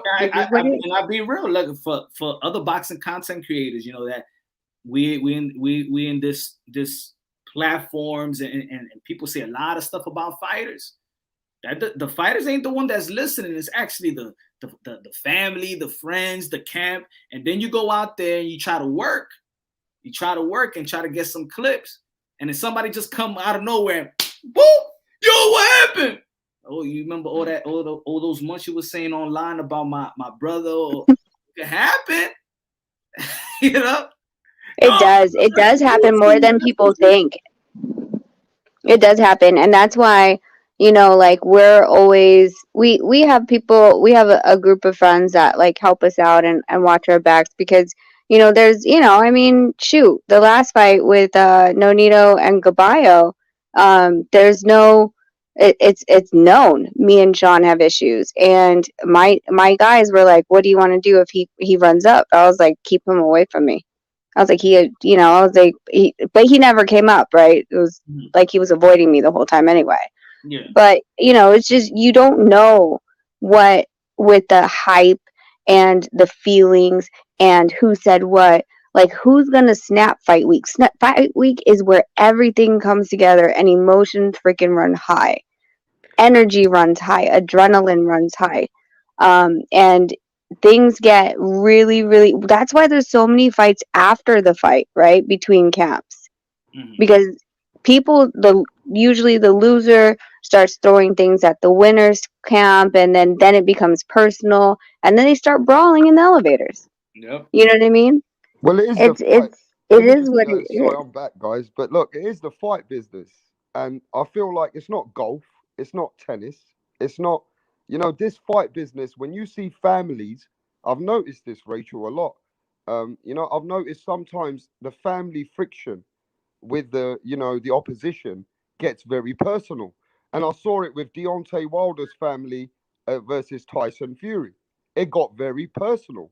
And I think the boxing business, people forget this is family and friends and their loved ones, and anything can happen. So, people start to think, this is boxing, you can say anything.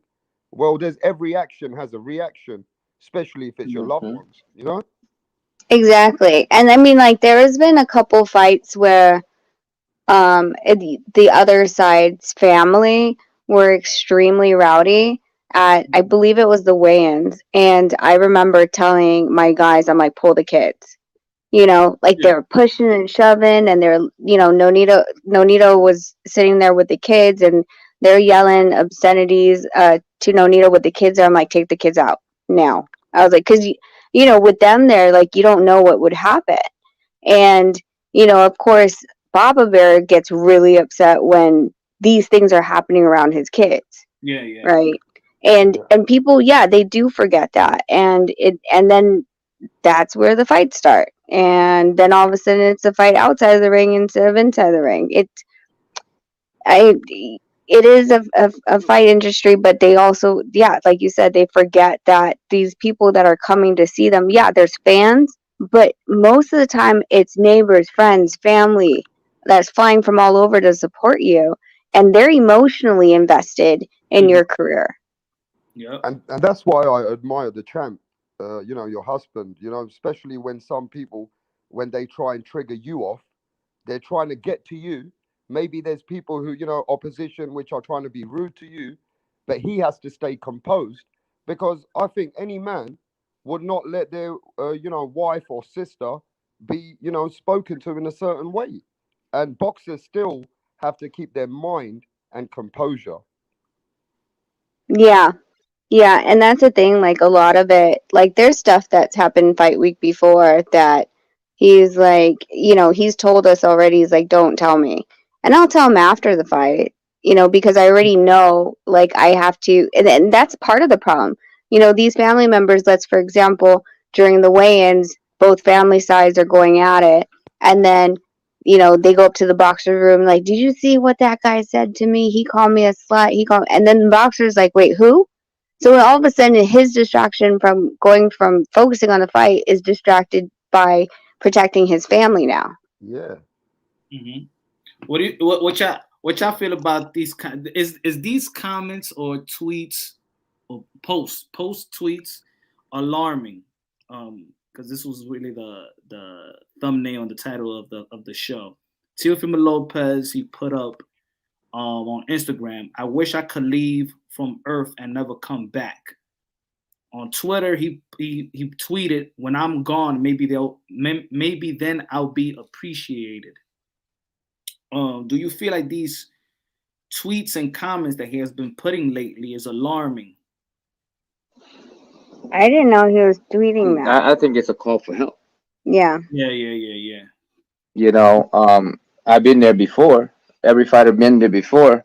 Just the tough.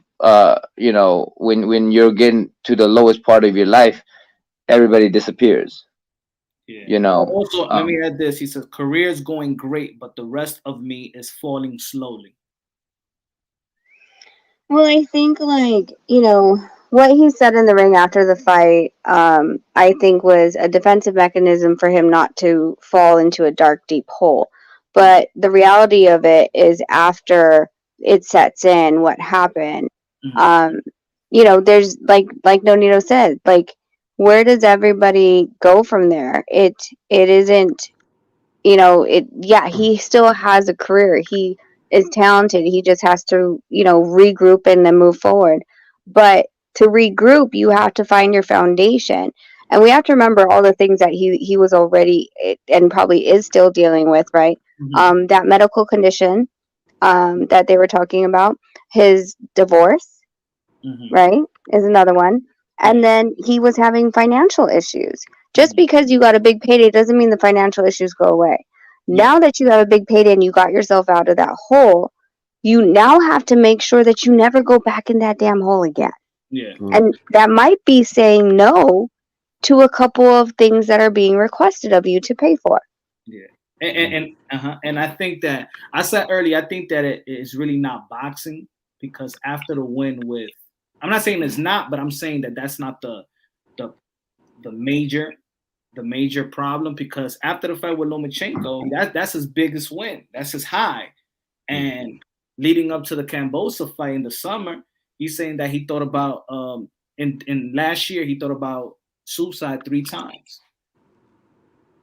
So it has to be something outside of boxing. That a lot of it is you have a lot of perspective, a lot of what's the word, expectation, and you have expectation for yourself, expectation from others, and the people that you hang around with will create a lot of that turmoil, a lot of that energy will pull you apart, and if you're the type of person who want to please other people, especially your close people, then it takes toll on the mind as well. But I believe that when it really comes down to it, it's called mental health. Being mentally strong, because life will always take you down. Life will always push you around. Life will always drag you to the mud and back. But it's our responsibility to be mentally strong, that at the end of it all we can create a better day. At the end of it all, the sun will rise. And because I've been there. Me and her in 2014. After everything else, I mean, I played the hype. I was on top of the game, and then He was really irritating. and I was the ish, Yeah. in my head, and me and her just didn't get along for a couple of years, and then I just said we're done, and then me and her, she drove me to the courtroom to file the divorce. I walked in the courtroom, and I was blessed that it was the wrong building I came into, and they told me that you got to go out to the next building, and I walked out. I'm like, where the fuck am I here? I don't believe in this stuff. I still love my wife. I just need to find myself. And then from that point on, I spent hundreds of thousands of dollars going to seminars from different places all over the world. From Australia to the UK, to any freaking place where there were seminars. Mental health seminars. Like Tony Robbins seminars. Okay. All these other stuff, just to find myself. I did that because I had to find myself. But you got to take that responsibility, and you got to have to own up that something's wrong with you. Yeah. If you think that it's just around people around, then you'll never learn to grow for yourself, because you have no ownership of why you're feeling the way you do. Because anybody can try to push you around. From all our lives, there's always somebody talking crap. I mean, I could be the nicest guy in the world, but nobody likes me. Not everybody likes me, and I'm okay with that. But if you're trying to please everybody, that's something that you have to take responsibility for. You as a person, is that, what, you did your best. That's good. Be happy for it. If they're not, fuck them, or forget about that. Punch him Well, because you're on his channel. I gotta give you Tio. I gotta give you a number to Tio. Yeah, no, 100%, man. And it all comes down to it. I mean, we all go through dark times in our lives, but if we look at the dark times as something to dig the grave, then you're not looking hard enough. You're not looking that all those times is what propels us to be greater men. The dark part of our lives is what brought us. If you really look at how he became to who he is, I for sure know it was all the trial and tribulation in his life that brought him to be the person that he is, the fighter that he is. But if now that you got to the top, and now the darkness came around, and you're enveloped in this darkness, and yet you think that you should be, there's an expectation that this darkness shouldn't be there. But unfortunately, life, no matter how much you have, no matter how great you are, there's always going to be darkness that envelops you. It's your mind that allows the sun to penetrate and get rid of all of those darkness, because that's a choice in your mind. That's deep. That's deep. Hey, wow, that's some wisdom, words of wisdom there from the champ. That's what, and because I was gonna follow by saying what's happening in the sport. We all know that that is a lonely sport, but only a few walks this path. Only what you just said, only a guy like Teofimo Lopez could understand, or another fighter, because not so many men choose this, or women choose this type of line of work. There's already a lot of pressure just stepping inside that ring. You're risking your life, but then it's also, you still got your life, you still got your wife, you still got kids, you still got other things outside of boxing.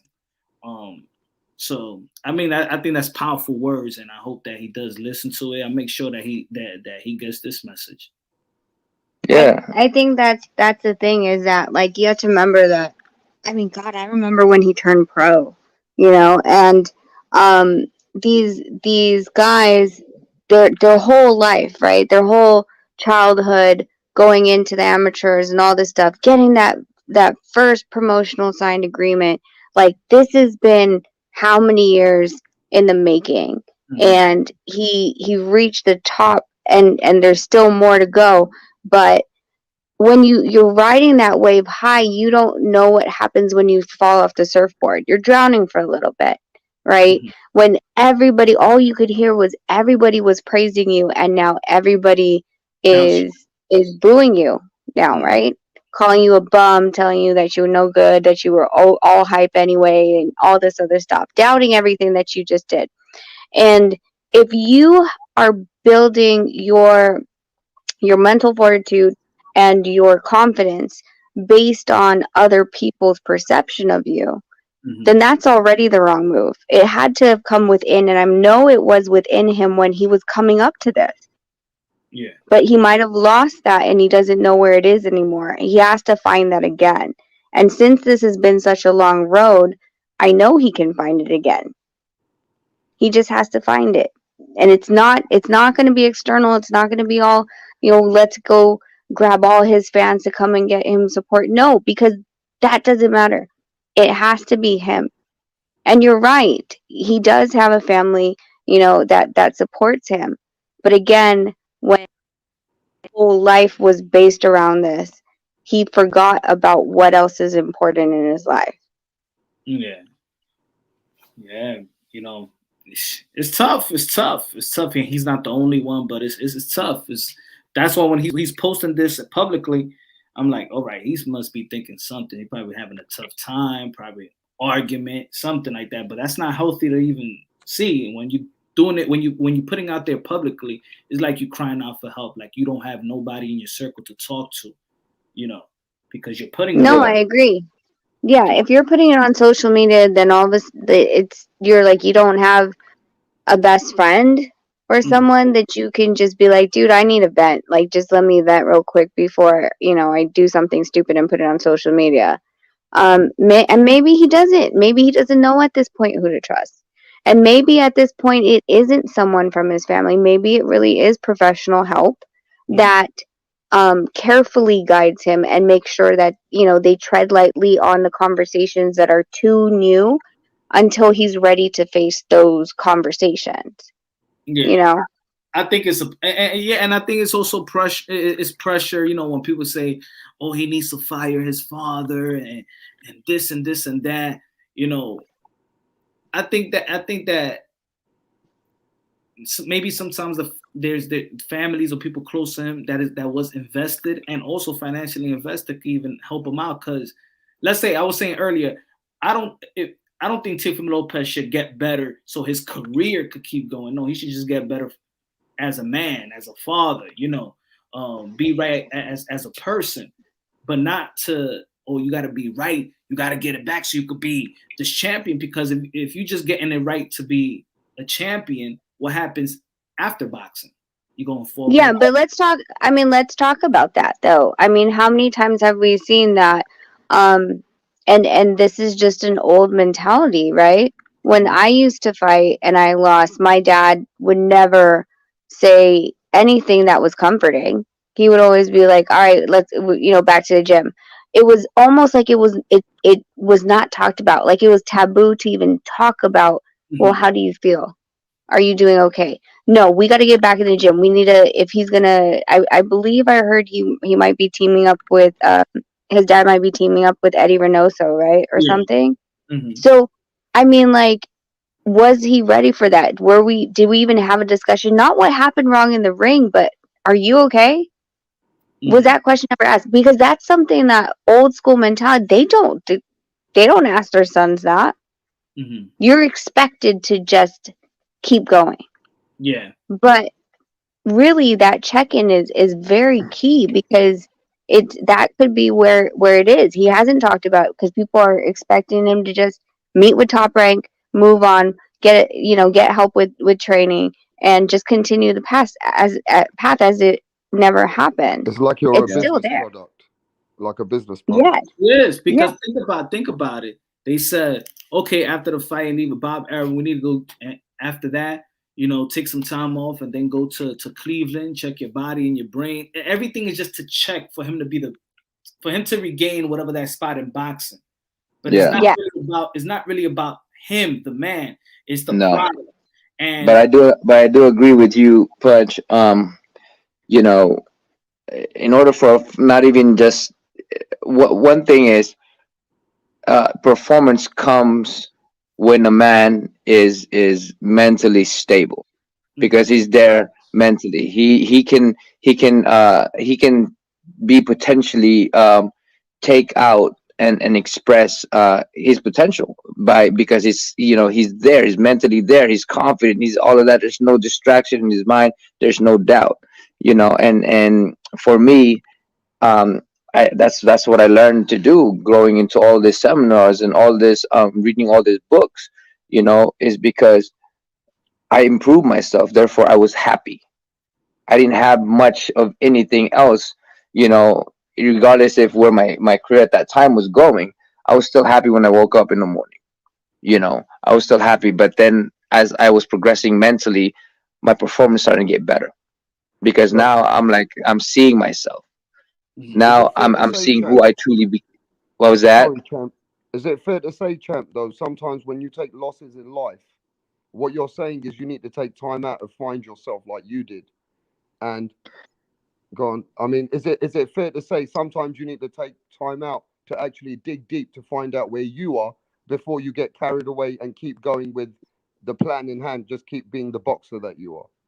100%. It's like this, right? When you have an idea and you work and you're writing this, you're doing this homework and blah blah blah, and you just keep going and you just can't find the equation or whatever it is, right?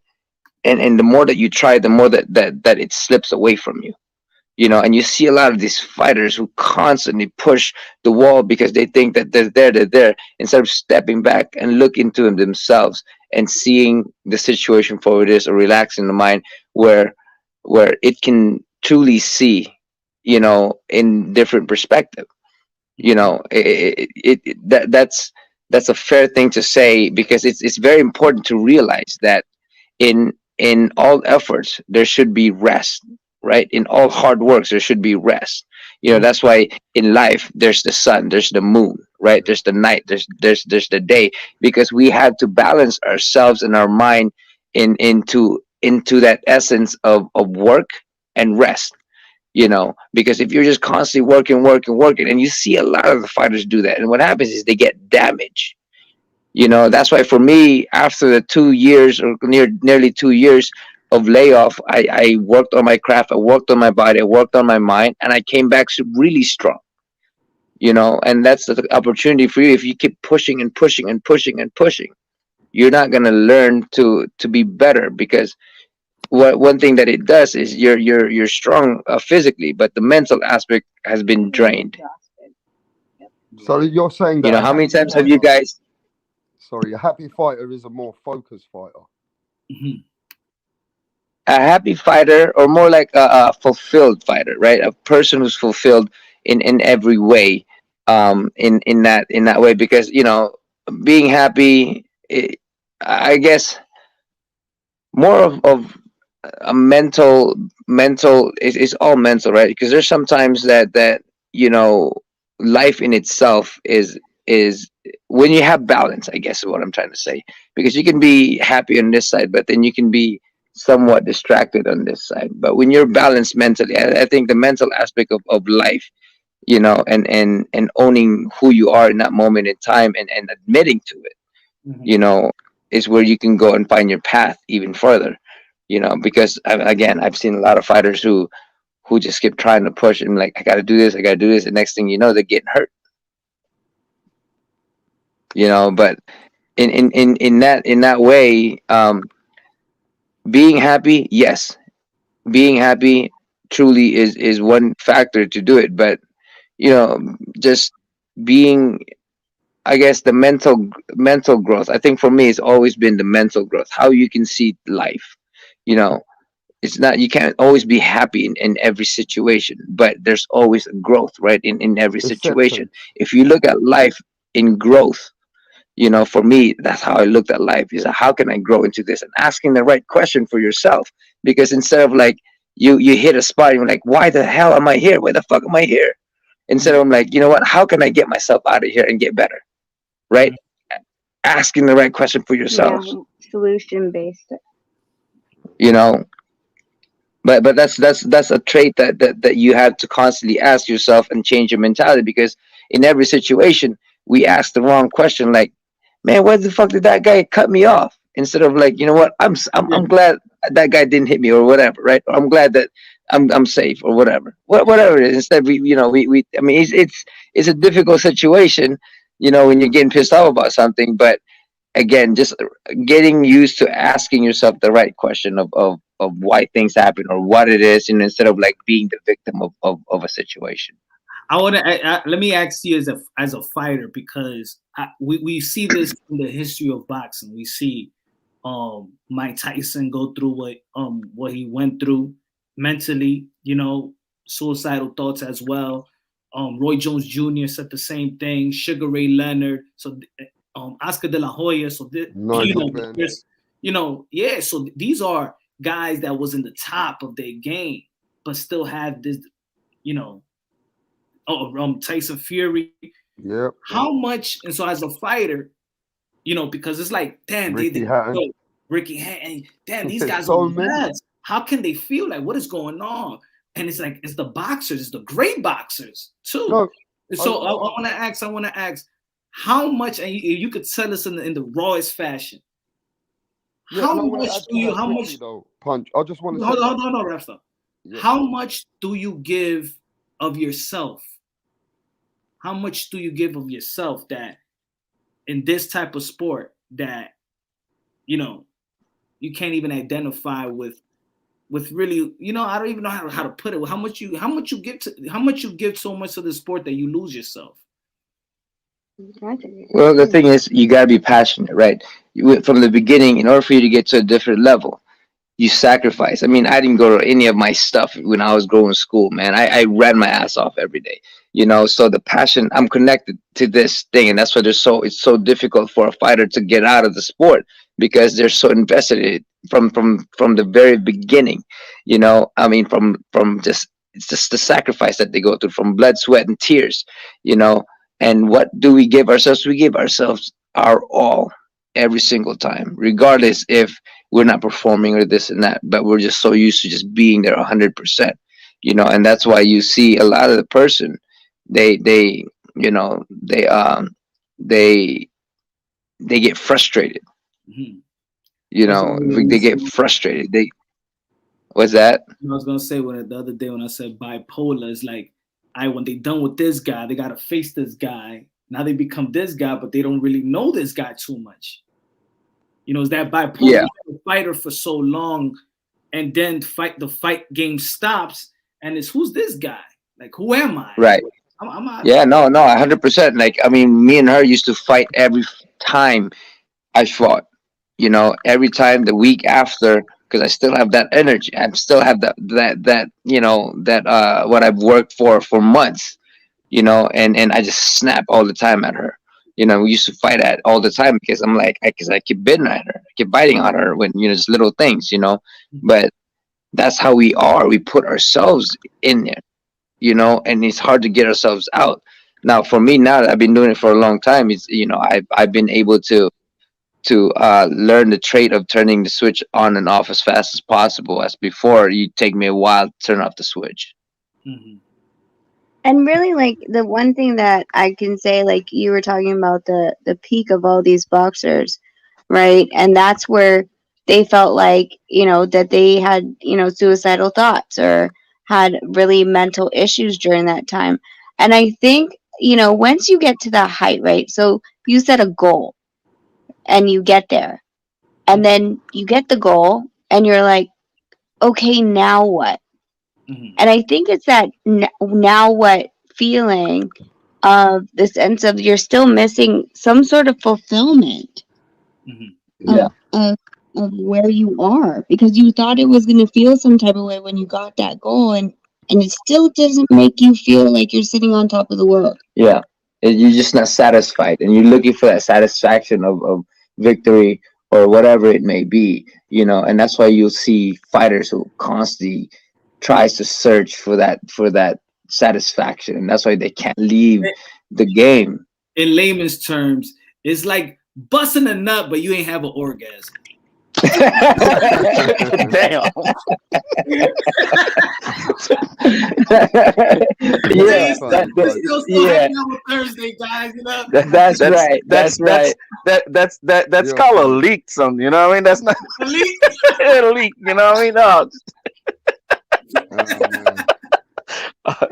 Yeah, but Uh, champ, I want to add to this, champ. I just want to add one more thing, right, champ? Damn Is punch. that this? So, champ, this is what I got. A lot of fighters, yeah. I've seen the greatest, like Yeah. Muhammad Ali's, the fighters like some of the best fighters, like Oscar De La Hoya. So many greats like Roberto Duran, Sugar Ray Leonard, yourself. I want to know some of these fighters when they lost, like George Foreman.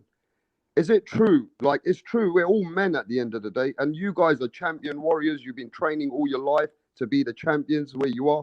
Is it sometimes when you lose, not just in life, in a fight, is it a very dark place? Is it really that bad, like Ricky Hatton said it was? Is it really that bad, like George Foreman said it was? Like, when you lose, some of these greatest fighters that we look up to, they say it was the worst time of their life. I think it's different for every person. You know, I've always just been a growth kind of mindset person. I'm like, how can I get myself better? You know, how did I lose that fight? You know what did I do wrong? So I always ask those questions instead of like that guy was better than me, or I man, I can't believe I lost the fight, or this and that. You know, I mean, granted that I didn't I didn't lose in a. I mean, even when I lost to Walters, you know, it didn't really phase me too much. You know, people thought I was just faking it, you know, because I didn't really get affected by it, you know. But I think it just depends on where you're at mentally. You know, with Ricky when he lost to, like, say, with Pacquiao, you know, to him that was devastating. I think, you know, it's because that, you know, he was the bigger guy supposedly, you know, and he went out that way, right? um I mean, every fighter is different in where they're at mentally, like again, going back into how people's mindsets are, you know. um so for me, I have, you know, the only time that I was really affected by was the Inoue fight, because I trained hard for that, and I've always felt that when I did train hard for something, I always beat them, you know. And I came really close, and I was like, "What the heck?" You know, I know I'm better than him, you know, in my head, and I'm like, "Where did I go wrong?" And then, you know, and like I was blessed to have the nearly 2 year layoff to see where I can get better, you know. But then again, that's me again in my growth mindset, while other people, they dwell on the problems rather than how can they grow into it, you know. When and I think I because I grew up really poor, I didn't have much in it to anything, you know, not much to eat, we didn't even have electricity, you know, any of that stuff, you know. So for me, I was always blessed to have even something. So for me, I've always kind of grew into that mentality, like, how can I get better? You know, because I had it so much worse, you know, in the past, you know. And you know, every man is different. That's all I have to really say about it. Some men are more affected than others. Like for me, I when I have adversity, that's when I rise with the in occasion. You know, I It rise. makes you more hungry. Well, Yes, he's saying basically everybody is a product of their environment and their upbringing, and 100%. basically, if I'm understanding, Nonita, this HLD, pleasure talking to you, Rachel. I love you guys when you're on the show. Learn to love you guys more as couple here when you guys Thank come you, on brother. than Thank you. than when it is and I'm gracious that you guys are here talking about this. I think it's a real big topic. We are a product of our environment, and you know, from what I'm understanding from what you just said, Nonito, is that yeah, you know, you grew up hard, poor, and other adversities, but those are the building blocks that you stack on when you know that brings growth, like you're just speaking on. And so when it comes to like a young man like Teofimo, who you know, he's a dedicated professional just like yourself, but in a different environment where he's probably secluded from a lot of other things. Do you think that when a child is just brought up just only in the sport, does it hinder their growth and balance of other aspects of life if they're only doing one thing, which is just if it's boxing or baseball or basketball or whatever other thing One it may hundred be? percent. 100%, because the dedication to be a fighter is everything. Yes. The sacrifice is there. It's learning the craft. We don't have time to just hang out and do all this stuff. Um, yeah, that I mean, for me, it took me a very long time to really stand up for myself. I was kind of like, I was doing everything what my dad told me to do, because that's what I've always learned. All I learned was to box. 11 years old, all I learned was to box. Everything that my dad told me, I did. So for me, growing up, it was, I just followed the rules, which is follow my coach. And then for me, how I grew up to the next level was when I met her. When I met Rach, and she says, "Why do you box?" I was like, I don't know. I couldn't even answer that question. Mhm. Because it All I wasn't did your was just, choice. yeah, it wasn't my choice. I got into it because my dad loves it. My brother boxed, and for me, the choice that I made was it made my dad proud, and for me, that was enough to keep me there. And then when I started to kind of question, when me and my dad was kind of falling apart, uh, you know, um, and I met her, and she just asked me that question. I couldn't answer that question, but that was the same question that led me to be fighter of the year, because that was my goal. Because I wanted to know how far I can take it, and I wanted to know what really drove me, and I learned that I love the sport. And then when I got to the fight of the year, when I reached my goal, then there was nothing else for me to look forward to. And that's why after Rigondeaux, or after the Nishioka, where the 2012 in Rigondeaux, and then the Inoue fight, all before that, it was all just floating. Win here, lose here, win here, lose here, until I got my purpose again. Life, you gotta have purpose in life. And if you don't have it, this is what you're gonna do: is ask yourself question of what the hell you need to do. And then you start to think of I don't need to be here anymore, or other things. Our mind plays so much dramatic scenes in our head, because we're boxers. We're very passionate. We've learned to be passionate.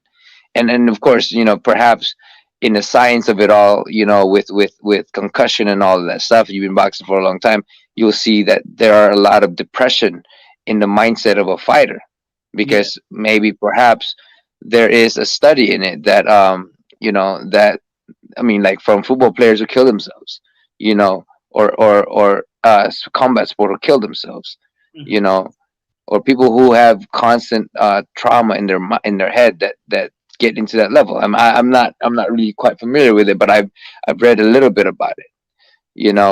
But again, that's I mean, that's how it is. What? Oh, rap star, go ahead. No, that's why I was gonna say, Punch is one of these guys who always says, even for Keith Thurman, don't you ever say how much money these fighters deserve, because what you do, it's not an easy thing, easy sport to be in. Boxing is a Yeah, very crucial sport, 100%.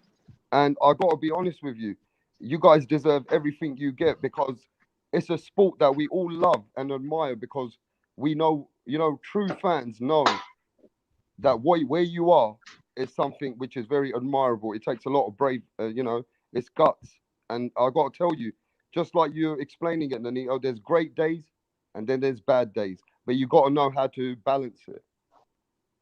Mhm. I was gonna. Yep. I was gonna. And that's the thing, is that the life is always that, though. And when you start to learn for yourself, you start to learn and understand and accept life as it is. Life, like, if you look at the duality and the duality of energy of life, like, say, the sun, the moon, right, the night, the day, right, there's duality of everything else. And then again, if you look at your heart rate, right, it's up, down, up, down. Everything that we see in life is up, down, up. Meaning that there are gonna be times that you're gonna feel that way. There may be times that you're gonna stumble. That Mhm. doesn't mean, but you do have a choice to stand up. But Mhm. once you start to learn that you have that choice to stand up, when you stumble is when you can always walk in front of you, with pride, because you know where you're going.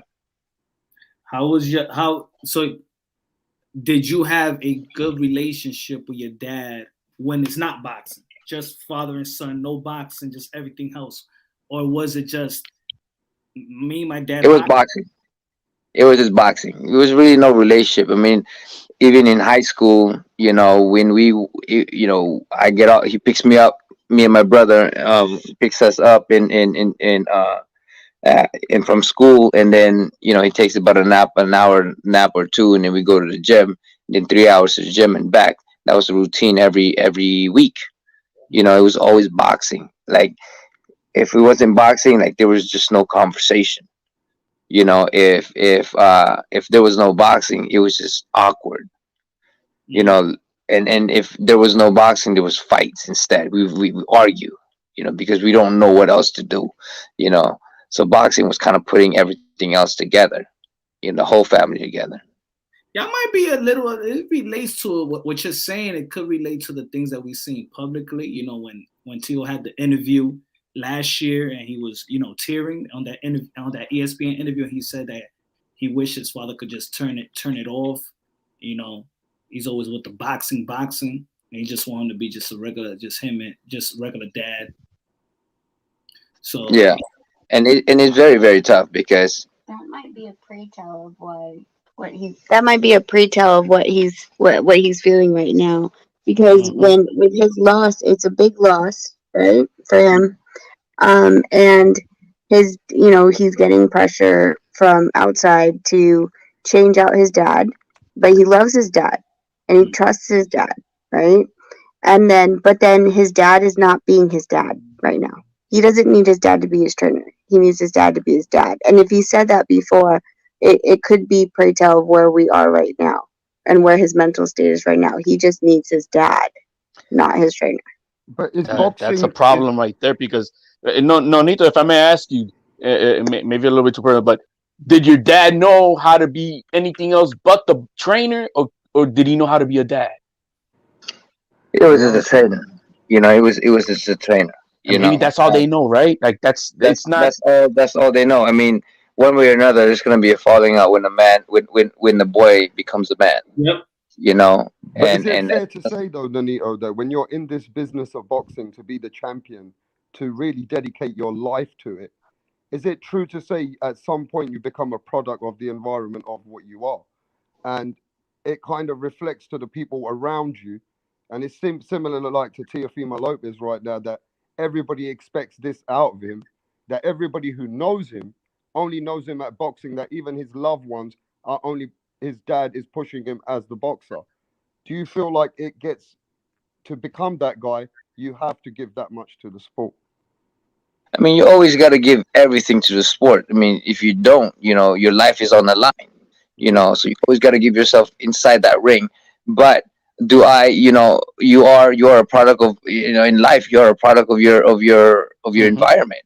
Meaning that the people that you surround with, you become. If you're around people who are disruptive and rowdy, that's going to be an energy around you all the time. And it's really up to you to kind of grow into it. I'm losing my train of thought here, but just an overall thing, when he comes to realize that life is about, because, like, for me with my dad, right? Yeah. I came to the realization that I need to grow on my own. I can't just be on the nest all the time. Doesn't mean I don't love my dad. But he has to see it for himself. There's gonna be a reaction. Like, I didn't talk to my dad for 5 years. Dang. It was tough. But we came to realize that, what? Beyond that, we're family. And we're good now. We're better than before, at least. Again, all our lives, it was just always about boxing. Right now, we can talk about different stuff. Yeah. But ultimately, that boy has to learn to be a man, and by doing so, is making his own decision. And in doing so, he's owning himself.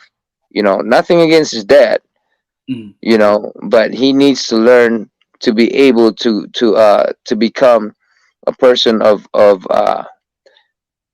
better mindset, of growth mindset, because that's important for every man. You can't just follow. Like, again, for me, for a long time, I just followed like a duck. I just follow wherever mama duck came, or go. I just follow. You know, uh, and that was just it. Until I learned to grow my own wings, and I was like, what? Let me make my own choice. And it's liberating when you learn to make your own choice. But it's very scary in the beginning, and because you don't want to mess up, because now the mess up is on to you. But when you start to realize that, when you mess up, it's okay, because we all do. We always fuck up. Yeah. Yeah, let me get Diaz. Like, great panel. It was great to hear from perspective of boxers. Thank you. I appreciate you. Man. I think no need to hit this so hard on the nail because it's just good to hear it from a person who's in the game, who's at the height of the game, who can totally relate with young Teofimo, and I hope he gets to hear these words of wisdom outside of because this is what I've been saying. It's time, hey, time to leave the coop. You got to be a man on your own, and you got to take care of your business, your household, your life, and this following thing you can't be, man. No, you're the boss, and you got to now make your decisions, and you live and die by those decisions, but they're your decisions. Yes, 100%. And again, going back into it,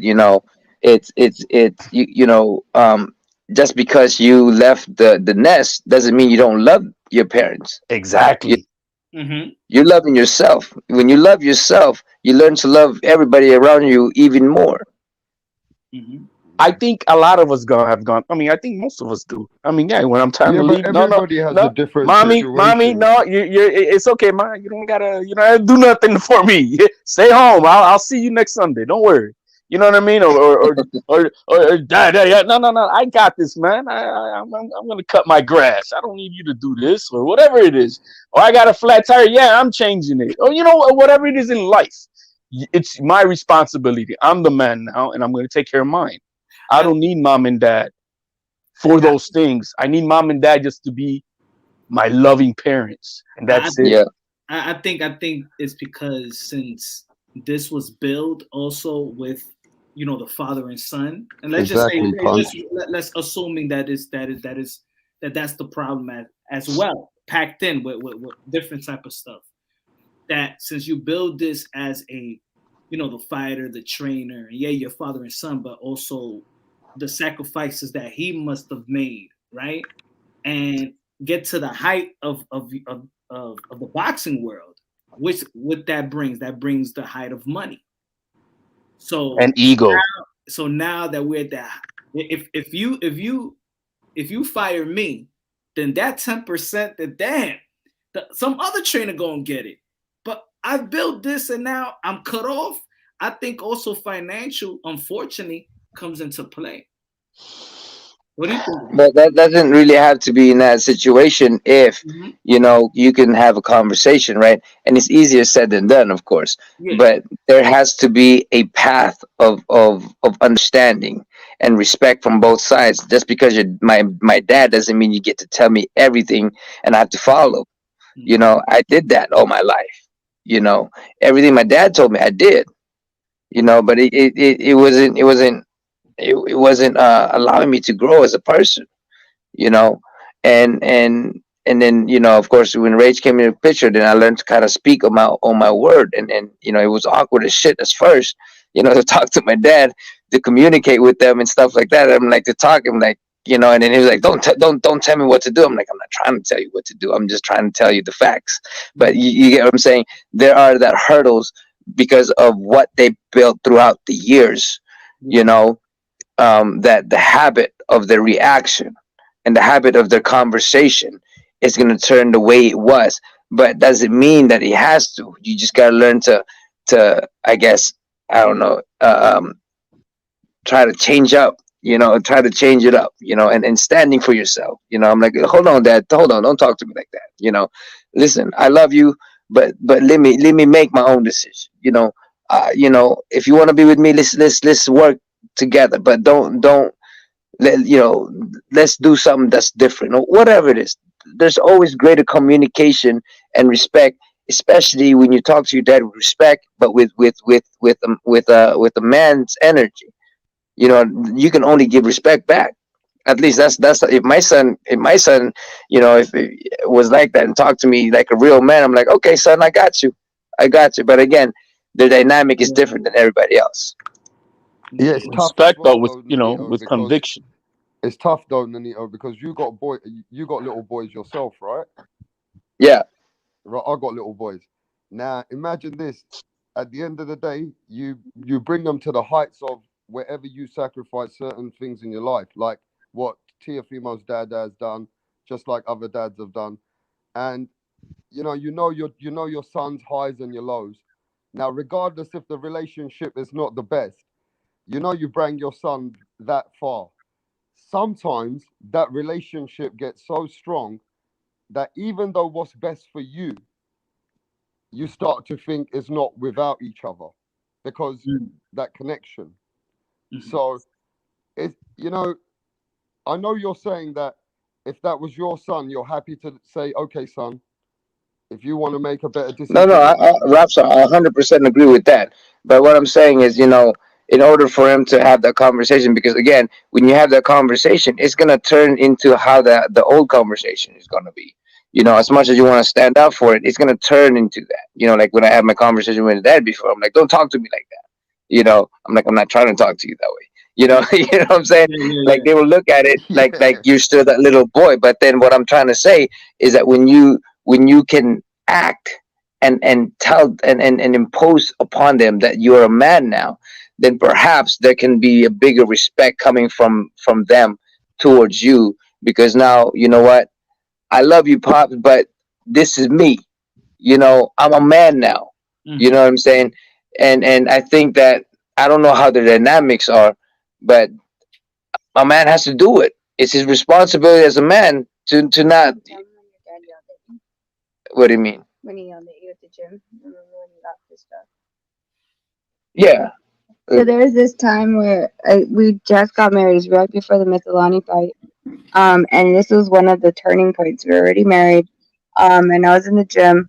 And I don't know if you were doing mitts or something, but his dad started yelling at him in front of all the sparring partners.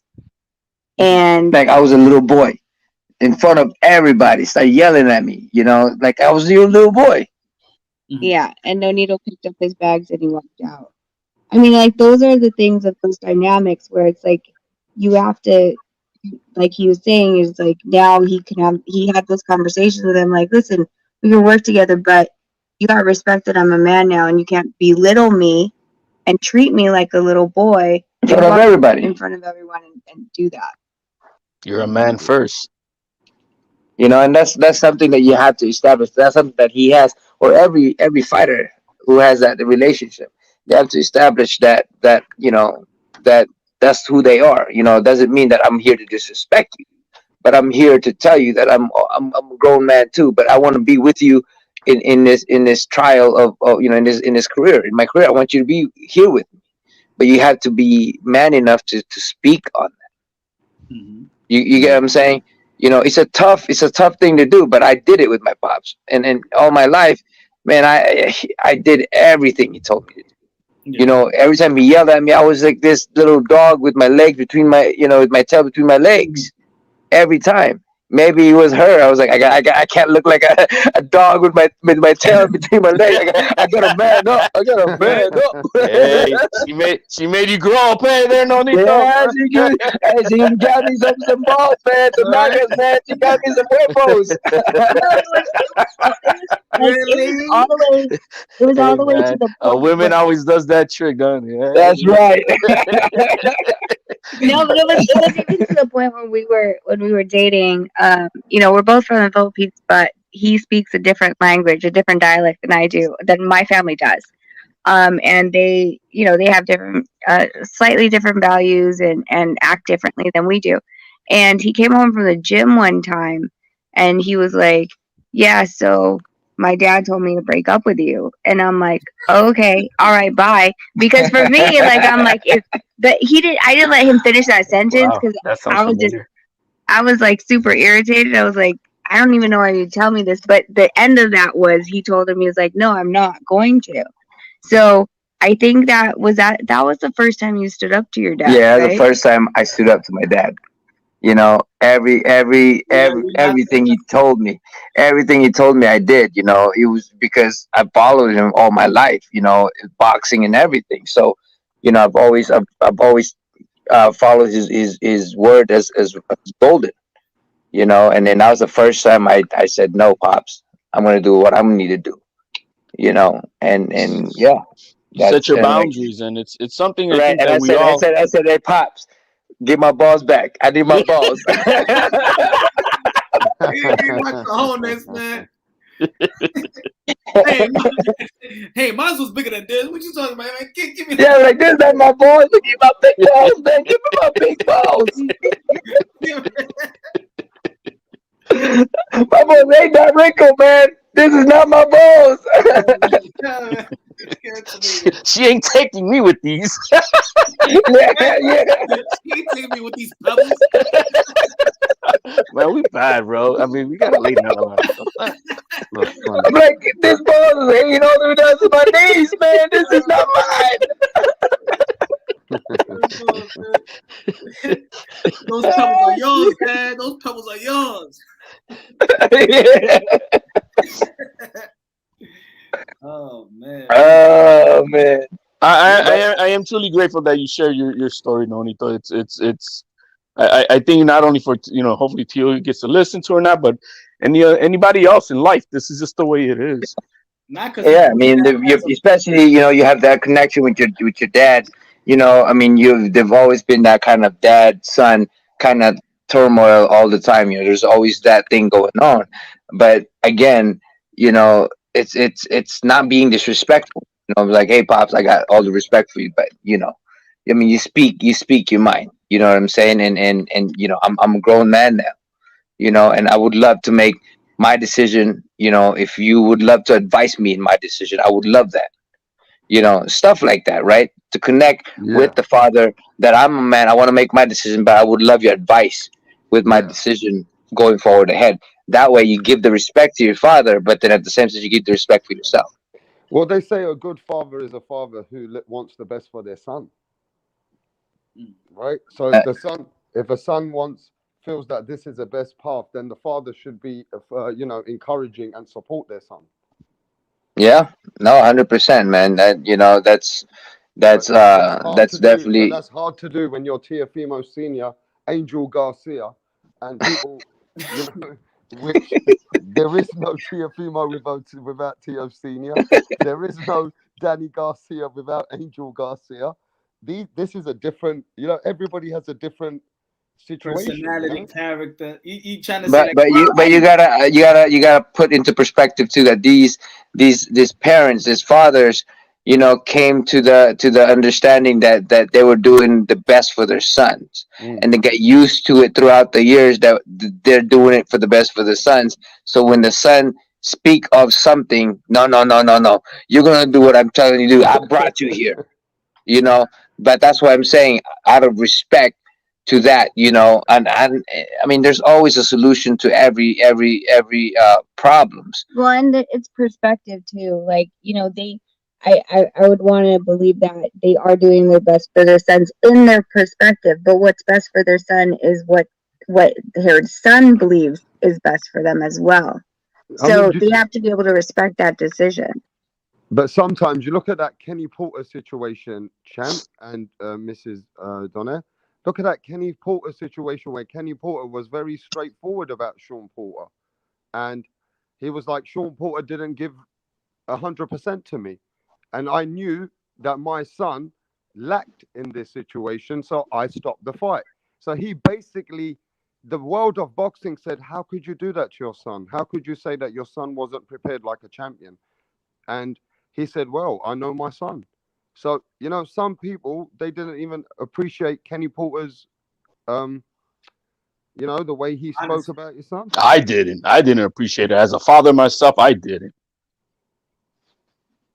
Yeah. Everybody got a different It relationship. was for the moment, it was like, what? But then when you heard Sean speak, and Sean said, well, Nonito Doné said once to his dad, but Sean said, I never said no to my dad ever in my life. And this training camp, he wanted me to do something, and I said no.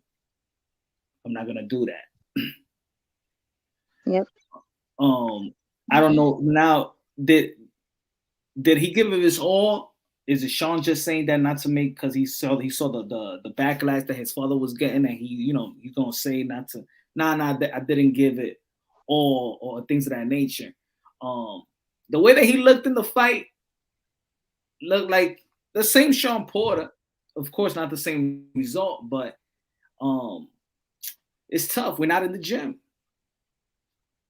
We're not in the gym. I don't know. That was a tough one, though.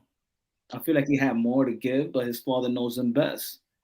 But it was it. That's the thing, is that we could only speculate, right? Because we're not there, and that's something that we all will have our own perspective on, yeah, and that's just how it is. I mean, to his dad, he felt that he protected his son, and then I guess from what I'm hearing, Sean was saying something about retiring and stuff like that, and those words are not good to walk into the ring. Yep. He wasn't fighting like he was, or he didn't look like he was ready to retire. I mean, he looked like old Porter, like we always say. I mean, I didn't see nothing detrimental that looked like, oh man, this guy is so unprepared for this fight. Well, the thing about it is like it's like this, right? When I beat Darchinyan the first time, I was done. I told I was ready to tell my dad, I'm done. I got you the title. I'm done. I don't want to do this no more. And then of course that's when I met her, and told me to ask me that question. I'm like, I couldn't answer that. And I wanted to answer that question, but I wanted to get out is because the fact that it was just overbearing for me, my father. And I think that was the thing with Sean, maybe, I don't know how his mind is, but with the father and son, like if you have difficulty speaking to your father, you just want to get out completely. Yeah. That's I've been there as with my relationship with my dad. I've always just wanted to get out, and it becomes a when you wake up in the morning, you're dragging your feet.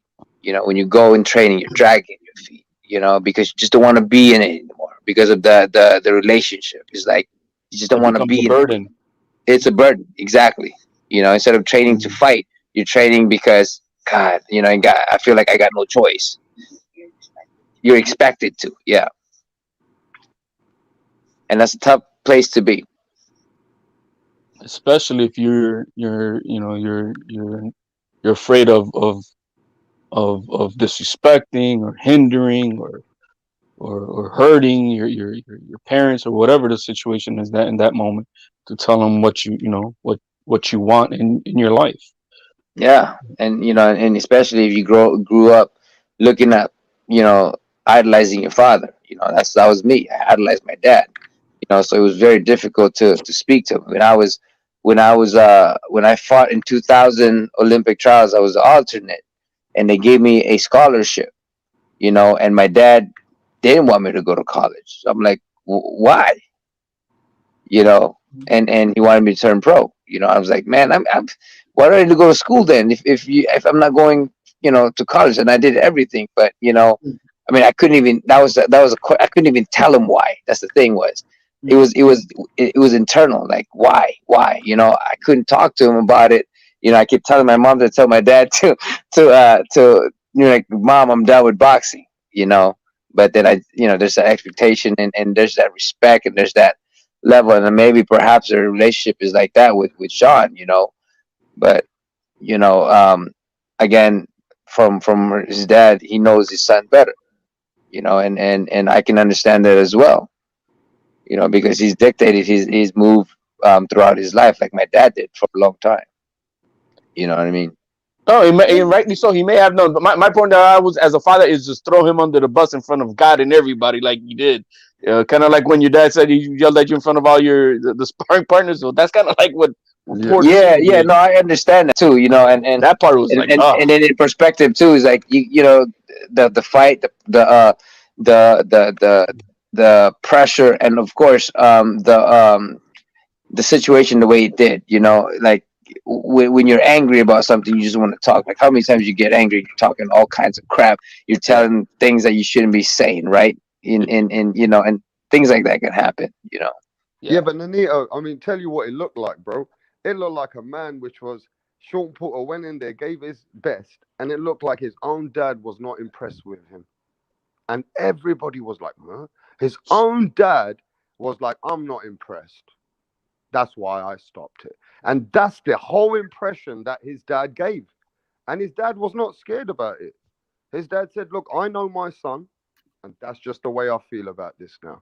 I knew I had to stop this fight. Sean Porter never listened in the camp certain things. It is what it is. And you know, because you can see the impression his father gave. Now, who's going to say anything to his father? Because Sean Porter is with Kenny Porter. They're a team. They're chalk and cheese.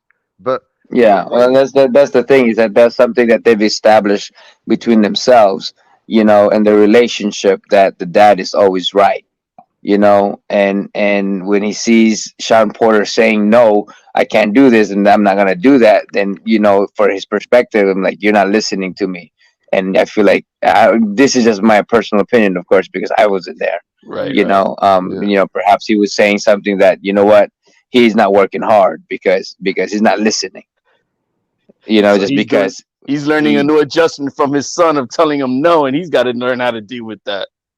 and the same Maybe, thing right. Well, let's happened look with at when Nonito. So you had to. So after we got married, right? That Mithelani fight, that same fight, you know, Nonito cut Mithelani, and the fight was stopped. Nasty eyelid cut, and Nonito's dad was not freaking happy, and he made it known in the Philippine media. Oh yeah, oh yeah, he's yeah, you know, but you know, I mean, I won the fight, you know, but he You were didn't like winning, it. and you were winning, Yeah, but not in the fashion his dad wanted him to win. and during that time, you know, my asthma was kicking in, and I had to go to a doctor for it and stuff like that. And that fight almost got canceled because, you know, you can't take the inhalers and stuff like that. So, you know, that was one of those crazy thing, and I was just lucky that I cut him in the eye because I was like, God, I can't breathe. This is why I say that y'all relate, because look, the asthma that you said about the situation, almost getting a divorce, talked about the father train. You know, yeah, I think you're the right guy, man. I gotta it hit up seems there, like man. quite a few boxers I've go through you know what I've said it Teofimo many times before to you, but I'm like, yeah, that it would be seems like quite perfect. a few boxers go through what Teofimo Lopez has gone through anyway, you know. So Nanitos knows that what it's like to be in a dark place. You know what I The, mean? the way I'm seeing is that, you know, it's not that dads can't be great trainers. Obviously they can, but can they be great trainers and still be great fathers That's at the tough. same Yeah, well, time? that's a different situation. But I think one thing that needs to be done is the son needs to learn to speak, you know, and be respected in that way. That way, there is a greater the father and the man, you know. So I think that's important because that's what happened to me, you know. And if I kept speaking, if I kept keeping my mouth shut, you know, then you know, I wouldn't gotten far because I just would have quit. I would have just lose purposely to just get it off my back. All right. So thank you for YM. Good looking out. He said, thank you for representing and making Filipino Americans proud along with Pac-Man. and thank you for Keon Montiel on my birthday. Nice. No, man, Stockton, Bay Area. Shout out to you guys out there, man. That's dope. Shout out. Thank you. Yeah, man, it's just boxing, man. It's boxing. This is a good. I mean, but this is a great. So people can understand. See, there's a lot of pressure right there. Like, think about it. You got all the skills and talent, but you still got the pressure of keeping a relationship with your dad. You know. Yeah. And then the relationship with your dad that has molded you to be the fighter that you once was, and of course you've grown as well. But he's helped you a lot in boxing, and then you have your wife. And then you have your other, and you have you become one with someone, and then it's crazy. A lot of. I'm not gonna say pressure because it's pressure, but it's life. You know, just life is like that everywhere you go. Adjust. Yeah, you just gotta adjust. That's why I always say that boxing translates to life itself. We all live in a 12-round bout, and even when we're down, you're still gonna have to adjust. Even when you're cut, you still gonna have to adjust. You know, you still have to keep on going. You know? Yeah, it's not how you take losses, it's how you take losses in life and come back and learn from it and come back stronger. Yeah, when you quit, that's when you die. You can't quit. What happened? Hey, Pancho, I'm going to step off, guys. I want to say thank you to Nonito and Rachel for giving your insight. And hey, I appreciate you guys coming on the show. It's always fun to hear you guys. You guys always thank you, brother. sharing your wisdom. You, man. Absolutely. Anyway, I want to and leave the general alone, Nonito. I mean, yeah, she got her camp going, but you know, she'll break you down, mama. He was trying to clown her on Twitter. I'm like, ah. Anyway, hey guys, man, thank you very much for your time. Punch. Good night, guys. God bless. Brother. Hey. Yeah, and you're coming to New York City, April 30th. Hey, listen. You coming here first? I want to get back to boxing. I spoke to Mauricio Suleiman the other day, and thanks to Punch, we asked him this question about Rachel when she said that you guys were interested in fighting Estrada. Now, I hope you watched it, but Mauricio Suleiman said, yes, man, he's interested. He said he loves that fight. He said that's what big titles and big fights should be about. So, yeah, we spoke about that fight between you and Estrada. And I think everybody's getting excited. That's awesome. Yeah, I saw that one. You know, that's interesting. That's exciting too. Yeah. Man, I like the idea, Rachel. Everybody's getting excited about either the Estrada fight or, of course, the Monster in Noah. All of that's gonna be dope. Excuse me for a minute, yeah. Yeah, I mean, I think that, like I said, like the pieces and where he is, like have fallen exactly, in the right timing, right? And so, just those two options in itself and those opportunities, opening up, it sucks that he got COVID, but that just opens another door, opportunity to start negotiating, on and see where the chips are going to land for our next fight. Because no fighter likes to just wait on one fighter, right? Like one contract and be like, oh, this is my only option. Because literally when they negotiate these damn fights, it's never like tomorrow he says yes, right? It always takes weeks to get into play. And so it's better to know that, okay, well, if are they open to this fight? Yeah, well, let's talk about it. What time frame you looking at? Where are we looking at? What's the money look like? Blah, blah, blah. Well, I don't know. Let me look at this fight. And then pick which fight. You can't have all your eggs in one basket waiting and holding your breath for one fighter. No, for sure. It was just nice to speak to the sanctioning body, WBC, and how excited they were, even to know that we were discussing that conversation between Nonito Donaire versus Estrada, Yeah, well, I just love that conversation where Punch asked him about what they were doing in Puerto Rico, and him saying, basically, that they were finding a way with the two mandatories would fight each other and it would fight the winner of the unification. That is such a great thing to hear, because of the fact that, like you've seen so many times, like, well, these two champions want to fight each other, but each of them have mandatories that are standing in the way. Yeah. So I feel like, conversations like that, I wish promoters would come together and see how they can work together. I mean, the freaking sanctioning bodies are. Why can't the promoters do that? Mm-hmm. Yeah, even check this out. But let me find you this quote, right? I think it relates to. I forwarded to Rapstar. Let me get it. Hold on. He said, Eddie Hearn has told reporters he wants Demetrius Andrade versus David Benavidez, Adrian Andrade versus Zach Parker for the WBO interim, which it'll be the mandatory to Canelo on the WBO side, and David Benavidez versus David Lemieux in the WBC. Hearn said the WBC and the WBO would agree for winners to fight and determine single mandatory for Canelo Alvarez. That's really what also that is good, where the two mandatories from two different sanctioning bodies could be mandated to fight to get the unified champion. Yep. Instead of the champion needs to fight this one or needs to wait for them to fight this one, he could just let these mandatories fight it out, and then they get the champion, the unified champion. Yeah, and I mean, like, and it's that for the sanctioning bodies, that's absolutely perfect and the best situation. It's just it gets like a little bit messy when it starts to become.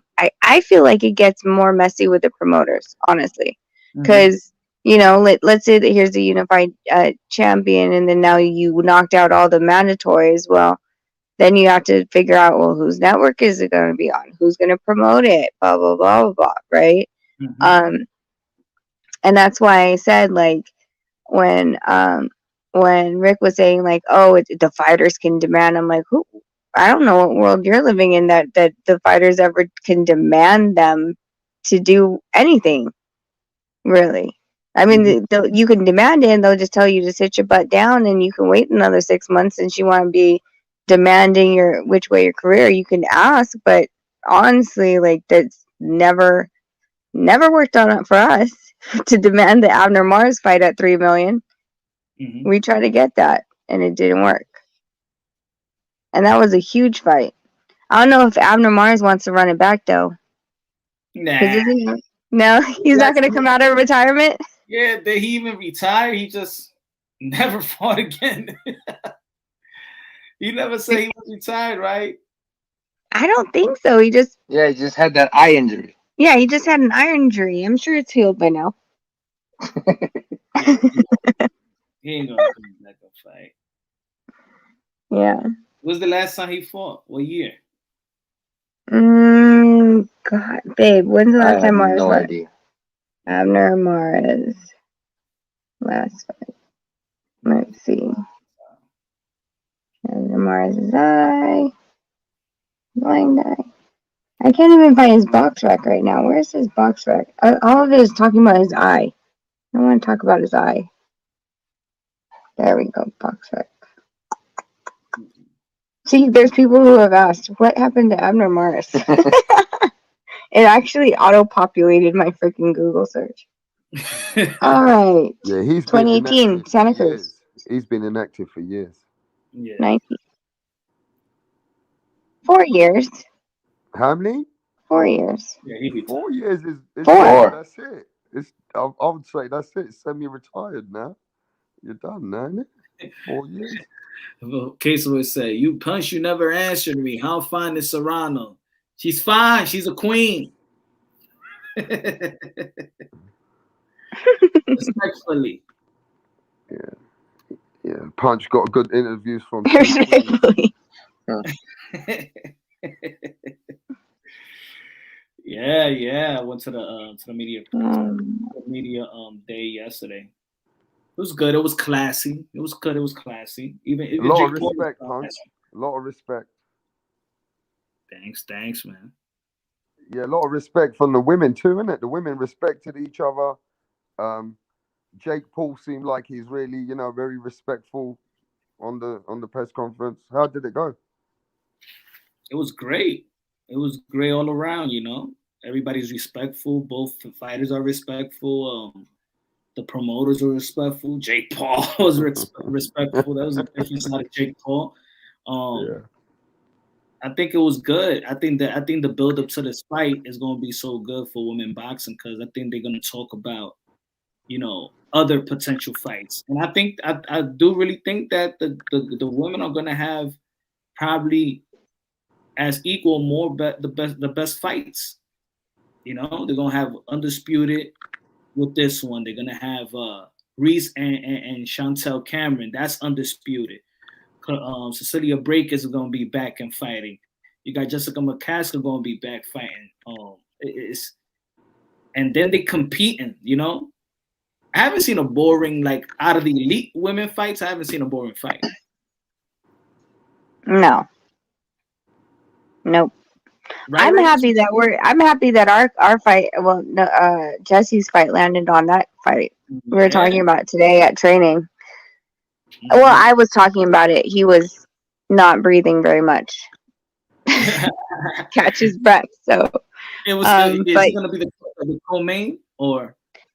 I have no idea. I have absolutely no idea. All I know is he texted me the other day and said confirmed April 30th, and then he posted it. So I was like, oh, it's really confirmed, right? Because a lot of these, I worry sometimes when the fighter says it's this date. Until I see a fight poster, I get kind of like, are you sure? Are you sure it's not going to move? They said it yesterday, but I guess they wasn't there, so people wasn't talking about it. But it was just wanted to talk to the fighters and Jake Paul and Eddie Hearn. But and then I don't think it didn't get like really put together, except for the last couple days, and to get like they're not going to fly in Jesse and then Liam's not there. You know what I mean? So I don't think there was enough time to put that together to get both fighters over to New York for the press conference. 2 undisputed bouts that day too, with Crew DeJarn. 2 undisputed bouts on the same card. You ever seen that? No. That's what's up. Mm-hmm. Yeah, so that's going to be a really good card in New York. What is, out of curiosity, Punch, like what, for Madison Square Garden, what is the whole thing like with their vac state over there? Like, is it you have to get clear pass and stuff to get into the? How weird is it over there? You gotta show your card that you're vaccinated. Okay, so all those. I wonder if Katie Taylor's vaxxed, because I know that they were having like they weren't super in really happy with the fact that they were getting mandatory vaxxed over there. Yeah, we was gonna get mandatory vax over here, but I think they blocked it or something like that. Oh, okay, but to be in the arena, you have to be vaxxed for Madison Square Garden. Yeah, you got to be vaccinated. Yeah, you got to show everything. Mm-hmm. Interesting. Yeah, New York is strict. It was real strict. Yeah, you can't even go to a restaurant, right? Now you got to show your card. Even to a bar, you got to show your vaccination card. So you just bring it on your phone? I mean, yeah, there's people that have it in their phone. People have their website, their card. I got the card. It's all effed up, You didn't laminate it? I was like, no. To be honest, I was like, is this serious? Because the first time I went to a bar, and they asked for the card. I'm thinking like, even watching the news, I'm like, they gonna be asking the bar, man. They want their money, man. They ain't gonna ask me no damn. I'm a regular here. They asked him like, man, I don't know, man. I can't let you come, man. So what? You crazy? That's like checking your ID now. Yeah, you check your ID but now I think they're more lenient now. Like you got your vaccination card. It's like yeah, all right. Oh my goodness. No, I heard in the Philippines, because like we've been trying to go back and it's been like crazy, like 14-day quarantines. I'm like, dude, unless you give me like a nanny or something, I'm not being stuck in a room with my kids for 14 days. And my friend said that to go into a parking lot for a facility, the security guards ask for your vax while you're in the car. And then when you go into, let's just say, Starbucks, in that little square, then they ask your card again. So they get checked and checked and checked, and even like driving. So in the Philippines, an upper side is Baguio, but you could drive there from Manila. It's like, what, 6 hours we drove? You apparently have to upload your vax stuff, like Hawaii kind of stuff, and then get like health clearances and all this stuff. And there's a checkpoint before you get into the city that checks all your vax. Wow. So I'm like, I guess we're not going to the Philippines anytime near soon. But that's good to know. I mean, ours is on our phone and stuff. So, but I was just wondering, like, what the stipulations are of fighting at Madison Square Garden. Yeah, it's strict. I think New York was the strictest place. New York and San Francisco. But I know Raiders here, you have to put it into the Clear Pass, and then they scan that for you to go in. So, but that'll be fun. I think, as long as we're not getting quarantined in a hotel anymore, then I'll be there fight week, running amok. Yeah. Hey, you know what, Punch? I was realizing, we was having that discussion the other day. It's no better than that topic that me and you were going back and forth. That should there be open scoring in boxing? Remember that? Okay. Yeah. Bring it up. No, I wanna ask the champ and his wife. Me and Punch have different feelings about open scoring. Now, there's been certain states that allowed boxing events to happen if it's open scoring. So open scoring, as you know, round by round, the judges will announce their scorecards, and everybody will know what the scores are: the fans, the trainers, and the fighter. Would you feel about that if they implement that into boxing? I mean, for me, I always go for a knockout in the first place. So, but I think it keeps the judges accountable for them. They don't have to be.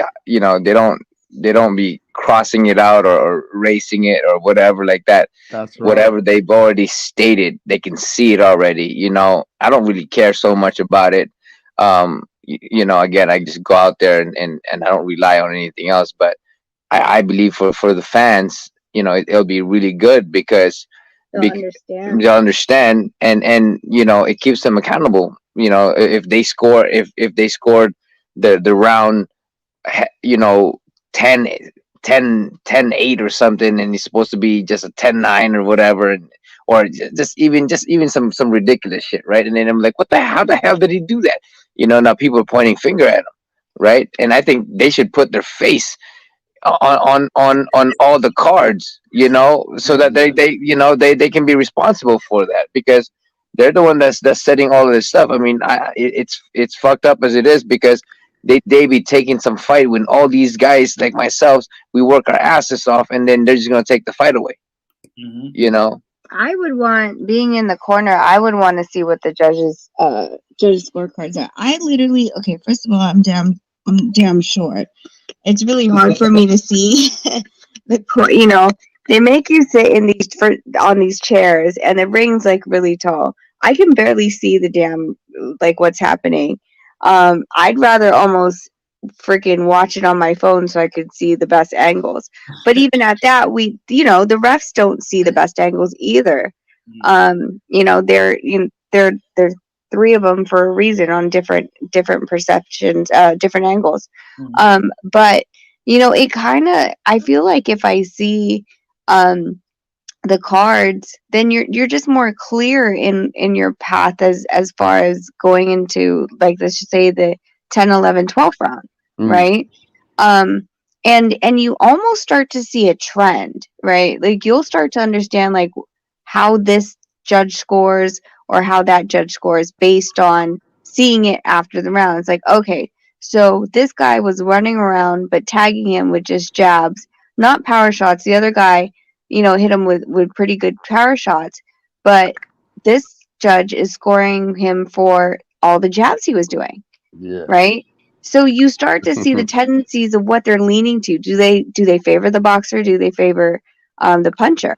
Mm-hmm. And you can change. Well, if your fighter is versatile enough, change the game to be like, okay, this is what they're scoring on, so you need to adapt to the game and show them what they want to see. Mm-hmm. I think that would be it'd be a really quick game changer. But I do like how Nonito was saying that it would hold them accountable. I know he always says that I don't care about the scorecards, I'm going for a knockout. But you also don't want to go into 10, 11, 12 not knowing where you stand. Right? Yeah. You're like uncertain.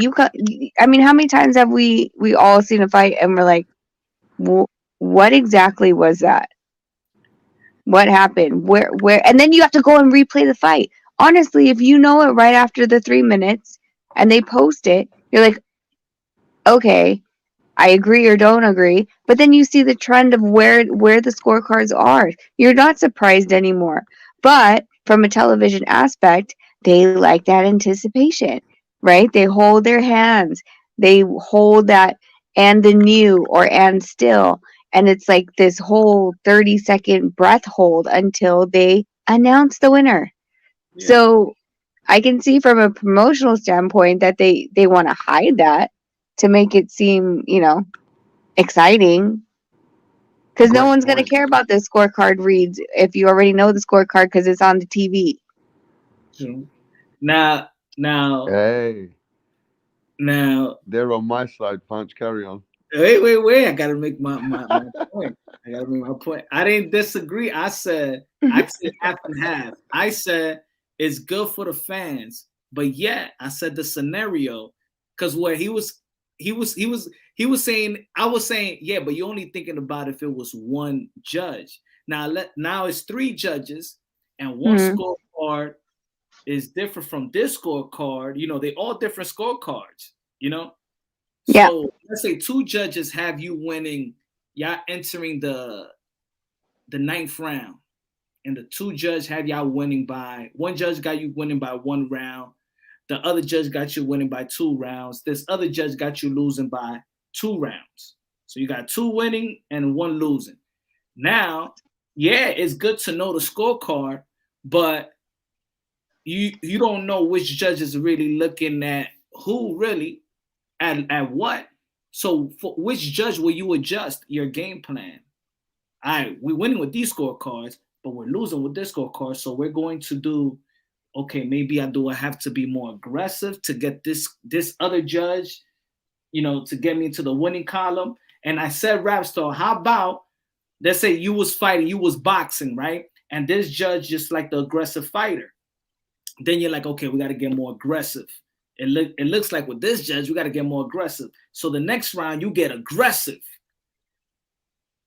He gives you this round, and then these other judges give you the 2 rounds. And I said, it is good that it's like, that the score is out there. But then to make the adjustments, how would you make the adjustments if it's 3 judges? To which judge are you going to make the adjustments? If 2 judges are liking your style, one judge look like he like the aggressive style, y'all get aggressive, and then y'all lose on how that happens. I would rather just go with the majority decision. So if there's 2 judges that are scoring it my way because I'm fighting a certain way, then the one that's not scoring it my way. And it doesn't matter which judge in which corner. But you know what? I think like the best one would be it's either every 4 rounds that they show the tally of the scorecards, or every on 5 and 10. So then at least like you have these check-in points, right? Not every round, but there's a tally at 4 and 4, 8, and then of course 12, or 5 and 10. Going into championship rounds, you know where the hell you stand. But here's the risk. Showing the cards. If a fighter knows he's losing by so much, why is he going to go into the championship rounds? They might just throw in the towel. Rapstar.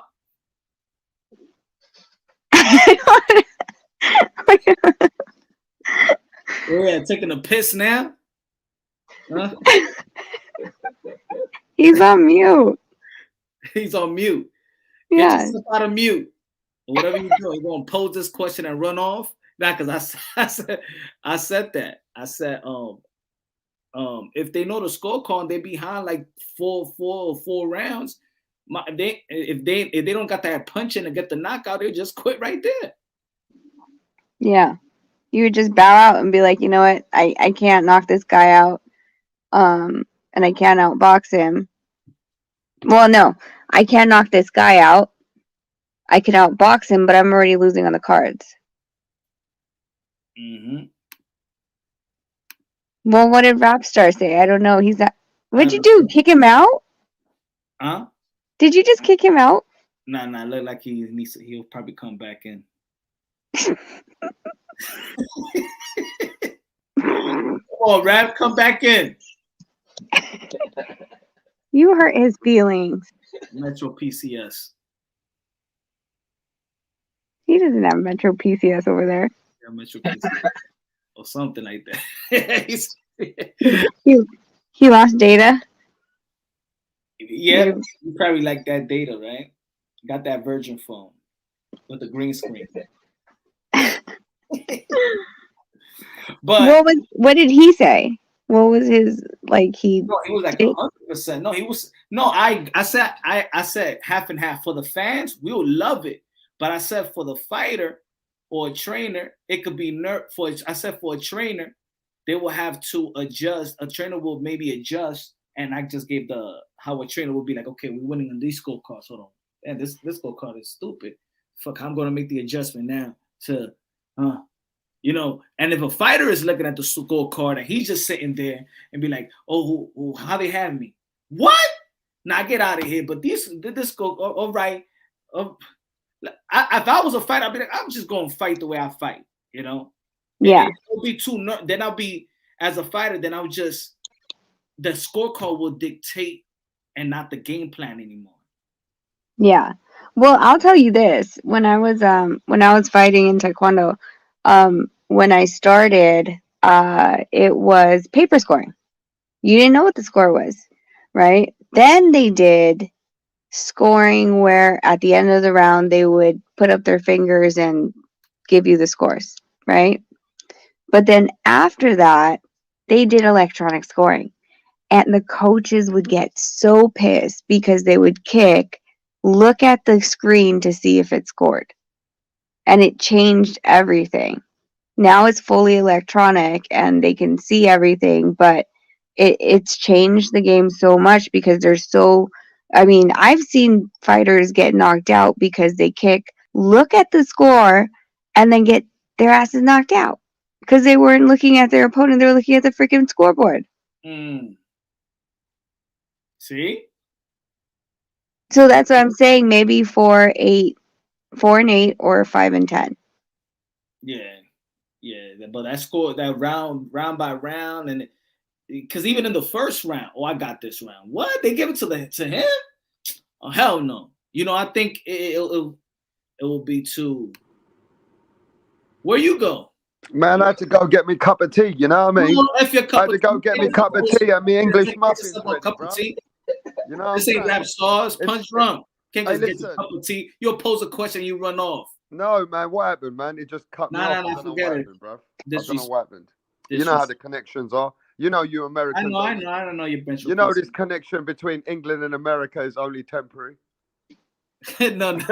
Lisa Williams and Nico, what do you think about the climate of Filipino boxing? It's like they adopt the Pacquiao style. Do you think Filipinos will adopt another style? Ooh, that's a good question because we've had that conversation before. Just how everyone tries to adopt Pacquiao style of fighting. Oh, let me put it up again. Yeah. Nonito, what do you think about the climate of Filipino boxing? Well, I think it's like the Japanese, right? They have their styles too, right? And Filipinos have their styles. Everywhere they have different styles. The only thing here in the U.S. is you have varieties of people. Like you got the Mexican styles, you got the American styles, the boxers, the brawlers, and all that stuff. You know, in the Philippines, they're taught by the same people or similar. You know, so they're getting the same type of instructions, and you know, and you can see all their style is similar. They just go 1-2, and they're lifting their legs all over the place, you know, and not getting that right balance, you know, and um depends on who's training them. You know, if you get a guy who has experience training outside, then he might train the other guys differently. Yeah. You know, so but the majority of the people is they're gonna look at, it's like monkey see monkey do. You know, they're gonna do the same thing. You know, it's like that saying. You know, it's they're gonna do what they see. Yeah. You know, And Pacquiao was very successful doing that, right? But he was successful because it was natural for him to have an off rhythm timing and a southpaw. But you know, being an orthodox, that kind of timing and that, you know, the way that he fought isn't going to work as well. Being a southpaw has its advantages, right? Not a lot of people like fighting southpaws. So that his offset timing, and his fast footwork in the southpaw stance was to his benefit. Most of these boxers aren't southpaws. and they don't know the foundation of his technique, right? So like Pacquiao would time that right constantly, you know, and then follow up with the jab, and then step back, and then do 1-2 jab. You know, a lot of it was coming in from the right down the middle, you know. But these guys are throwing it haymakers, you know. But they're not looking at the foundation of why he does the things that he does, you know. But all these other guys and their trainers are telling them to do this or to do that, and they're throwing haymakers without proper balance, or you know, as much as Pacquiao looks like he's off balance, but he gets himself out of it. You know, as these guys are right there. So ultimately, that style, it's like, I guess, for better, it's like your genes are just constantly replicating itself, and it gets blurry and blurry and blurry. You know. But a lot of the Filipino trainers are actually implementing different trainers to get that experience. And Like Gabaya, they hired the Cuban trainer. yeah. So, and we saw the difference in, you know, Gabayo fighting before, and then Gabayo fighting with this Cuban trainer, which would add more of a boxing style. And defense as well. And defense, when that wasn't what he's shown in the past. Yeah. I think, you know, them getting world experience, sparring partners from different, not just Asian fighters, you know, neighboring countries, but going to America, going to different countries to pick up sparring partner, to go and spar, get that experience and different exposure to different styles, and pick what works for you. I think is what they've been doing over the past maybe 2-3 years only. And I think that'll just increase their intelligence and what works for them in the ring. Talking about sparring partners, how high in weight does the champ go? Like when he spars, what's the highest weight that you guys even spar with? What kind of sparring partners are you? Sometimes do you use welterweights? Do you use 140 pounders? I mean, do you sometimes spar people which are bigger than yourselves? I mean, in the Nito, is it sometimes you spar bigger guys? Well, so like the guys that we were sparring last time was Tomoki Kameda and Angelo Leo. Both are fighters at 122. But Angelo Leo wasn't in camp. Tomoki Kameda was. He fought the same day as we did in Mexico. So Angelo Leo was significantly bigger because he wasn't trying to bring down his weight. Angelo Leo is probably what, 140, 145? Yeah, 140, 145 when he's not in weight. Yep. Okay. Yep. And he was sparring with Nonito. And I think he's planning to move up too. Oh, he's planning to move up? Yeah, that's the last conversation we had. He was planning to move up. Oh, or you might be planning to move up. So, what's the heaviest that you sparred? 160. The heaviest I dropped was 165 pounds. What? A professional? Yeah, Yeah, but I mean, he didn't have a good record. It just caught him really good. Okay. You know? But he was still pretty big. Yeah, You know, that was early in my career. So, you know, I used to go out and just mix it up with everybody, man. When I was 112, I sparred with Juan Casamayor. Even till this day, me and him he still gives me that biggest respect because he was like, man, you were only 17 and we're going at it, you know. So, yeah. you know, and then I sparred Pacquiao as well. I mean, Oh, you there's a lot sparred of guys Manny I sparred. Pacquiao, yeah? Yeah, when I was 17. Yeah, Wow, I sparred that must Pacquiao. have been an experience, bro. Yeah, it was. Definitely was. You know, I learned a lot from him. Wow. You know, but then Joel Casimir too. I mean, I sparred a lot of world champion. I sparred Joan Guzman, my boy Joan Guzman. I mean, he's terrific, man. He can move really well. You know, I mean, just a lot of guys at 140 at that time. Wow. But they say respectfully, what happens in sparring stays in sparring, right? And they say there's a lot of stories that happen behind the scenes, but respectful boxers don't really talk about those things. They don't say things like that about it outside. I mean, you give respect to everybody else. You know, yeah, that's just out of respect. I mean, again, boxers, we they have their own pride, they have their own thing, and and you just gotta respect what they're really into and all that. Yeah, so do you think it's wrong when you get some sparring partners, sometimes they release video clips and they try and make other sparring partners look bad, try and keep these clips and stuff? Do you think that's wrong? Because Oh sparring well, is sparring, we right? they don't, unless I'm good with them, I let them record, but the most of the time I don't. It's always just me recording them, um, and learning from it. And there's really nobody else that has. It's just recently that I started to allow other people to record, but you know, you know what? I just usually just I mean, just give respect. I guess that's just it. All comes down to. Man. Hey, it was glad I to think he have. dropped again. Did you drop? No, who's that? Rap star? I'm not Rap star muted again. Probably choking. What's that, bro? What's No. that? I'm back. I'm back. Hey, listen, I'm with the champ, bro. I'm talking all the time. We talk boxing all the time. And having the WBC champ talking boxing, I learned a lot from you guys. And it's great to have your perspective. We appreciate you. Yeah, man. Hey, by the way, I do appreciate it being here, and you guys are awesome, man. But I need my beauty rest, man. I can't look like I went to yeah, I get my skin all, but I appreciate it, man. You guys are awesome. You guys are amazing. Love to come back again. I mean, the topic is really educated. It's amazing. So, and hopefully you guys out there enjoyed it. But I need my sleep. Thank you. Yeah, me too. I'm gonna need my sleep as well.